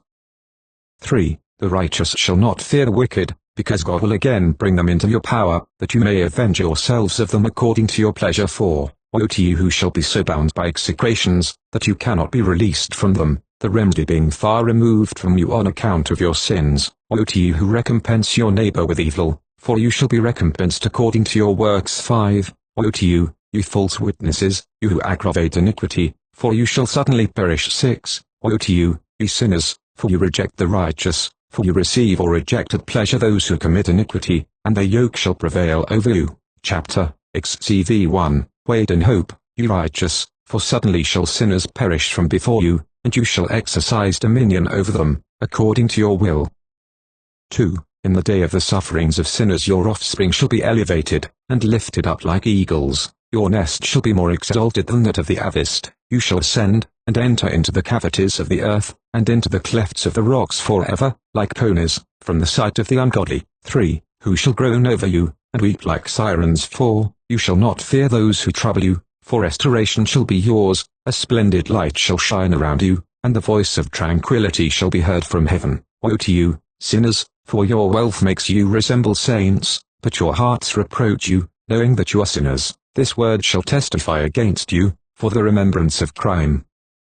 5. Woe to you who feed upon the glory of the corn, and drink the strength of the deepest spring. 257 And in the pride of your power tread down the humble. 6. Woe to you who drink water at pleasure. 258 For suddenly shall you be recompensed, consumed, and withered, because you have forsaken the fountain of life. 7. Woe to you who act iniquitously, fraudulently, and blasphemously, there shall be a remembrance against you for evil. 8. Woe to you, ye powerful, who with power struck down righteousness, for the day of your destruction shall come, while at that very time many and good days shall be the portion of the righteous. 259 Even at the period of your judgment, chapter, XCVI 1, the righteous are confident that sinners will be disgraced, and perish in the day of iniquity. 2. You shall yourselves be conscious of it, for the Most High will remember your destruction, and the angels shall rejoice over it. What will you do, ye sinners, and where will you fly in the day of judgment, when you shall hear the words of the prayer of the righteous? 3. You are not like them who in this respect witness against you, you are associates of sinners. 4. In those days shall the prayers of the righteous come up before the Lord, when the day of your judgment shall arrive, and every circumstance of your iniquity be related before the great and the Holy One. 5. Your faces shall be covered with shame, while every deed, strengthened by crime, shall be rejected. 6. Woe unto you, sinners, who in the midst of the sea, and on dry land, are those against whom an evil record exists. Woe to you who squander silver and gold, not obtained in righteousness, and say, we are rich, possess wealth, and have acquired everything which we can desire. 7. Now then will we do whatsoever we are disposed to do, for we have amassed silver, our barns are full, and the husbandmen of our families are like overflowing water. 268 Like water shall your falsehood pass away, for your wealth will not be permanent, but shall suddenly ascend from you, because you have obtained it all iniquitously. To extreme malediction shall you be delivered up. 9. And now I swear to you, ye crafty, as well as simple ones, that you, often contemplating the earth, you who are men, clothe yourselves more elegantly. 261 Than married women, and both together more so than unmarried ones, everywhere arraying yourselves in majesty, in magnificence, in authority, and in silver, but gold, purple, honor, and wealth, like water, flow away. 10. Erudition therefore and wisdom are not theirs. Thus 262 shall they perish, together with their riches, with all their glory, and with their honors. 11. While with disgrace, with slaughter, and in extreme penury, shall their spirits be thrust into a furnace of fire. 12. I have sworn to you, ye sinners, that neither mountain nor hill has been or shall be subservient. 263 To woman. 13. Neither in this way has crime been sent down to us. 264 Upon earth, but men of their own heads have invented it, and greatly shall those who give it efficiency be execrated. 14. Barrenness shall not be previously inflicted on woman, but on account of the work of her hands shall she die childless. 15. I have sworn to you, ye sinners, by the Holy and the Great One, that all your evil deeds are disclosed in the heavens, and that none of your oppressive acts are concealed in secret. 16. Think not in your minds, neither say in your hearts, that every crime is not manifested and seen. In heaven it is daily written down before the Most High, henceforward shall it be manifested, for every act of oppression which you commit shall be daily recorded, until the period of your condemnation. 17. Woe to you, ye simple ones, for you shall perish in your simplicity. To the wise you will not listen, and that which is good you shall not obtain. 265. 18. Now therefore know that you are destined to the day of destruction, nor hope that sinners shall live, but in process of time you shall die. 266. For you are not marked. 267. For redemption. 19. But are destined to the day of the great judgment, to the day of distress, and the extreme ignominy of your souls. 20. Woe to you, ye obdurate in heart, who commit crime, and feed on blood. Whence is it that you feed on good things, drink, and are satiated? Is it not because our Lord, the Most High, has abundantly supplied every good thing upon earth? To you there shall not be peace. 21. Woe to you who love the deeds of iniquity, why do you hope for that which is good? Know that you shall be given up into the hands of the righteous, who shall cut off your necks, slay you, and show you no compassion. 22. Woe to you who rejoice in the trouble of the righteous, for a grave shall not be dug for you. 23. Woe to you who frustrate the word of the righteous, for to you there shall be no hope of life. 24. Woe to you who write down the word of falsehood, and the word of the wicked, for their falsehood they record, that they may hear and not forget folly. 25. To them there shall be no peace, but they shall surely die suddenly. Chapter, excluded. 1. Woe to them who act impiously, who laud and honor the word of falsehood. You have been lost in perdition, and have never led a virtuous life. 2. Woe to you who change the words of integrity, they transgress against the everlasting decree. 3. And cause the heads of those who are not sinners to be trodden down upon the earth. 4. In those days you, O ye righteous, shall have been deemed worthy of having your prayers rise up in remembrance, and shall have deposited them in testimony before the angels, that they might record the sins of sinners in the presence of the Most High. 5. In those days the nations shall be overthrown, but the families of the nations shall rise again in the day of perdition. 6. In those days they who become pregnant shall go forth, carry off their children, and forsake them, their offspring shall slip from them, and while suckling them shall they forsake them, they shall never return to them, and never instruct their beloved. 7. Again I swear to you, ye sinners, that crime has been prepared for the day of blood, which never ceases. 8. They shall worship stones, and engrave golden, silver, and wooden images, they shall worship impure spirits, demons, and every idol, in temples, but no help shall be obtained for them. 268 Their hearts shall become impious through their folly, and their eyes be blinded with mental superstition. 269 In their visionary dreams shall they be impious and superstitious. 270 Lying in all their actions, and worshipping a stone. Altogether shall they perish. 9 But in those days blessed shall they be, to whom the word of wisdom is delivered, who point out and pursue the path of the Most High, who walk in the way of righteousness, and who act not impiously with the impious. 10 They shall be saved. 11 Woe to you who expand the crime of your neighbor, for in hell shall you be slain. 12 Woe to you who lay the foundation of sin and deceit, and who are bitter on earth, for on it shall you be consumed. 13 Woe to you who build your houses by the labor of others, every part of which is constructed with brick. 271 And with the stone of crime, I tell you, that you shall not obtain peace.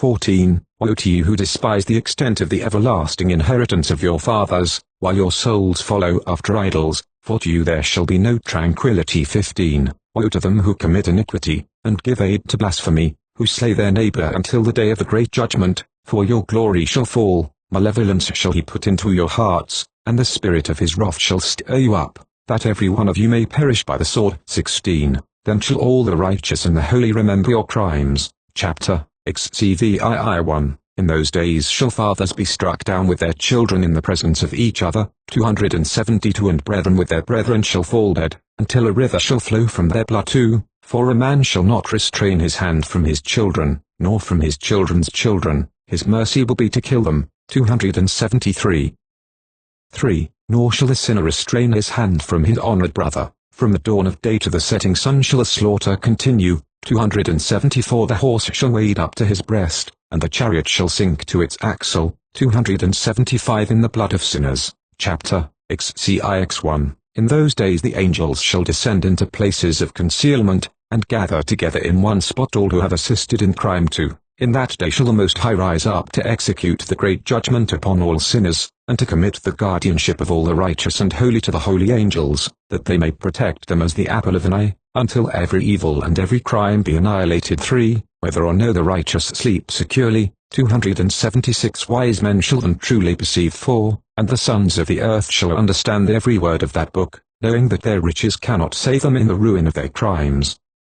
5 Woe to you, ye sinners, when you shall be afflicted on account of the righteous in the day of the great trouble, shall be burned in the fire, and be recompensed according to your deeds. 6 Woe to you, you perverted in heart, who are watchful to obtain an accurate knowledge of evil, and to discover terrors, no one shall assist you. 7 Woe to you, ye sinners, for with the words of your mouths, and with the work of your hands, have you acted impiously, in the flame of a blazing fire shall you be burned. 8 And now know ye, that the angels shall inquire into your conduct in heaven, of the sun, the moon, and the stars, shall they inquire respecting your sins, for upon earth you exercise jurisdiction over the righteous. 9 Every cloud shall bear witness against you, the snow, the dew, and the rain, for all of them shall be withholden from you, that they may not descend upon you, nor become subservient to your crimes.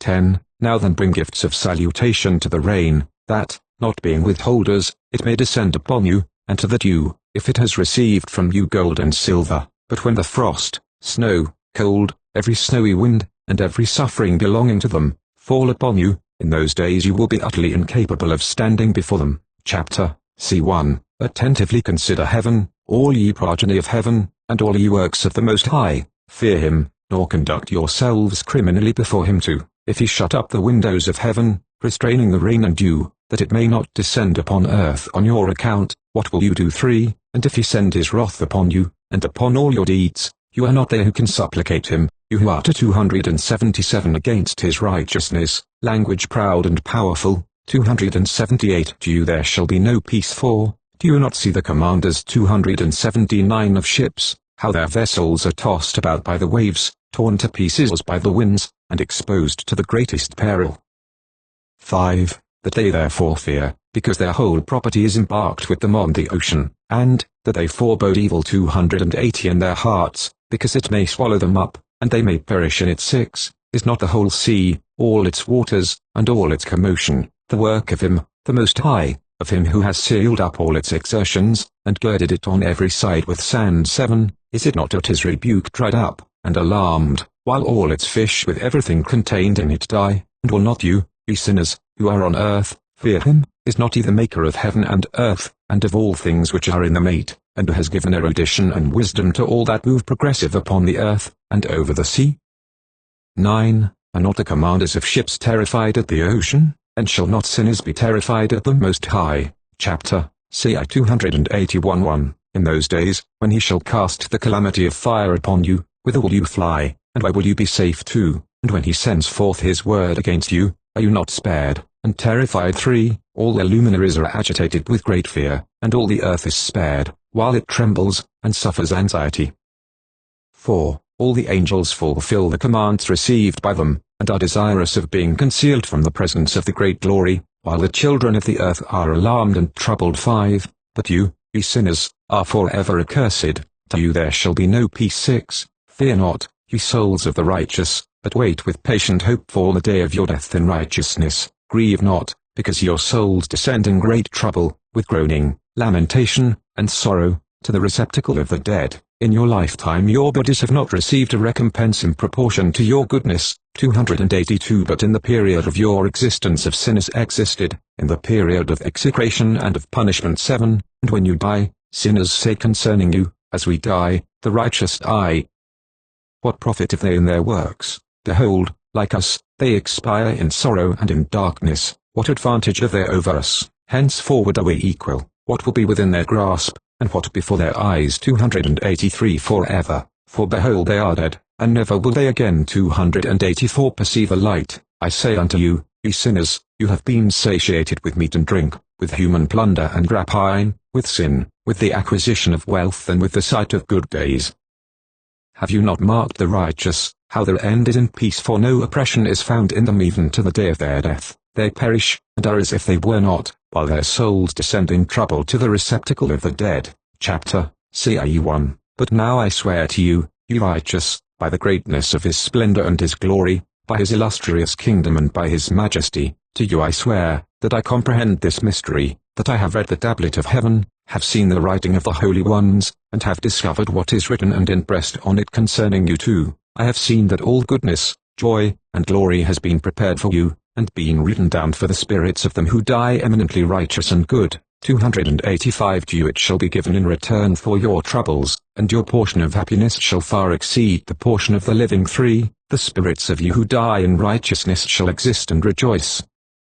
Their spirits shall exult, and their remembrance shall be before the face of the Mighty One from generation to generation, nor shall they now fear disgrace. 4. Woe to you, sinners, when you die in your sins, and they, who are like you, say respecting you, blessed are these sinners, they have lived out their whole period. 286 And now they die in happiness. 287 And in wealth, distress and slaughter they knew not. 288 While alive, in honor they die, nor ever in their lifetime did judgment overtake them. 5. But is it not been shown to them, that, when to the receptacle of the dead their souls shall be made to descend, their evil deeds shall become their greatest torment? into darkness, into the snare, and into the flame, which shall burn to the great judgment, shall their spirits enter, and the great judgment shall take effect forever and forever. 289:6. Woe to you, for to you there shall be no peace, neither can you say to the righteous, and to the good who are alive, in the days of our trouble have we been afflicted, every species of trouble have we seen, and many evil things have suffered. 297. Our spirits have been consumed, lessened, and diminished. 8. We have perished, nor has there been a possibility of help for us in word or in deed, we have found none, but have been tormented and destroyed. 9. We have not expected to live 291 day after day. 10. We hoped indeed to have been the head. 11. But we have become the tail. We have been afflicted, when we have exerted ourselves, but we have been devoured by sinners. 292. And the ungodly, their yoke has been heavy upon us. 12. Those who have exercised dominion over us, who detest and who goad us, and to those who hate us have we humbled our neck, but they have shown no compassion towards us. 13. We have been desirous of escaping from them, that we might fly away and be at rest, but we have found no place to which we could fly, and be secure from them. We have sought an asylum with princes in our distress, and have cried out to those who were devouring us, but our cry has not been regarded, nor have they been disposed to hear our voice.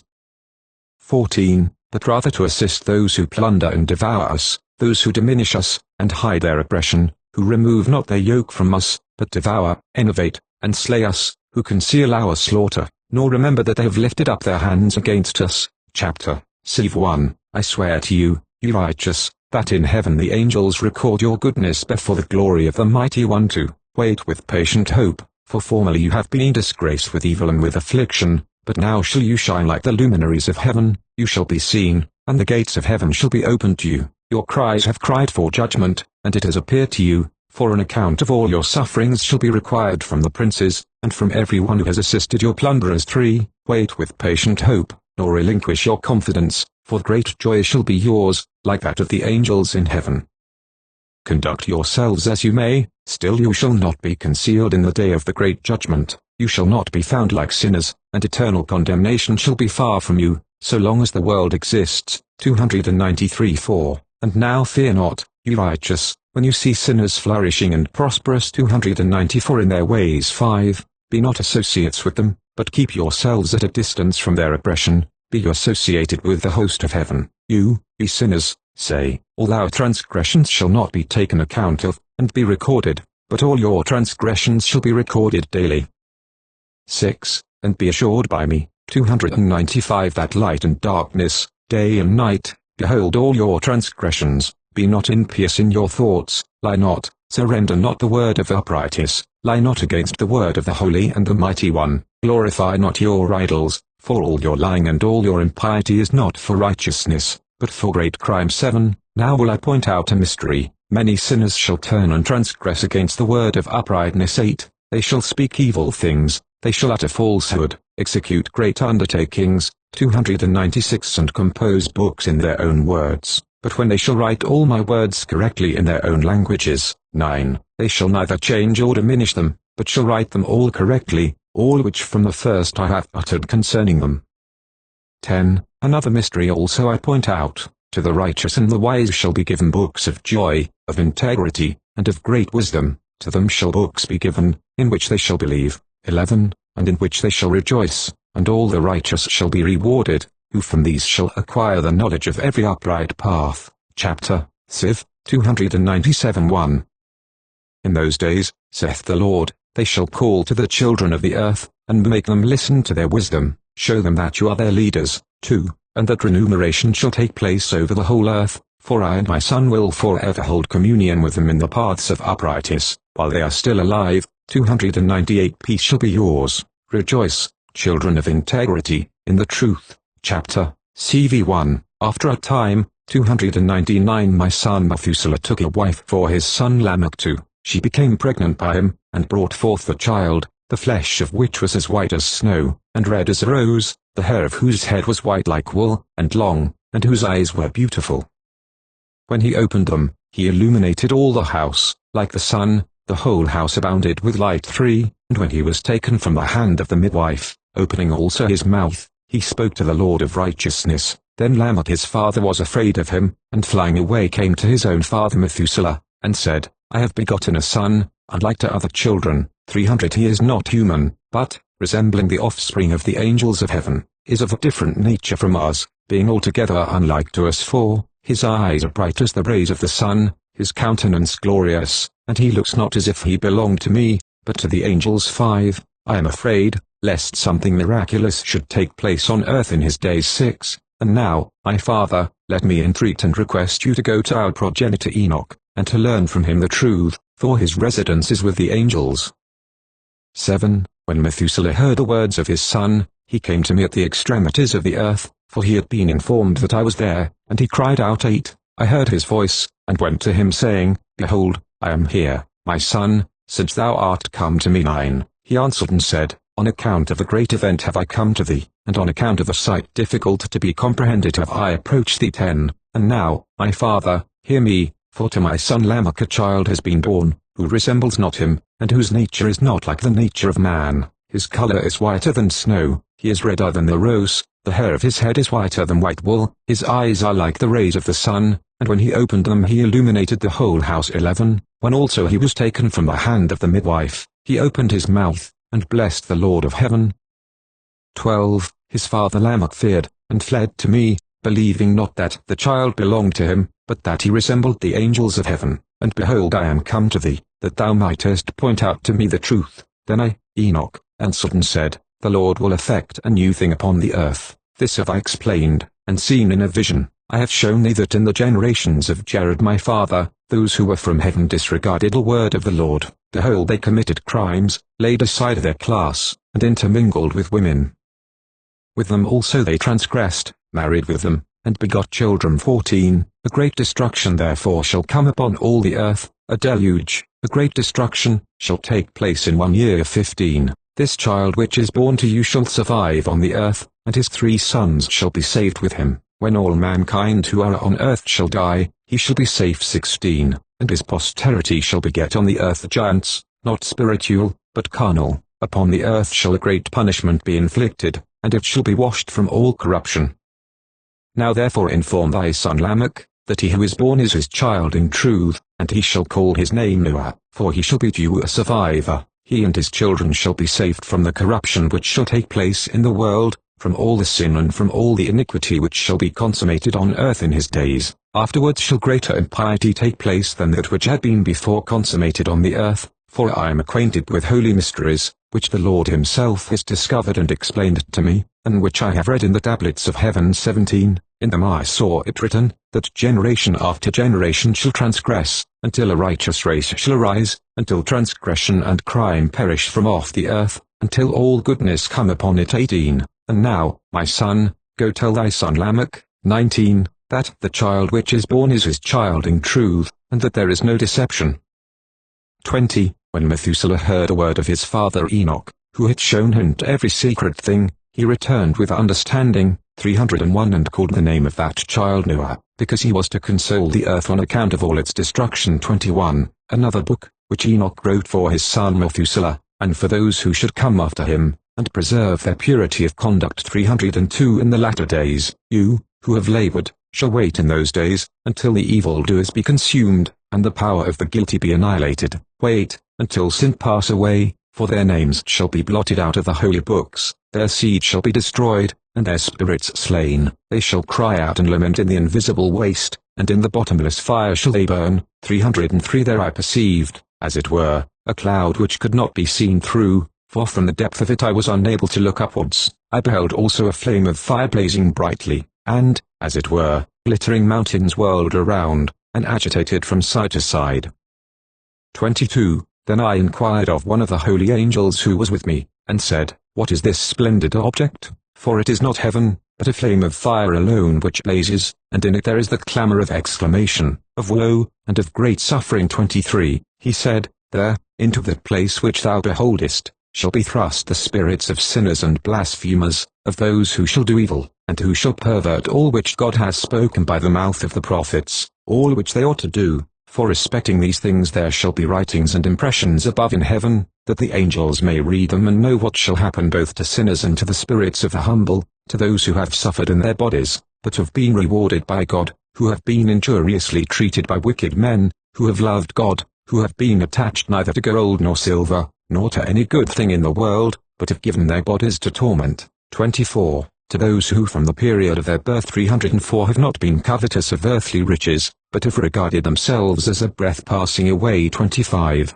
Such has been their conduct. 305. And much as the Lord tried them, and their spirits have been found pure, that they might bless his name, all their blessings have I related in a book, and he has rewarded them, for they have been found to love heaven with an everlasting aspiration. God has said, while they have been trodden down by wicked men, they have heard from them revilings and blasphemies, and have been ignominiously treated, while they were blessing me. And now will I call the spirits of the good from the generation of light, and will change those who have been born in darkness, who have not in their bodies been recompensed with glory, as their faith may have merited. 26. I will bring them into the splendid light of those who love my holy name, and I will place each of them on a throne of glory peculiarly his own, and they shall be at rest during unnumbered periods. Righteous is the judgment of God. 27. For to the faithful shall he give faith in the habitations of uprightness. 306. They shall see those, who having been born in darkness unto darkness shall be cast, while the righteous shall be at rest. Sinners shall cry out, beholding them, while they exist in splendor and proceed forwards to the days and periods prescribed to them. 307. Here ends the vision of Enoch the prophet. May the benediction of his prayer, and the gift of his appointed period, be with his beloved. Amen. The end. Notes. 1. Compare Book of Enoch 2. 2. Hebg 5. 3. Against heresies, Iv 16. Compare Book of Enoch 15. 4. On female dress, 2.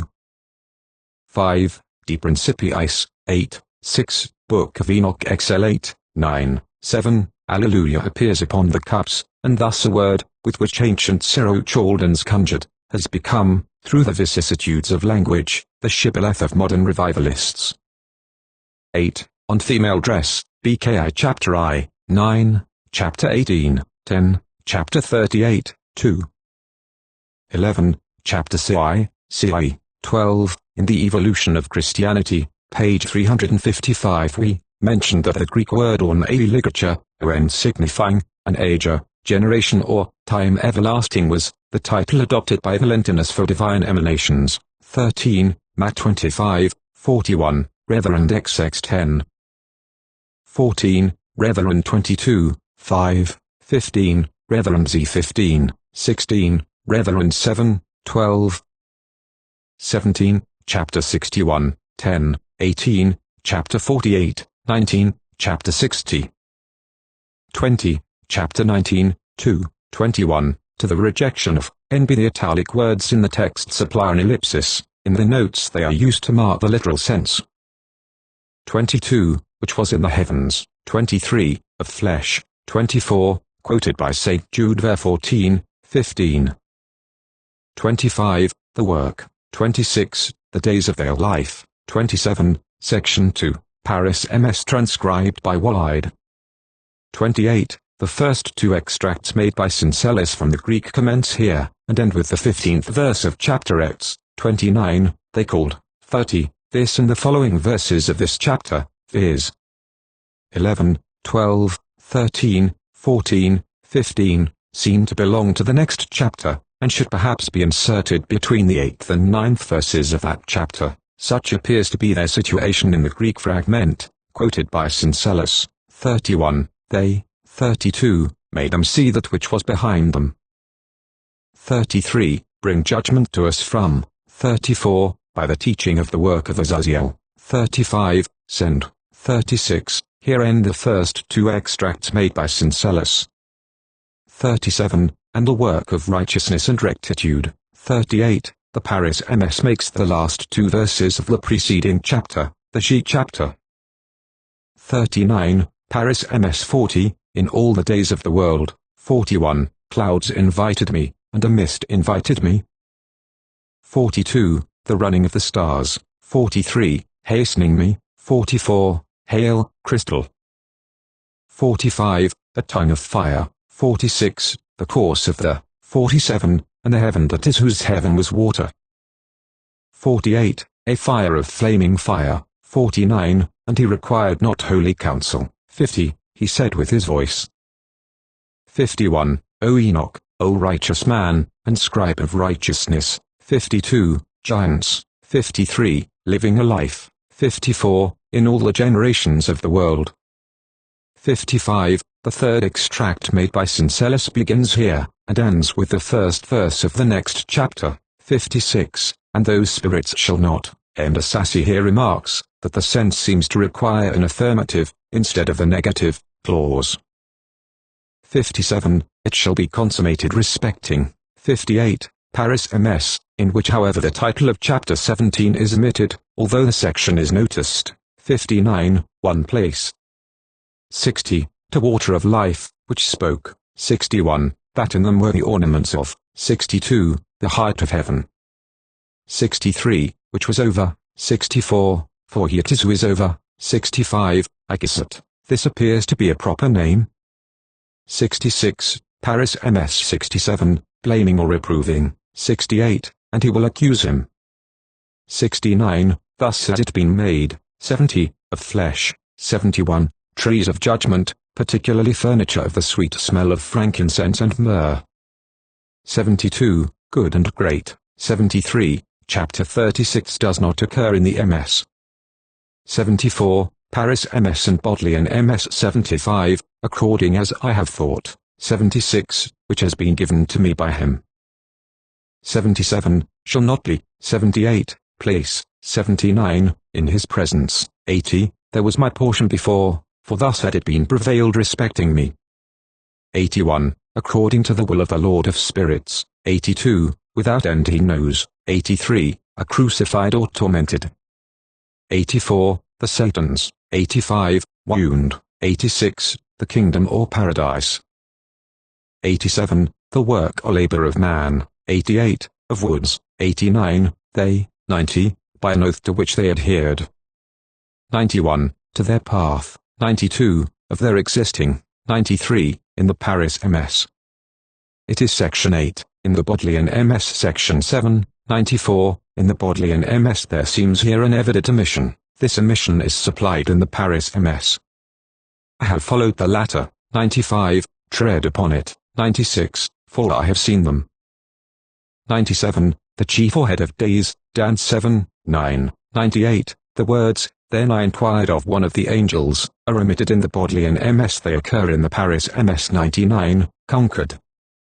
100. From whence. 101. The number. 102. By the work of their own hands. 103. In the hand of. 104. Rest shall be on earth. 105. Chapter 48. Occurs twice. 106. Psalm 4. 107. Go and walk upon it. 108. Nummus minutissimus. Apollos. 109. They. 110. By this. 111. In which there was not weight. 112. Male. 113. Female. 114. General 9. 12. I do set my bow in the cloud, and it shall be for a token of the covenant between me and the earth. 115. Faith, or fidelity. 116. From the midst of the day, the army alluded to was probably Roman. 117. Paris MS. 118. Which cannot be numbered. 119. It is grinding, as in a mortar. 120. There is no chapter 58 in the MS. I have therefore divided chapter Lix into two parts, denominating this first part chapter 58. 121. Paris MS. 122. These last three verses, viz. 12, 13, 14, are placed in both MSS at the end of chapter Lix, but they so evidently belong to this account of the Leviathan and Behemoth, that I have ventured to insert them here. 123. Their host. 124. The receptacle of their times is what sand is.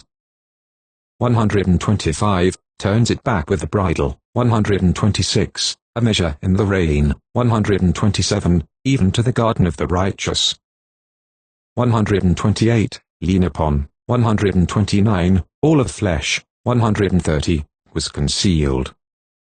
131. Be added to their faces. 132. Be drunk from them. 133. Punishment. 134. Chapters 64, 65, 66 and the first verse of 67 evidently contain a vision of Noah, and not of Enoch. 135, their end may be. 136, the Satans. 137, for kings, and for great glory. 138, shall go forth as spring of. 139, the power of water. 140, was with me. 141, portion.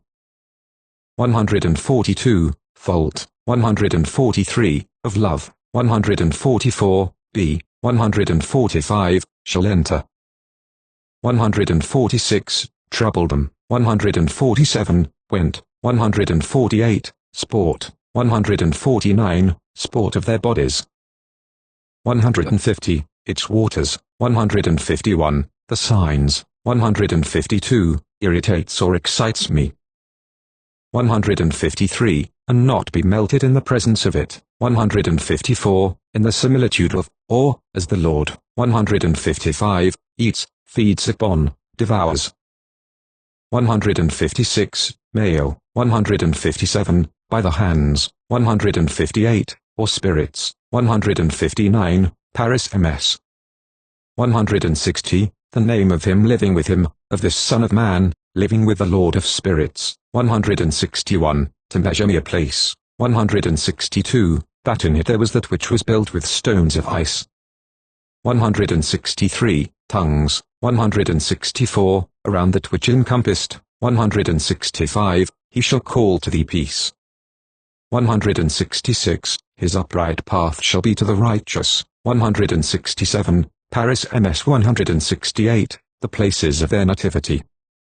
169, and he. 170, second, a manifest error. The Paris MS is correct. 171, 11, a mistake of the transcriber.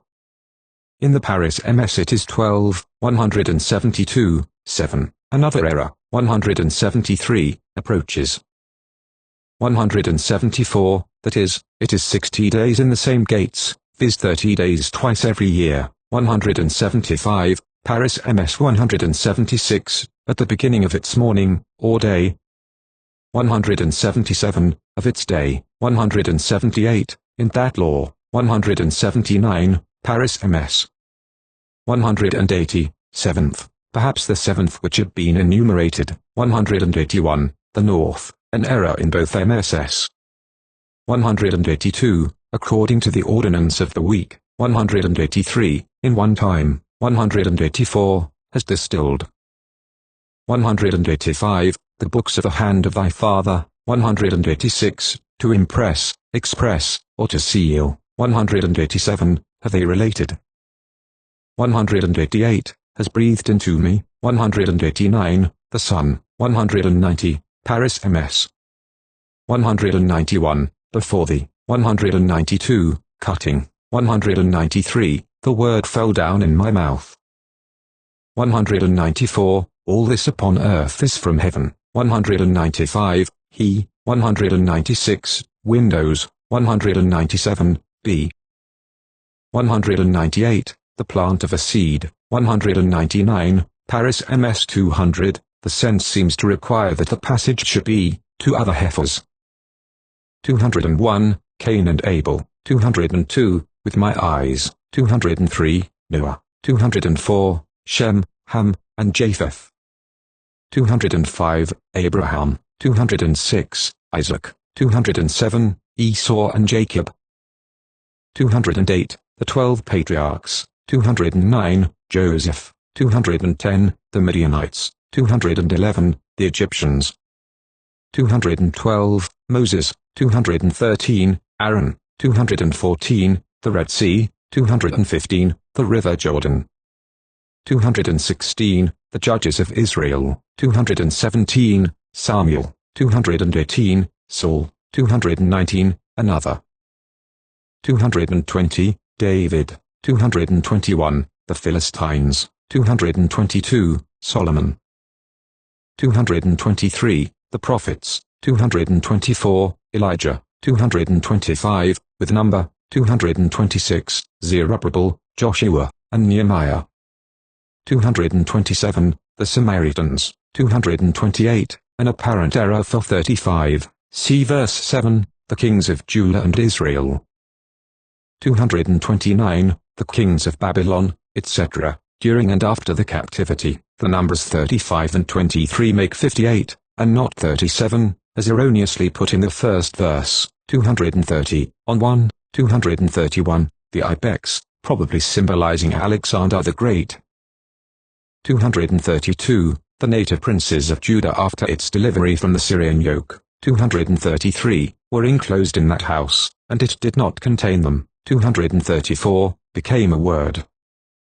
235, descended. 236, Paris MS. 237, this verse is wanting in the Paris MS as transcribed by Wide.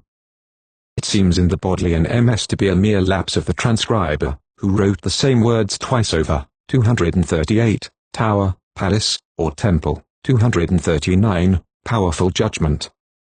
240, cut off. 241, between the 14th and 15th verses of this chapter 6 others are inserted both in the Bodleian and Paris MSS, which I have transposed so as to constitute the 13th, 14th, 15th, 16th, 17th, and 18th verses of the 92nd chapter. This transposition seemed absolutely necessary to make sense of that chapter, in which, after the enumeration of 7 weeks, or periods, the account of the 8th, 9th, and 10th weeks, contained in the verses transposed, seemed necessary to complete the narrative. Here they are clearly unconnected and misplaced. 242, Paris MS. 243, has given days. 244, his goings be. 245, in it. 246, after it has been completed. 247, the deluge. 248, Abraham. 249, the law. 250, Temple of Solomon. 251, Nebuchadnezzar. 252, Babylonian captivity. 253, the preceding 6 verses, viz. 13th, 14th, 15th, 16th, 17th, and 18th, are taken from between the 14th and 15th verses of the 19th chapter, where they are to be found in the MSS. But the sense in this place seemed so manifestly to require them here, that I have ventured to transpose them. 254, they. 255, these lines are evidently a repetition of the preceding, from an error in the transcription, they do not occur in the Paris 14 MS. 256, a cloud of water. 257, of the root of the spring. 258, at all times. 259, shall come to the righteous. 260, like much water. 261, put elegance upon you more. 262, and in it. 263, a servant, perhaps in furnishing them with treasures for ornaments. 264, has our crime been sent down. 265, shall not find you. 266, you shall go on, and I. 267, pointed out. 268, shall be found for them. 269, with the fear of their heart. 270, and fear. 271, every structure of which is brick. 272, in one place. 273, he has been merciful, that he may kill. 274, they shall be slain. 275, its upper part. 276, a deep sleep. 277, for you utter. 278, great and powerful things. 279, kings. 280, think not good. 281, there is no chapter C in the MSS. 282, your flesh is not found according to your goodness. 283, what will they obtain, and what behold? 284, henceforward forever. 285, in righteousness and in much goodness. 286, they have seen all their days. 287, in goodness. 288, they saw not. 289, shall be forever generation, even forever. 290, found. 291, to see life. 292, food for sinners. 293, during every generation of the world. 294, strong and worthy. 295, I will show you. 296, create a great creation. 297, this chapter occurs twice. 298, we will forever mix with them in the paths of uprightness in their lives. 299, after days. 300, a changed sun. 301, seeing. 302, their state of life. 303, in the fire shall they burn, where there is no earth. 304, from the time they were. 305, and this have they kept. 306, of upright ways. 307, written down for them.